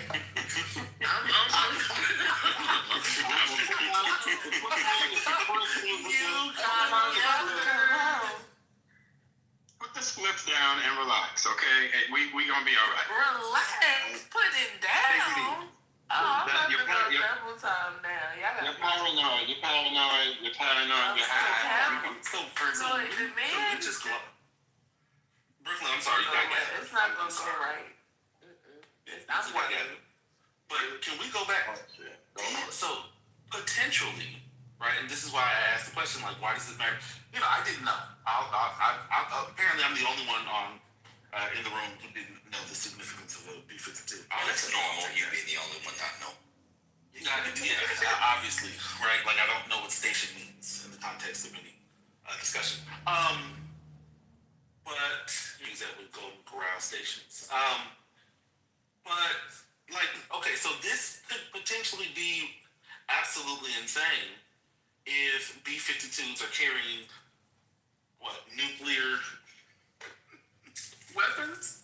Is this I mean, do we have other nuclear weapons out there? You can launch a nuke from a submarine. There are no nuclear submarines in the region, I don't think. Oh, okay. Brother, your question wasn't even answered. No, but you can do it from a sub, but I don't think there are any subs in the region. Which is what is the source? Credible source that has actually reported that, but because there isn't any. Well, I'm just a. Brother, we should all. When this thing started, cognitive ability. When this thing started, I said it. Who thinks Trump would nuke him? And everybody was like, "Oh hell no, he's not gonna nuke him." I mean, I thought of it. Israel has nuclear capabilities. I always say, I think Trump is asking the question. This man wanted to nuke a hurricane. What makes you think he doesn't want to nuke Iran? I mean, I'm just trying to put myself. I don't even want to say that. I just can see him asking Hegseth, well, why can't we just fucking nuke them? Right? Like, it's not far-fetched. Now, will they let him do it? Probably not. But we'll see what happens. So you guys Why would he you guys say the B-52? and have to deal with the fallout to the other countries? He doesn't give a fuck. Because he doesn't give a fuck. He doesn't care about fallout. You don't have to give a fuck when you're involving other countries. I mean, this is not enclosed only to Iran. Right? So, I think we're trying. Brother, guess what? This so-called B-52s that were leaving. Mm-hmm. The alternative report is actually that they had engine problem and couldn't even take off. Yeah, the motherfuckers didn't. Hold on. These motherfuckers didn't even take off. Engine trouble. Divine, it could be a partner. Where's that source at, man? Where's that source at? From Express. You didn't provide the source? Y'all just be finding stuff, man. No, this is from Express UK. That they failed to take off because of engine trouble. And then there is another ship out that has engine trouble as well. Yeah, Divine. Y'all don't like. What are you gonna say, Bo? I just want to say Brian C. is on stage, and Prime missed. I don't know who this is. Subaru was making the planes. It's cold.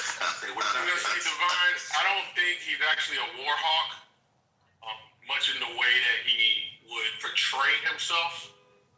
I think I remember like his first term, he mentioned how he could have like taken more actions, militaristic actions in Syria, and he decided against it. And the reason, this is my recollection, and the reason why I think he decided against it, or if I recall correctly, is that he just didn't want to do that type of stuff. And I think that's the same person, given he doesn't have a history of,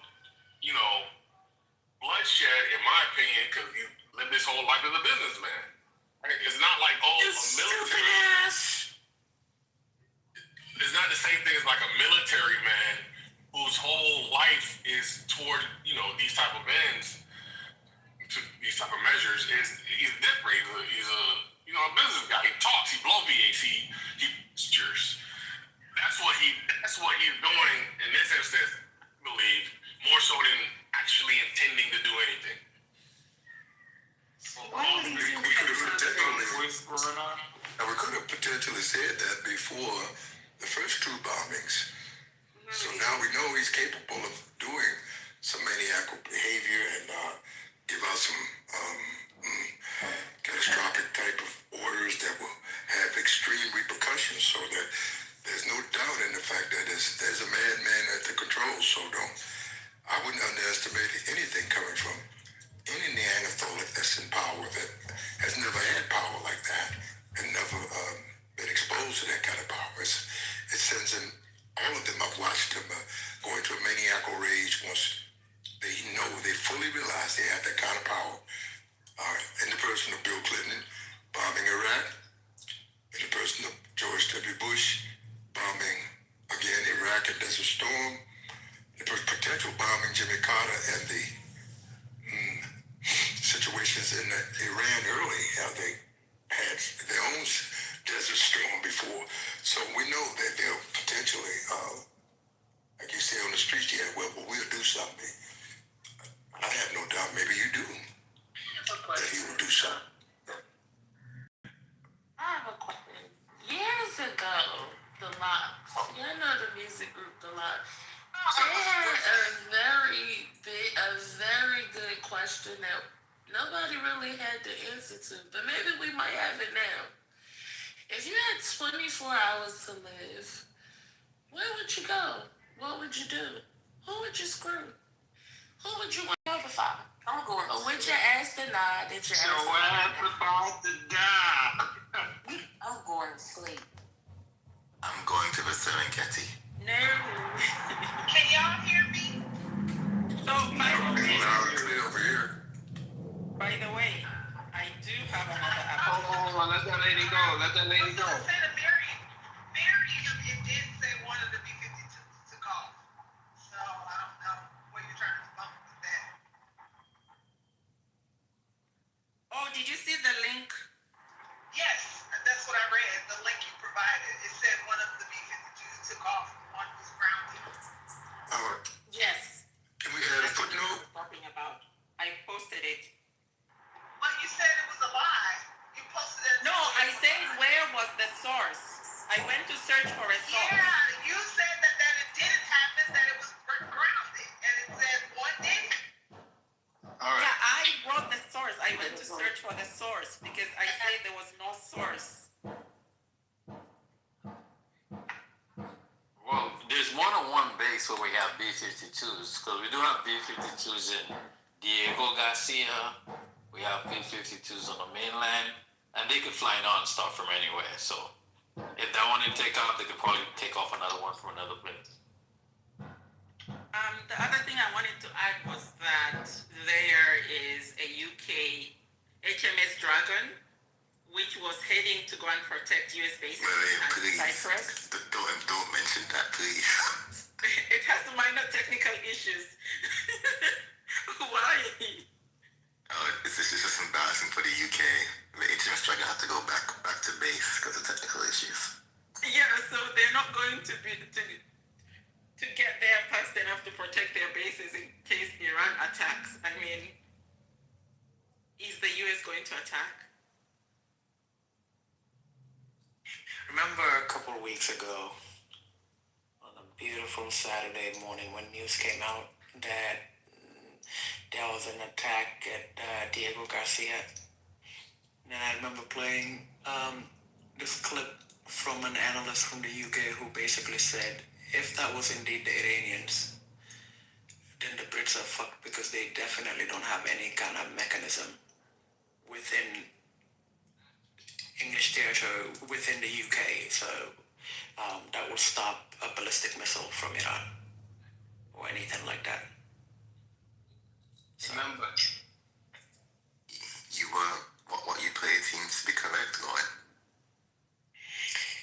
yeah, I don't know. A couple of years ago, I think this was in 2024 that I saw this. There was a U.S. intelligence report that came up Feb. They had done an assessment that concluded that the Ministry of Defense in the UK, within a period of a decade might not be able to take care of their country or militarily defend the homeland if there was an attack. I can try to find this, but this was something that was pretty common within intelligence circles, and I found it quite. Someone who came from was a subject of, of the Queen. Yes. Yeah. Yes. It was quite, not that I give a fuck. I'm American, so I'm past that. But that was quite sad, just hearing that you became this imperial power and just turned out to be this useless piece of shit country, like the band says, a shithole. Every person gets their time in the sunshine, It's just, and eventually the sun stops shining on you. It's quite sad. I think the best way to fully describe where the UK is at the moment was when their conservative leader was doing an interview recently, and there was a fucking mice crossing the thing in her living room. That's just the fate of the US right now. Not the US, I mean the UK. And what is wrong with that? What's wrong with mice crossing? In your fucking living room, dude? At the Saudi? Come on, bro. The United Kingdom is one of the it's one of the oldest kingdoms in the world. What are you talking about? Yeah, that's nasty. I'm sorry.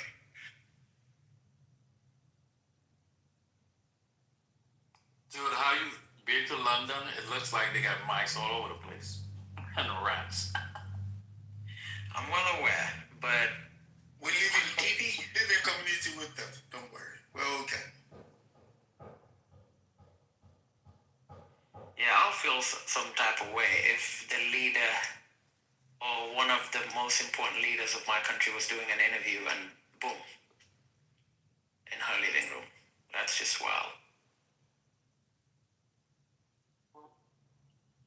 Seen 2 articles so far. The WHO is talking nukes in this conflict. I hope it's just fear mongering. I don't know, man. I don't think I quite understood what you guys said. I'll try it again. Maybe I wasn't paying attention. All right. Trump nukes Iran. What happens after that? Okay, he gets arrested. Who retaliates? Who comes to the rescue? Who says you can't do that? Bad America. You're gonna do it, LeBron. And tried to kick our ass. Who gonna check? Who gonna check us? Russia. He would probably He would probably be removed by the 25th. Yeah, Congress would take too long. Yeah. When you say the 25th, the 25th Amendment, like what? Yeah, there's a process whereby the vice president and I believe it's the majority of the cabinet members can remove a president. The question is, if the VP doesn't initiate it or decide, who do you think is the cabinet member that has the balls to actually do it? It doesn't matter. The vice president has to lead it, though. No, I'm well aware he will, but what I'm saying is, who's gonna have the balls to pick up the phone and call the other members of cabinet and say, yo, we gotta do this shit? If he drops a nuclear, to do what he wants, it would have to be, I estimate, over 10. It would have to be at least a handful of them. I think all of them would, except maybe one, except Pete Hegseth. That would be a level of escalation we've never seen in our lifetime. I mean, everybody says nothing is happening, nothing will happen. I know, just like you all said nothing would happen with ICE, that Pam Bondi would never go, just like you all said that Kristi Noem would never go. All these things, just like you said, James Comey's going to go to jail. I know. Things happen all the time. First lady, we're back to that again. Now we're talking about a man incinerating people with a nuclear weapon and people think nothing will happen. It's always, I think it's good because it gets people scared to vote and stuff, so that's fine. But I'm telling you, he'll be out of office within the week. You just never seen it before. There was consternation about dropping the bomb in 1945. You know what happens to Israel if they do that in the bomb? Do they have, let me ask you a question. Does Iran have bombs at the embassy in Mexico? Missiles? Anybody know? Can you repeat that question? Know? People don't even know what I'm talking about. That's what I'm talking about. People don't know what I'm talking about. That's what I'm talking about. They got a Think soup about kit that. for 'em? They only check 1% of imports. Y'all don't know how the stuff is shipped in the embassies and y'all don't think there's. You know what? Let me mute up. Just know when I die. You're gonna scare people, man. Let me know when I get incinerated and burnt up. I'll be laying on some brown titties. I'm done speaking. No snow bunny ones. I'll be popping a wheelie. I already told y'all. No snow bunny. Absolutely no snow bunny. Oh, bunny said a snow bunny. He said snow bunny titties. Who said that? Probably Dr. Umar. Jesus Christ. Well, Mel will have double snow bunny titties. Mel, I'm gonna have to call Dr. Umar on you, boy. Shame on you. No, please. Yeah, but he would be out of there within the week. It would be. I would actually be surprised. Well, they would carry out the orders because the president alone, the authority to launch nuclear weapons. We've all seen the movie. Tide. I mean, I'll be honest with you. If they don't do the nuclear, which say they won't, but they do these bridges and stuff that he's talking about doing, that's gonna be a shit show too. War crimes. Look, this is a person who it's clear he's lost control. It's because people aren't listening to him, and it's clear what they thought would happen would not happen. For somebody to threaten a civilization shows you they do not have control of the situation. The Strait of Hormuz was supposed to be open 3 weeks ago. Remember that? Oh, we'll go in and open it. Not open. Huh? I seen the check, and the check says it's still closed. What am I going to tell us? Iran said they lost the keys. Did you see those tweets? Yes, I did. It was very funny. Yes, it was very funny. No, they lost the keys. Bro. Well, he can do a huge amount of damage just by blowing up the bridges and the power plants and the water salination. People won't have drinking water. I mean, he can raise hell there without nukes. Yeah, and then Saudi Arabia will be first of the major allies who will feel it. They said Saudi Arabia goes dark if they go dark. They already said it. Yep. That's what I heard too. Saudi Arabia, Bahrain, they all going down. But you know what's And also, if Iran is hit, Iran power plants, that is also going to make Pakistan, yes. Turkey, Azerbaijan, Afghanistan. In fact, all of that region is going to go dark.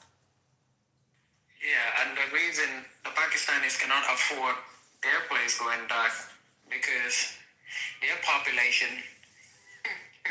Right for revolution. That's what I'm saying.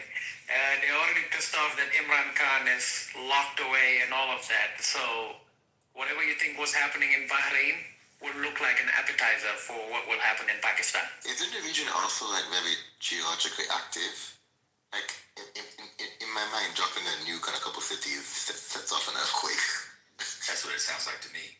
By the way, there was a bitch ass nigga on here at the beginning of the war that said 2 countries would be central to this. France was one. Anybody remember what the other one was? Pakistan. Yeah, y'all gonna start listening to bitch ass niggas. I'm telling you, they know what they're talking about. First of all, I know you remember. I said it from the very beginning. I said they will be the key to the whole thing. They're key to the whole thing.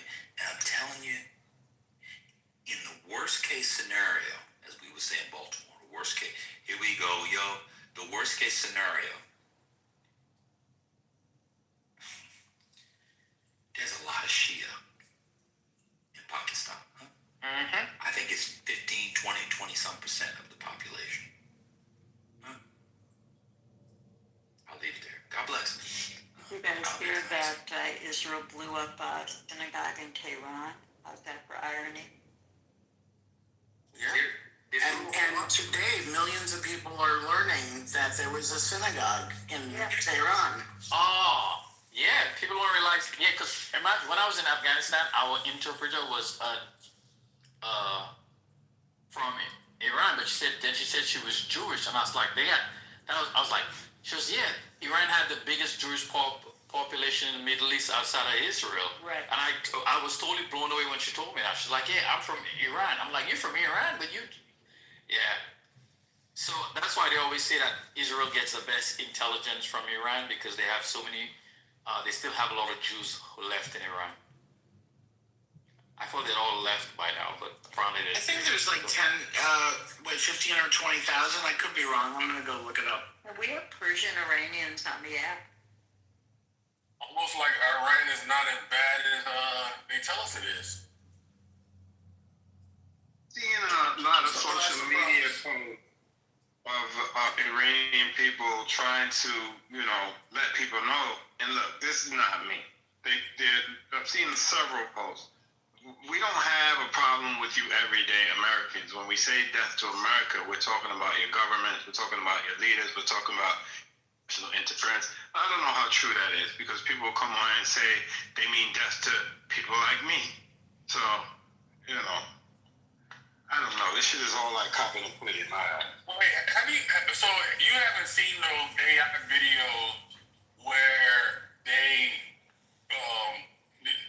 basically show you a depiction of they're attacking America, so to speak, in those videos. And a lot of it is just their policies, nothing to do with their people. Like they even had they showed a kid on Epstein Island as basically retribution to what's been. They're attacking America as retribution to all the things that they've done. Nothing to do with you and I, the people. You believe that? The state. Yes. Listen, why do you believe the narrative so much? He got his white flag up. He said, "You're not gonna kill me." I don't know what to believe.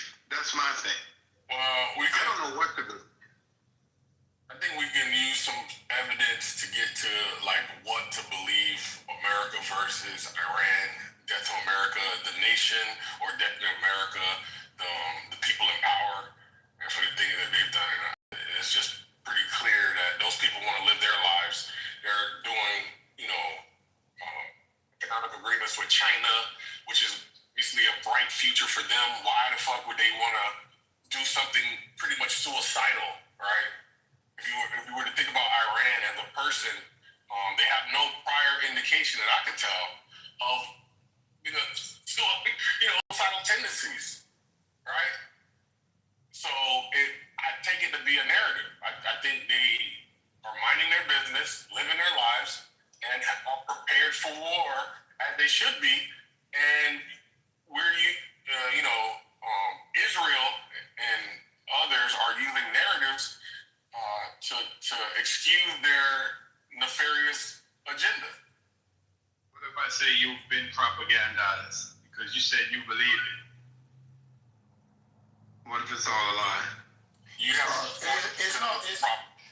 Can I just come in here? It's not all a lie in the sense that the Iranians they fight against the concept of domination like anybody would. So the concept of death to America is not death to you. It's death to the concept of America imposing itself on everybody else. So that's it. Lauren, I think you haven't come to terms with how bad America is. I think that's the only reason why you think it's not true. Legitimate. That's not true. Then you can easily understand. If you have, then you can easily understand how we could have a gripe with America and not the citizens, but the government. If you and I, as black men, have a gripe against America, and it not be our foreign entity, another state, have the same type of... You're drowning, brother. But I get the gist. I don't mind drowning. Okay, all right. Saying you got a bad signal. You're going in and out. I thought you meant intellectually. No. But you're back. But I get your point. And I still stand on I don't know what to believe because we're given a lot of information. We're bombarded with images. We're bombarded with a lot. And I know that our country has committed some atrocities. I'm not saying that we haven't. But at the same time, I think either way, we the people, meaning non-governmental individuals, are going to get caught up in some bullshit that really has nothing to do with that.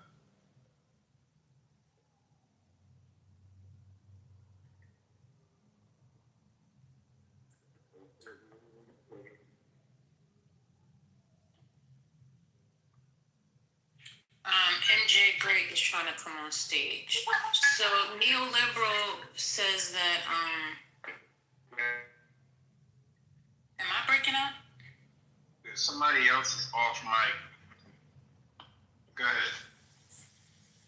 Oh, can you read what neoliberal wrote in the chat? Sure. Dropside News. A senior Iranian official told neoliberal Shill that this proposal floated by the Pakistani PM for a temporary ceasefire is essentially the same as previous Trump attempts, which Iran has rejected. Iran has already delivered its terms for negotiating into war. Neoliberal, they're negotiating. I don't get it. So the proposal that Pakistan, so it's a proposal that Pakistan has floated that neither side has agreed to. Huh? Is that what I'm reading? Uh-huh. Okay. So we'll get to 8 p.m. tonight. I had stuff to do, but I'm going to count this bitch down to see if I need some hot sauce. I need some hot sauce or tomatillo sauce for this taco. It's going to be one of 2 tacos tonight. Let's just keep it a bean. We got 2 tacos coming tonight. 1 or 2. Either we're going to have a taco with Trump always chickens out. You put your beans, refried beans, your salsa. Or since it's going to be the end of the world, y'all get your other taco. Get your lady, get the snappy nappy dugout. We're going to get 1 of 2 tacos in about 3 hours. So get ready for you. Now, some of you will have to go into the closet and get that silicone pussy ordered off of Amazon.com. The Temu joint. Okay, you got the AI. Let me continue. So y'all going to have to get 1 of your 2 tacos. It's Taco Tuesday for sure. Regardless, I don't know. I don't have that. Regardless of whatever taco it is, regardless of what it is, I'm not washing my face tonight. So tomorrow at work, my colleagues are going to smell it. Either way. Oh my God. It's going to be all over my mouth. Huh? And snappy now. Let me, it's going to be all over my mouth. I'm not washing it. Did you? What's that smell? I told that it was Taco Tuesday last night. Depending on Trump's action. That's what you're going to say. All over my mouth. Ooh, that smells a little. If you smell that one, that means no nuclear war. And if one smells a little, well, you know. We got about a week to live. Get your smelling tomorrow, bro. Be around me. It's gonna smell like taco up in here. You said it's gonna have a little tang? Yeah, it's gonna be tang for sure. It's gonna be tomatillo sauce or human sauce. It's gonna be one of them on my mouth tonight. And I ain't washing my face all week. You can put that. You can put that 2% exfoliator from Sephora. Put that aside for the evening because I'm going in tomorrow unexfoliated. What song y'all gonna play for the end of the world? Me, my neck, my back, pussy and crack. That's gonna be the end of the world song. We're gonna be up in there. Hey, Ben, you know what I'm gonna play? We didn't start the fire. You but it's all we did. We didn't start the fire. You actually did start it, brother. So I want to say one thing. This is it's related, but it's political. I need the online left people. They gotta have a meeting. What happened? What did we do? And the fact that Donald Trump, they have not invoked Article 2, Section 4 of the Constitution, is not hitting. Is not at this point. They're actually exposing themselves as dishonest as we all knew they were. Hold on. Let me read some of these tweets. Hold on. Yeah, so they have a whole clip of Hillary Clinton saying she would attack him. Hillary Clinton never became president. Not sure why that's necessary. Somebody's off mute, and whatever that noise is, it's disturbing. Let me see. I gotta find one. Hold on.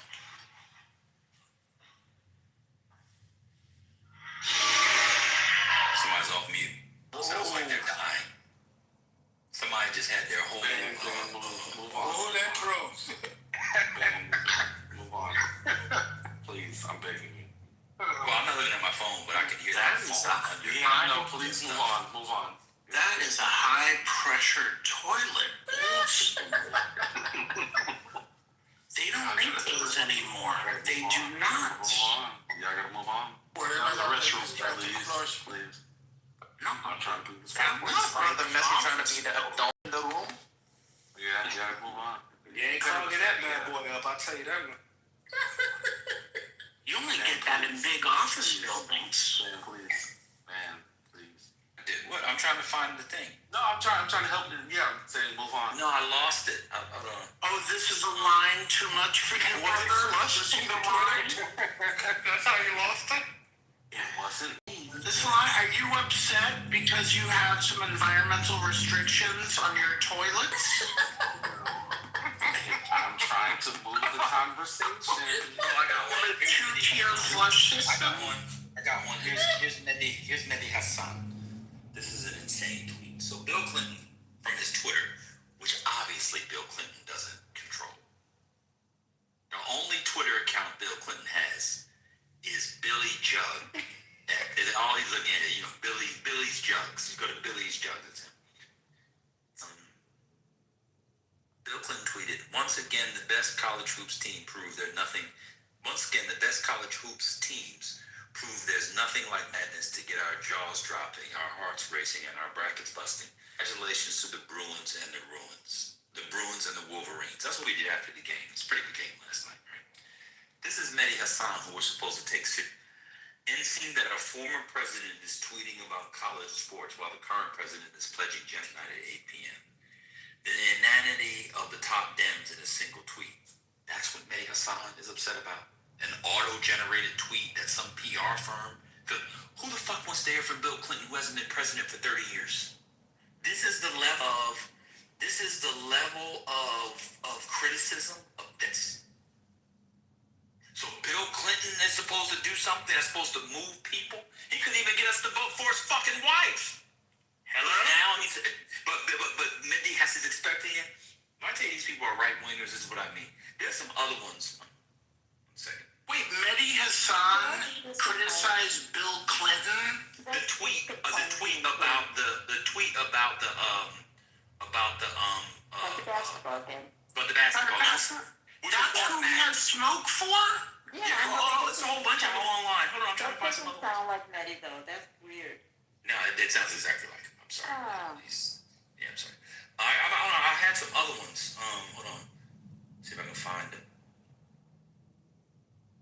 Emma Vigeland is mocking. Oh, that was 24 hours ago. That doesn't count. They're mocking Chuck Schumer because Harry Hinton did a thing where Democrats' favorability overall within the party is lower than Republicans, even though Democrats are winning every congressional thing. They win 5. Harry Hinton does a thing, and they all jump over Harry Hinton. So there's that. I'm gonna find some more. While you guys get some more stuff.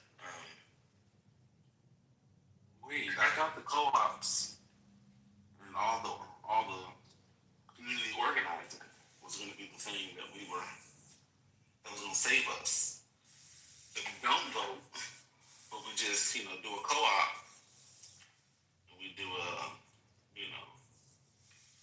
potluck in their clothing, and that was going to get us all to this place where we no longer have this two-party system. Yeah, it's not gonna work. I gotta find one. I had one. I can't remember the guy's name. Oh wait.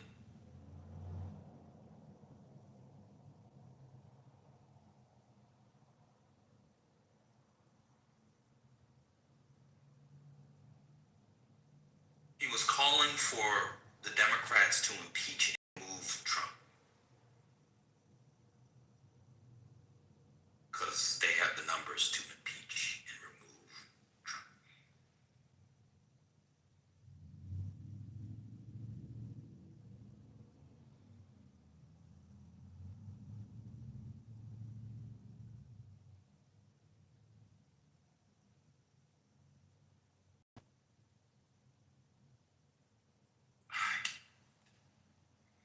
Anyway, y'all gotta get your online leftist friends together.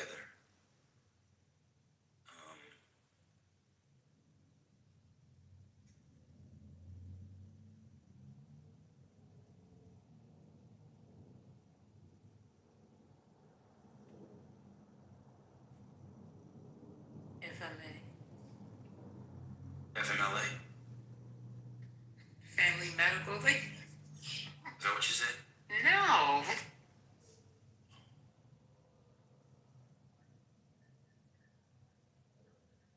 Oh, here you go. Here's another one.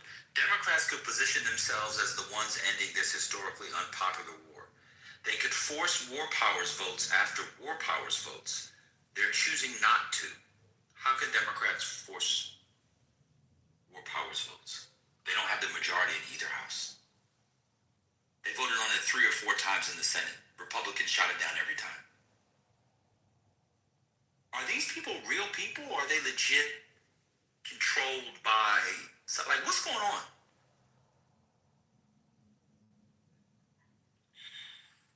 So they have smoke for the Democrats who aren't in power to rise up and do votes that they can't do. Yes, there was one in particular where they called Article 2, Section 4 as the impeachment and removal clause. Who's that last? Constitution. Who's that last? Some leftist. She had like 80,000 followers. Hold on.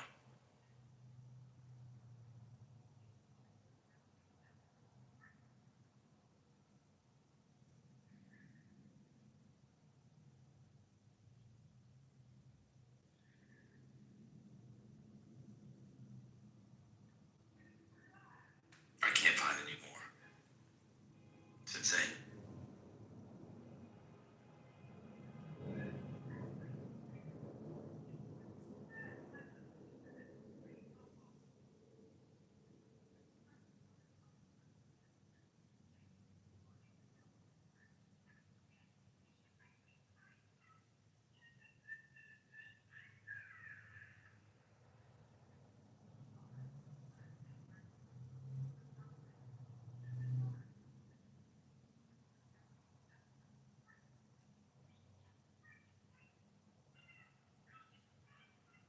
Everybody got breaking news.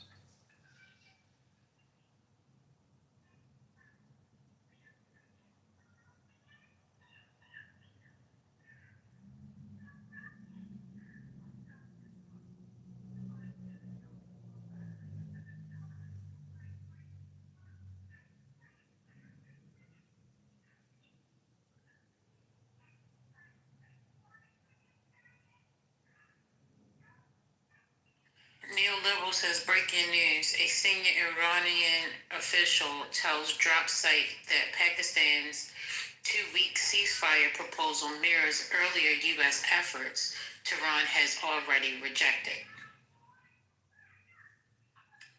So we're waiting for me to close. Does anybody know Benny Johnson? Yes. The close guy. Okay. Yeah, he's a closeted MAGA. He tweeted, "The Middle East is the graveyard of empires. Greece, Rome, Napoleon, UK, Russia, it's the abyss. Our movement's precious political resources must be spent on American priorities. Filling the pothole on my street is far more important than making a new pothole in the Middle East. Pray for a deal as Iran negotiates with the U.S. while Trump's 8 p.m. deadline looms. This is a lesson proven out 100 times over in American political history. Peace wins, war loses. Importantly, our movement should reflect the best of Western civilization and Christendom through the words of Christ. Matthew 5 and 9. Blessed are the peacemakers, for they will be called the children of God." Stupid ass. This is stupid. So they're a bunch of hippies now. These right-wing nut jobs are a bunch of hippies. I get it. Matthew 5 and 9. So he says, what have Dems done to make them win when they were losing before, besides not people? Well, I don't know, CC. What can you do in the minority? What can they do? Really strong. Again, I ask these questions. What can Democrats do? Well, you know what's actually funny? They actually got policy changed for ICE in the minority. That's what they've actually accomplished, things that no minority parties got. But what do people expect Democrats to do? Sometimes I think, again, people think Democrats have secret power that when even they're in the minority, that they can use? What secret power here? Democrats can present bills to the House and they will debate on it. We want to know. I asked. To be fair, I wanted to know what she understood as winning. She's talking about Tucker Carlson and socialism, not talking about political elections yet. If you scroll up, I asked. I don't get it. So please pay attention to how Tucker Carlson is moving, talking about capitalism and Christian. No, regular people in America don't. So that's the losing that was referenced because I asked. I was like, well, earlier she said, hold on. Winning. If Tucker runs and sells white people on socialism, Tucker Carlson and socialism? Come on, yo. You guys just got back. What is Come on, man. That's why that's why I hate the Democrat. Whenever the Democrat, that's why I didn't want to bring it up. Y'all's brain shut off. How can one of the most right-wing people sell anybody on the government seizing the means of production? Like, what are we saying? Tucker Carlson?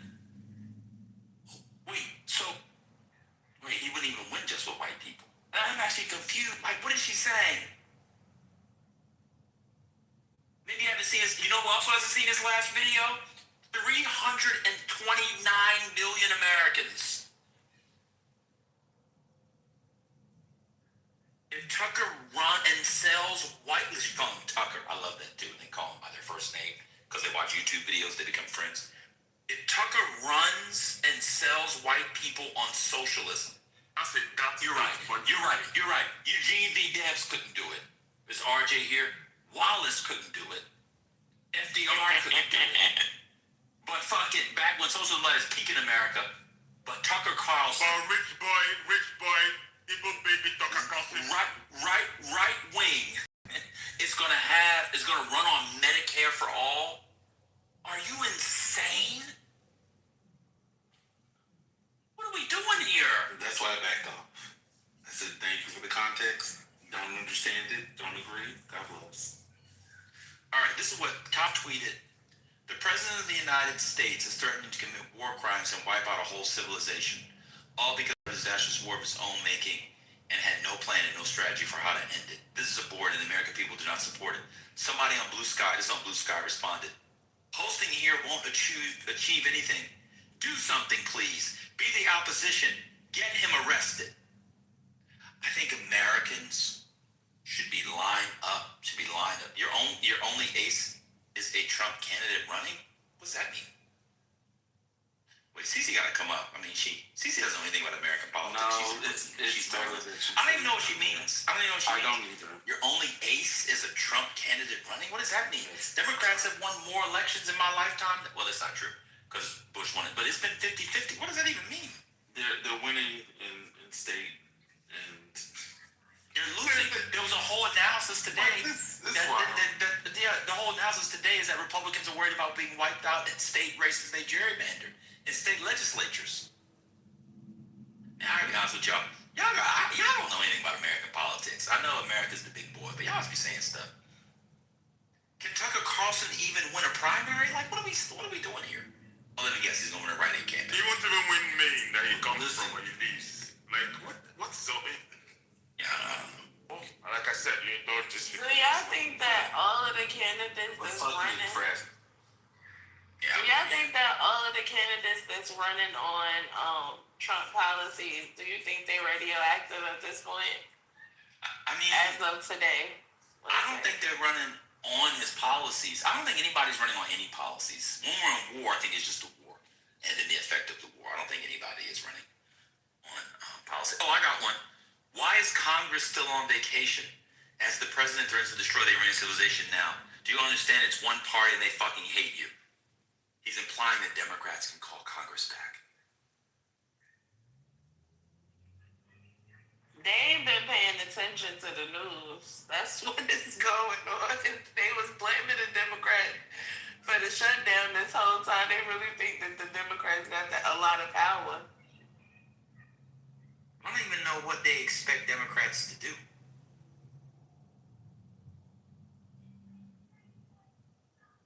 Every time I ask them, they never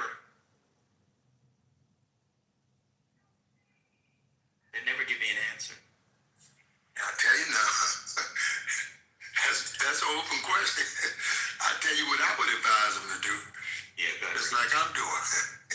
And that is, I would stay right on Donald Trump and Benjamin Netanyahu harder than a blazing hemorrhoid on a mother that's dying from full-blown cancer. I'm just saying, we should be on and we shouldn't let up off it. Don't let the crook off the hook. It's plain to see they'll never change me. You know I'm a Panther for life, but I'm saying the Panther attitude, the Panther position is one of the best positions we could take at this hour to be actively using your self-determination to, I don't know if you have to surgically remove this guy. There's proof and evidence he will not leave quietly, so someone have to move and stand on Well, are you suggesting that American people go ahead on and go rebel against the government? Is that what you're saying? Because I don't understand. I would strongly recommend that they would adopt a position of self-determination if it is a Panther attitude towards how serious are we in the removal of this guy. Y'all want to I think they need. See? I know it. See, now hold up. You said Civil War. Now I campaign right here. Civil War ambassador. Yeah, think about what I'm trying to say to you, though. I campaign right here for active campaign to stop the war on us, to stop the practice of the heinous hate crimes against we the people, against black people. I'm coming up with hangings in Mississippi, hangings in North Carolina, hanging in Georgia, only a couple of blocks outside of Atlanta. So I'm saying to you that something must change that dynamic. I'm saying if we do things differently and demand different results from our mind. So people keep saying that. So this person just tweeted, Chuck Schumer has no business being a Democratic leader longer. The dude has completely lost the plot. And then she was like, yeah, he's got to meet the moment. What does that mean? Perhaps he's exhausted his usefulness for the we the people. I know. So what does the new? That's what I'm saying. So okay, he's gone. What does that mean? The new guy comes in, and Donald Trump is afraid of him. Like, what does that mean? I love telling what it means to me. What it means to me, I would embrace a guy like a Hakeem Jeffries. I would embrace a Al Green of Texas. See, we haven't been using our own political leadership. We should have embraced Benny Thompson. They're not. Just read my list. Read my list. Come on, Ambassador. Come on, read my list. They're not in the Senate, Ambassador. It actually. Benny Thompson. Benny Thompson. Come on, Ambassador. He's not in the Senate. That's not the Senate. Listen to what I'm telling you, Big Ben. In the Senate. Big Ben. Check the map. As you see the Lindsey Grahams of this earth, and you look at the Benny Thompsons of this earth, and the history of John Lewis at this earth. Now, when Benny Thompson prosecuted a successful case, we the people did not get behind and support Benny Thompson, but he's an excellent prosecutor for going after a guy like. I think the vision would change when we change our attitude towards our own leaders and using what we have to get where we want sometime. And that's been the advice of many of our predecessors have told us to use what you have. What do you have in your hand? For an example, the Honorable Adam Clayton Powell said, what's in your hand? Use what you already have in your hands. And we're not demanding any more than what they have, but we should certainly not be prepared to accept any less than what they have. And when you have self-determination about your own leadership with your own family value systems, I believe there's no inertia, there's no power on earth that can stop you when you have self-determination and a made-up mind. You just haven't made your mind up about what you want to do just yet. And that's why we aid and assist, Mom. All right. Man, Jesus Christ, man. What does that what does it mean for any Democrat in office to meet the moment? I don't know what that means. Well, I'm going to take it to the highest power. There's a woman named Jasmine Crawford. She was running for an office, I think, for a Senate race in Texas. She's in office now. Okay, she's running for some other office or whatever. Yeah, but she's in office now, yeah. She as a senator or as a Congress? She's congressional rep. That's what I'm saying. She's running for a higher office. Now she just lost hers. I don't know if you caught it, but she came by my website and dropped off. I put money up for Jasmine Crockett recently. Yeah, since I've been on politically correct. And she now my advice. Now see, this is what I'm saying. If people give you advice, not advice, and you take it and you use it skillfully and effectively. I'm telling you something here now. Jasmine Crockett lost, right? Now, I was I put an open, I put my cash app up, my money, and she had an open season to come back and get some more money. Okay, out of my cash app for Jasmine, because I felt she was outspoken enough. But now, Oh no, somebody moved him. Oh, that's crazy. Whoever moved him, that was crazy. But what does it mean to meet the moment? Trying to understand. So the point is to get something done, right? What can anybody in office do with the president in control of the military in this moment? This is a serious question. What could they do? I don't. At this point, like every time a Republican does something bad, to blame a Democrat, it's retarded. That's what it's retarded. There's no other word. It's political retardation. It's retarded.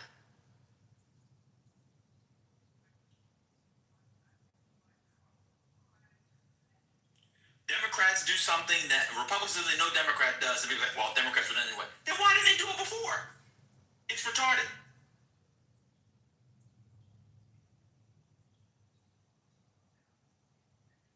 So in the first term, Democrats had the House. They convicted them. They impeached them twice. And every Democrat, including Chuck Schumer, voted to remove them, and Republicans didn't allow it. How are the Democrats to blame for Donald Trump? I don't get it. I need somebody to come up and tell me how this is the Democrats' fault. I guess you didn't run a strong enough candidate, didn't wage an effective enough campaign. No, I'm talking about what's going on now. They're saying Democrats need to stop him. What can they do? I mean, I guess for the layman, the non-politically inclined, they can, be more expressive about their dissatisfaction. Throw some shit on the wall or walk out, press conferences. I don't know. Be more demonstrative with their. Ooh, yes, like an angry town hall. They give something like that. If I ask you guys to tell me who the Democratic leader apart from Jeffries is, you don't know who they are. You don't know Kathleen Clark, you don't know Garcia, you don't know all those people, but the Democrats. Maybe on the steps of the Capitol, pound their fist on a podium on the steps of the Capitol. Yes. So they're non-politically inclined. They who are delving into it because it got to such extreme circumstances. They're gonna want you to,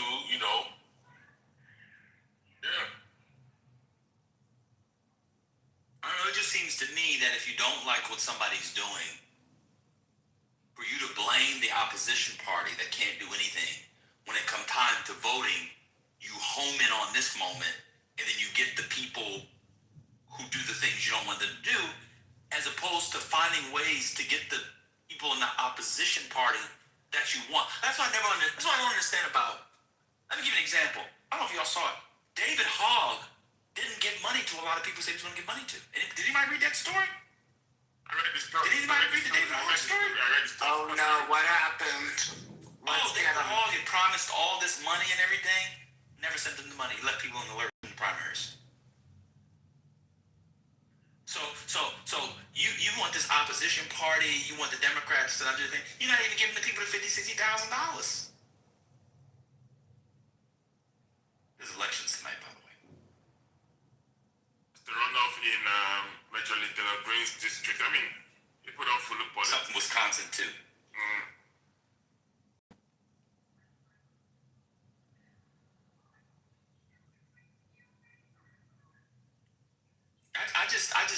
I'm still tripping on Tucker Carlson becoming a socialist. That That scrambled my brain piece. My brain has not been scrambled that much. Would Tucker Carlson be open to a massive tax hike for himself, for example? Well, he's probably offshore. It's just insane. Tucker Carlson. Well, at least we know he's against the war. A few weeks ago, he had that he broadcast with, I forgot who that was, and they was explaining how Israel wanted to take over the whole Middle East, and he was against it. Remember? Yeah, Mike Huckabee. Yeah, at least he's against it. We know that much. Okay. Being a socialist is weird, though. This is insane. Now, Ed Markey has a thing out saying that Trump should be impeached, and someone says Ed Markey is now the lone senator calling to impeach Trump. He is setting a bar for the rest of his colleagues. War powers resolution and removing Trump. Democrats can't pass. It's failed 4 times. 4.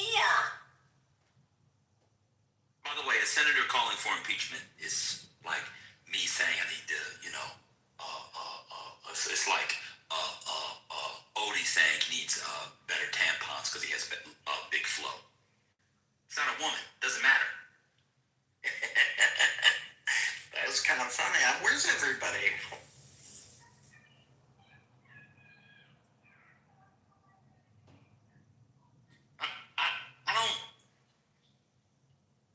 I don't know. It's like Chuck Schumer's an old guy, so when he gets up in arms, he looks like an old guy who's up in arms.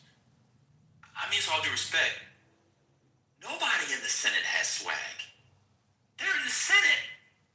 They all look like that, just younger versions. They look like the guy in my PTR from the Muppet Show. That's what they look like.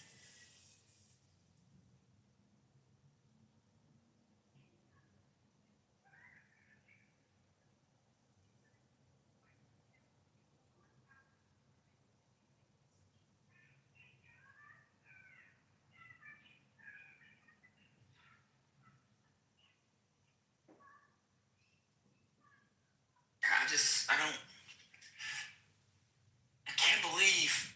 I think Obama also tweeted about the men's basketball game. We still have culture. Obviously, you can't sit there. And obviously, the old presidents don't do their own tweeting. They have a PR firm, and that's just kind of what they do. They were complaining about Obama's tweet. Yeah, that's what leftists are talking about now. We care so much about what Obama had to say that, we didn't vote for any of the people that he advocated for. So it's to vote for, right? Yeah. We care so much about what Bill Clinton says that, I don't know, did we forget? I guess Jeffrey Epstein doesn't matter. I guess, he's a former rapist. That's right. That's right. It's I guess all of now we want to hear from Bill Clinton. It doesn't matter. Now we want to hear from him. And he's got some special power. That's right. Got it. All the people they don't listen to, they want to hear from now. Okay, yeah, he was rambling at Jesse Jackson's funeral. And that's the guy you want to hear from. Exactly. They didn't want to do that just yet. Okay. Yeah, and Obama made it political, remember? Oh, here's Jill Stein yesterday. Power concedes nothing without a demand. Oh, now I have heartache. Oh, God. Force Democrats to earn your vote or face the consequences by registering green now. We're in the consequences. What is she doing? So that's wild. So she didn't even just make a statement. She connected it with so she's not out there, she's not out there for any other reason than for her own political gain. She didn't care about the issue. But you know what? Fuck it. Let CC come up. Because it was fuck me when I asked her to explain what she was saying. Because winning for her wasn't about... Imagine talking about winning in a political sense, but you're not talking about elections. You're talking about some nebulous understanding of socialism connected to Tucker Carlson that's going to somehow catapult him to the presidency. That's what I should have known. Got it. Since she has a desk job, she can't yap. Well, at the desk job, Well, she just want to read. so you don't need your fingers? Because you typing a lot. I know you're at a desk job, but you can type in the thing. That's crazy.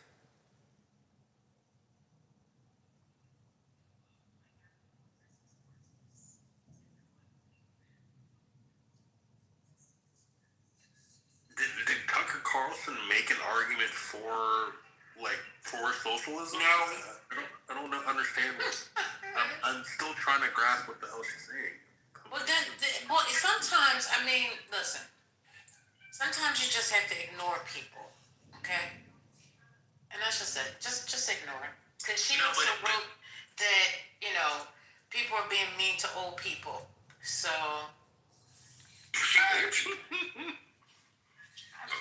No, what are y'all it's trying useful to it's useful. Somebody moved him down because he was yapping. I don't know who that was.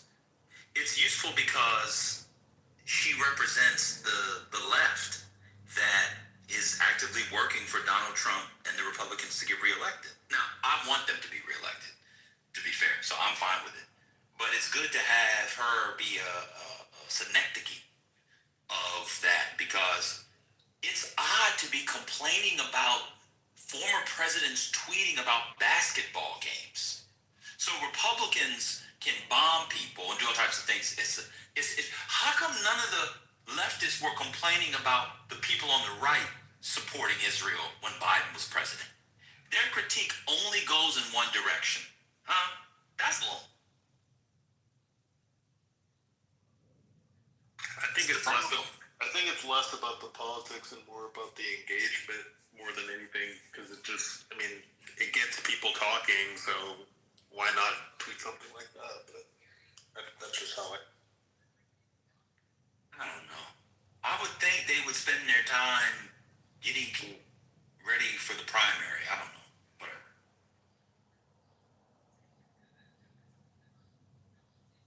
Whatever. I hope Donald Trump wins. Hope they all win. Do we have a Jacobin party here in the United States yet? No.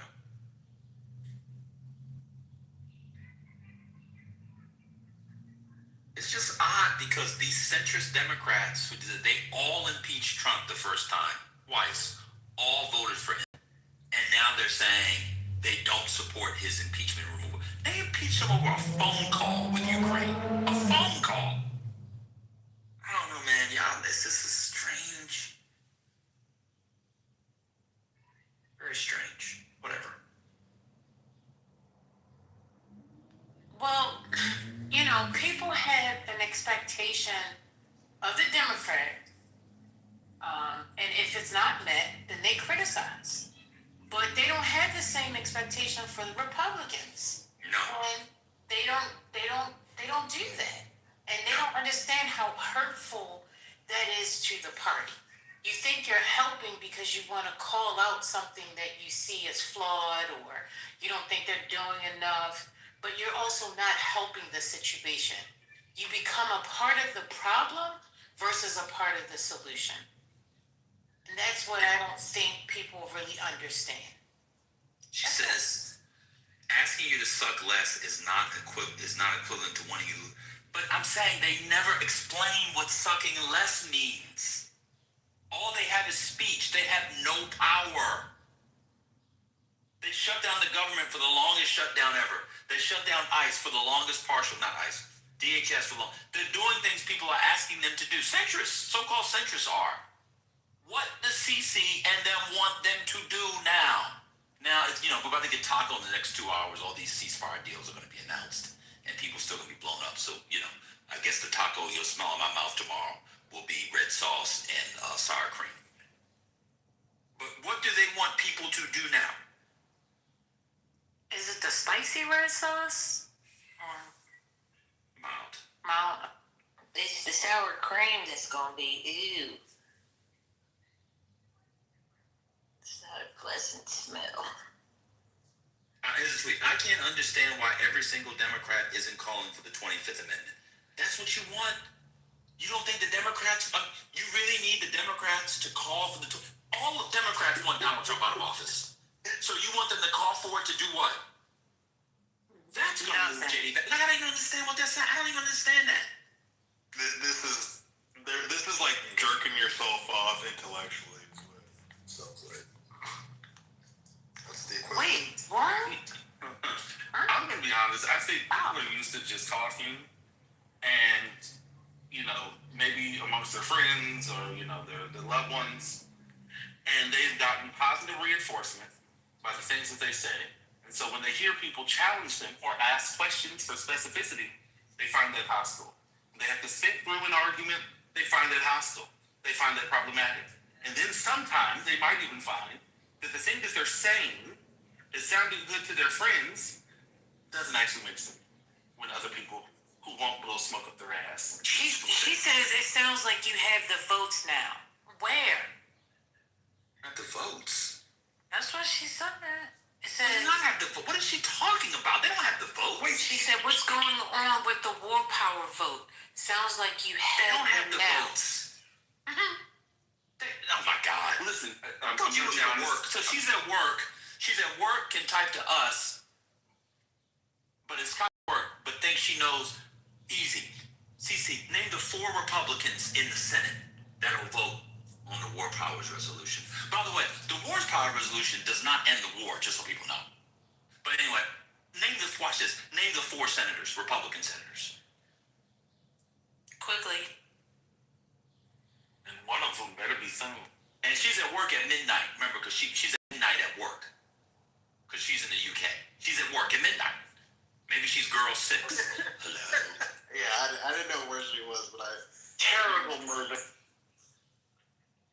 Yeah, I know. The script was bad. It was written by Suzanne Lloyd. I mean, great soundtrack, but over the top with all the Prince stuff. There was no thought put into the soundtrack with the Prince.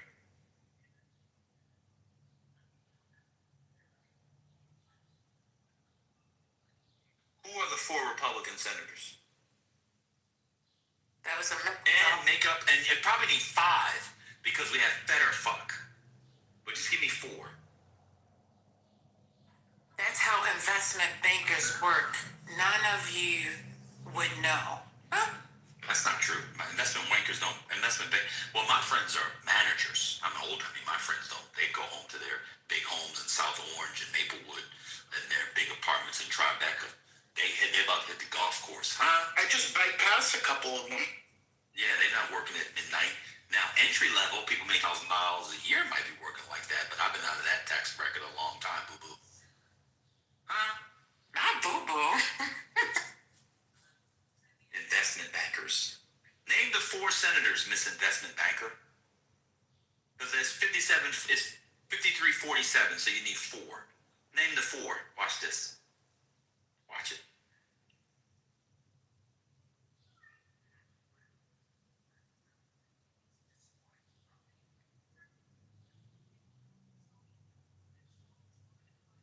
Watch this space.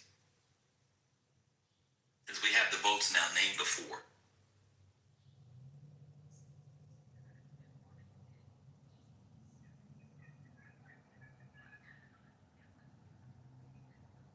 She's an investment banker, but thinks, we should get socialism. They be all over the place, yo. They be all over the place. She's an investment banker, but wants socialism. These people be all over the place. All over the place. It's almost like being an online leftist is fake.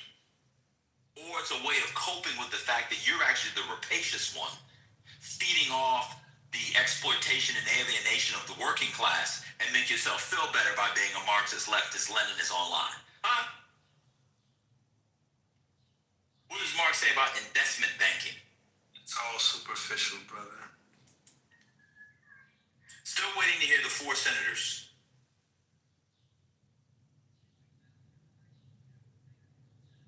The black progressives expose the superficial. Well, she has responded 3 times now, and none of them have been in regards to the 4 senators. Okay. So we have the votes now, but she doesn't.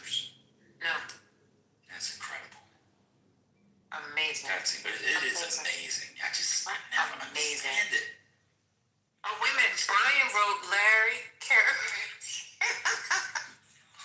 We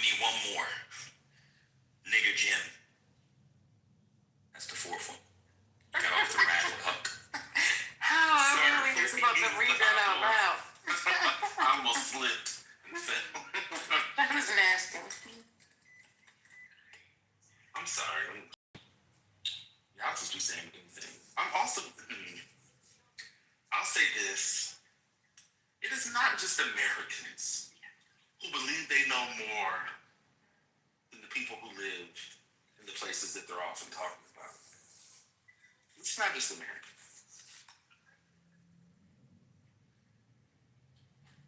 A lot of people not living in the U.S. thinking they know more about what's going on in the U.S. than the people who are actively concerned about the things happening in the U.S., the country that they live in for warrants.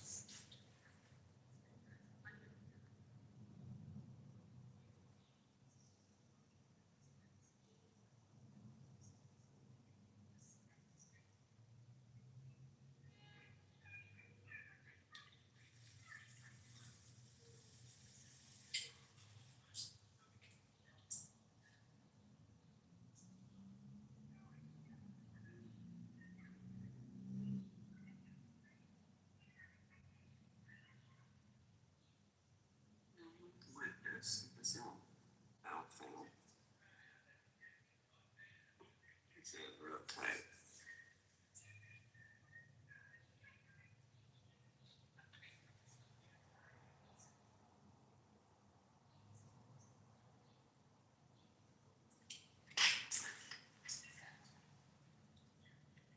Oh, well, there goes that. I just think the Democrats should just give up. Let the leftists have it. I told you. No, not change the name. I just think anybody changing the name doesn't matter. Let them run the Hassan Pikers of the world, who says that red capitalist blood needs to be in the streets, that we need to murder the motherfuckers. Let him and their people be in charge and see what they win. They can't even beat old black lady Democrats in primaries. Why does he keep talking about these bankers? I don't know. Are they going to do a vote? First he said about the war vote, and then he started talking about bankers. She doesn't follow. She's just online. She doesn't. Okay, well, we're not going to read her chat anymore. No, I'm not going to. Cece's my girl, but this online brain rot. I've heard Cece complain more about the Democrats than Labor. And she's in the UK. Huh? You think the Democrats are pathetic? Shit. Is that Pollywood phone say CC? Yes.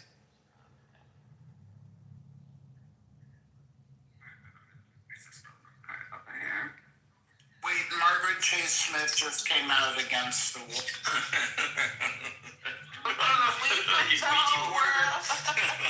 Not Margaret Chase Smith. That's insane. See, we didn't do it.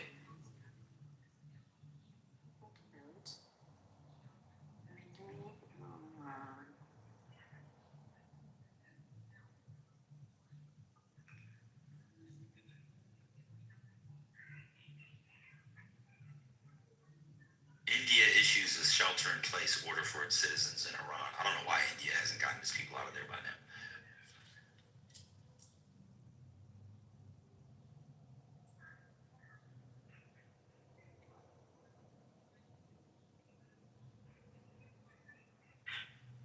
Their call centers picked up some intelligence on American operation? Or what?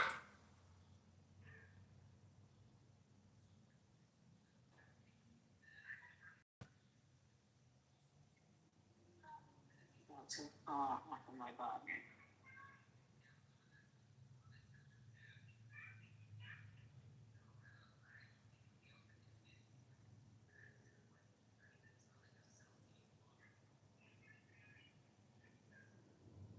The Wall Street Journal is reporting that that the talks are centering around a deadline extension, not a deal.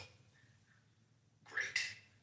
So we'll have another 4 years. Well, this will work on to the end of the presidency. Fantastic. Where's Jake Tapper? Where the fuck is Jake Tapper? Doesn't he have a book to write? Where's Mr. Jake Tapper? He's out there. I was cussing at his stupid ass 2 days ago, actually, because of a tweet he put out there. And I had nothing better to do, so I decided to just let it all out. Yeah,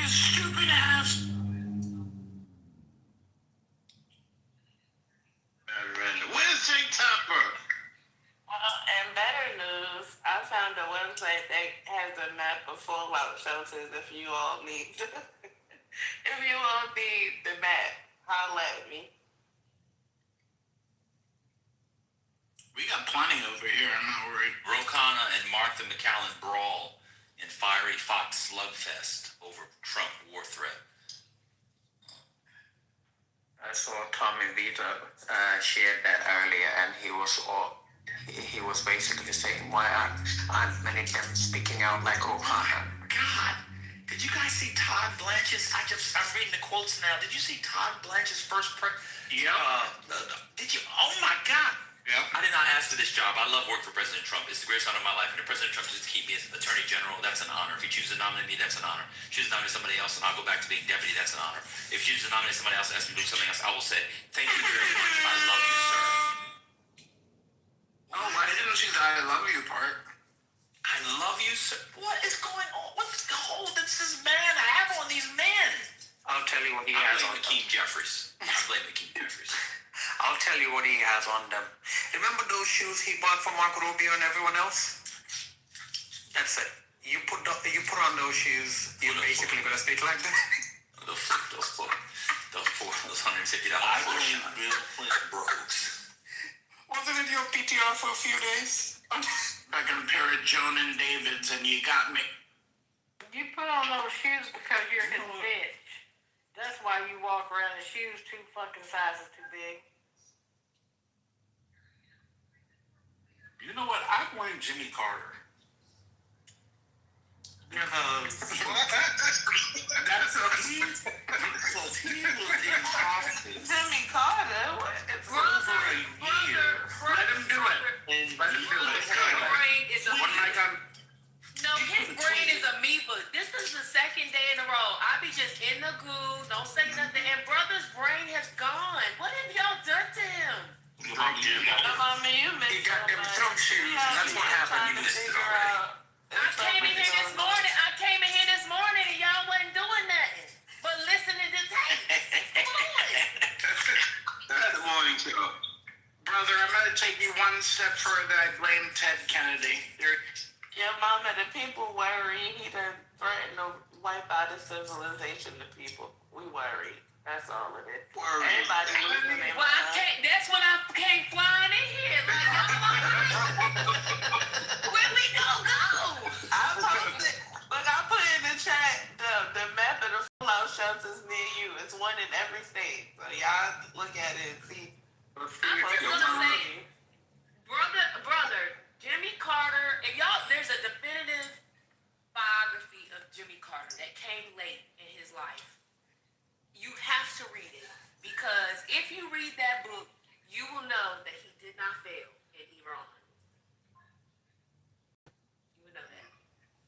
Well, your mama, I'm singing Ain't Worried About Nothing. You know that song? Ain't Worried About Nothing. Yeah, ain't worried about nothing. But wait a minute, I want to know, because I'm not understanding. I might as well get on that bike every day now. Brooklyn, help me understand. Why are we going in the shelter? We get blocked. Listen,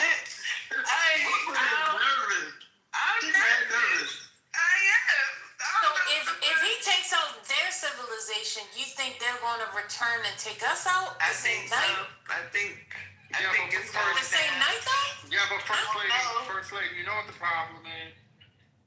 The problem is these people are not saved. They don't know where the real power is. Yes. Hold Come on. Let me get Another amoeba brain. Hold on. Let me get into it. First lady, now you and I both know what Psalms 91 says. He that dwelleth where? Oh my God. In the shadow of the Most High. I'm a heathen. That shit Shall don't abide count to me. in the shadow of the Almighty. Of the Almighty. Yes. That's the problem. See, if y'all knew the Lord, y'all would not be concerned about these things. Yeah. Shut up. I know. You would not. Yes, you would not. When you hear that Listen, okay. I'm trying to tell you, okay. Let me tell you, I know the Lord and He knows my cry. Sing that song. I know the Lord. My name is so fucking mouse. When the children of Israel was looking at that Red Sea, and all they saw was water on one side, and the Egyptian army coming on the other side, and they looked at Moses, and they were scared, and they started losing their minds.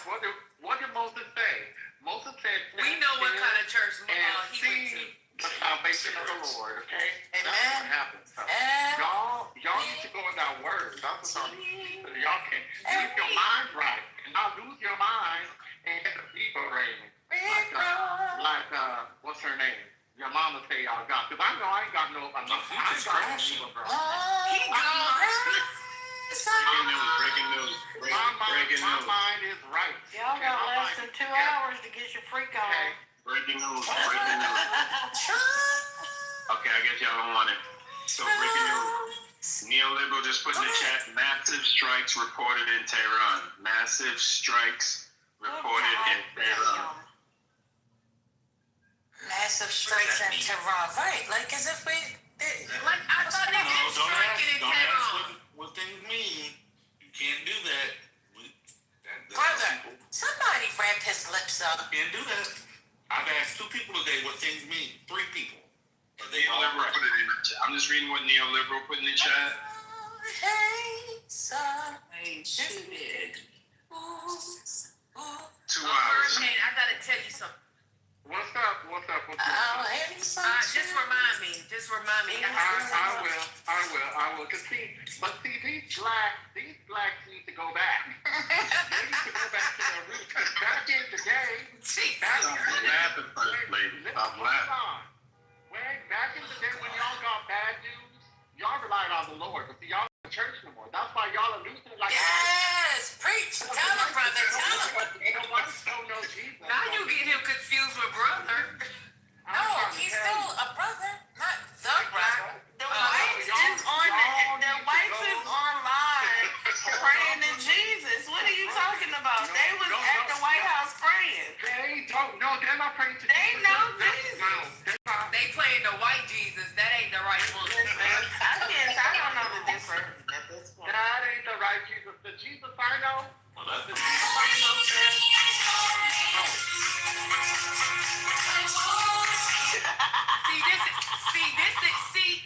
This is where I got to go. Hamdulillah. See, this is why you play too much, Lord.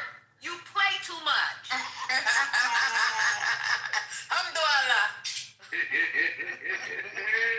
Lord said, I don't know Jesus neither. How the fuck I'm gonna be saved? I don't know, but all I know is, because your mama wants me to read the Old Testament, but she knows that the Old Testament is where all the nuggets are. You know that. That's the real nuggets. Exactly, the real nuggets. First lady know all about that. She's going to ground rise herself back into the Old Testament, okay? That's what she's going to do, okay? And what did Isaiah say? Thou will keep him in perfect peace whose mind is stayed where? On him. That's right. So y'all need to go back to y'all roots, because that word will keep your mind together. When you turn to your left and you see pestilence, You just gonna sit there and let the bomb hit you. That's what you're saying, basically. Because you going to Jesus. No, what does the Bible say? 1,000 shall fall to my left and 1,000 to my right. But where will I be? Under the shadow of the Almighty's hand, okay? Now, if he decides that it's my time to go, then I'm going. Lisa bluster. Okay?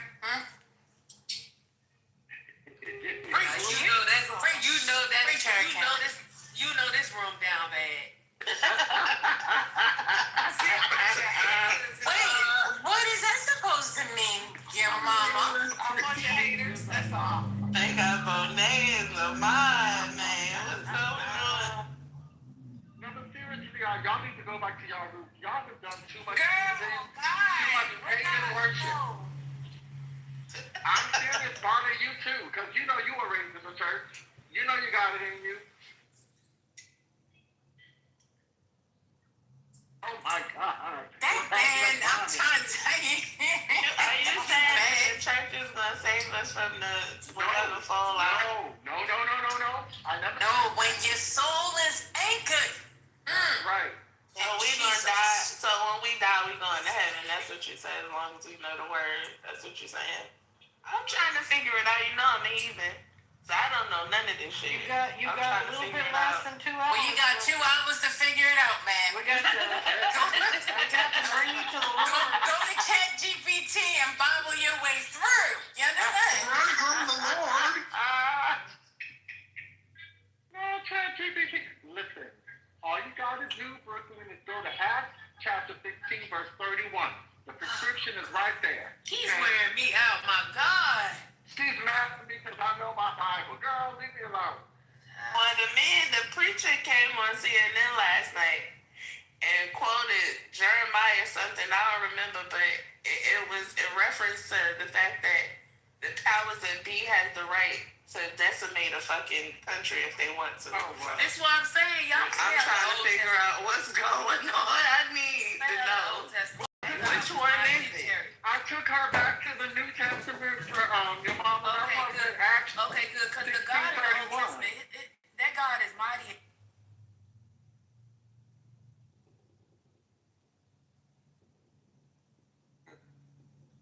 Turned their back and broke the ceasefire, right? So my overall arching point is we are allied with Israel, but I don't think we control them. They can do whatever they want. At any given time, we know that. Well, you they're a sovereign nation. Well, you raise a great question. So we can't stop Israel from using a nuke. Is that true or not? We can't stop them from ending a civilization, as Trump is warning might happen tonight if they don't come to some type of deal. No, he knows when America's going wrong. So he knows when every time America goes wrong, basically, he knows. But why would Trump put everything that he's done on Israel to do what he feels that he needs to do? I think we're giving him more power than he has. Anti-Semitism is brain rot. Because Pete Hegseth made a lot of directives and operatives and directed a lot of operations without Trump's knowledge, and Trump found out later. So, like, Trump is the head of the operation, but check, I know. I want to hear this, check real quick. Wait, wouldn't Pete Hegseth do a bunch of operations behind Trump's back? This is interesting. Wait, the Venezuela stuff, some of the things in Iran. I've never seen that before. Do you have links and stuff like that? Or? Yeah, I'll show you. And it's not that he did it behind his back. That's how this works. And someone in the military can correct me if I'm wrong. Sometimes the president is briefed after something happens. Obviously it's planned by Pete Hegseth. I don't know if he does stuff without. No, the president has to approve. The president does not have to approve of every military operation. Well, yeah, they do. No, the president does not. They don't have to. Not every military operation is approved by the president. Thank you, Brad. Yeah, but Venezuela definitely would have to be approved. No, I'm telling you, some of the Venezuela stuff, literally, you can go look it up. But what Trump said out his own mouth was he's never going to question his leadership. So maybe he'll question him entirely, but when the reporters asked him questions, he made it seem like they're all one unit. Okay. When I was reading you're not allowed to be president all the did time. not know about until after it happened. Okay. Like one of those boat That's strikes. to be fair, whatever. Okay, so here's the thing. So Pete Hegseth has a mission that's been approved by, I'm just making it really simple, by Trump. And of course he's going to go and execute everything that Trump has already approved. So it's like a general, like... But Trump just approved. So it's not going behind his back. That's the wrong wording. He's just executing what Trump already approved. I don't know where you're... Jazzy, I'm not there with you. I don't know. Yeah, because you're looking at it as a broad... That's not how he doesn't know about the little tiny operations that's going on.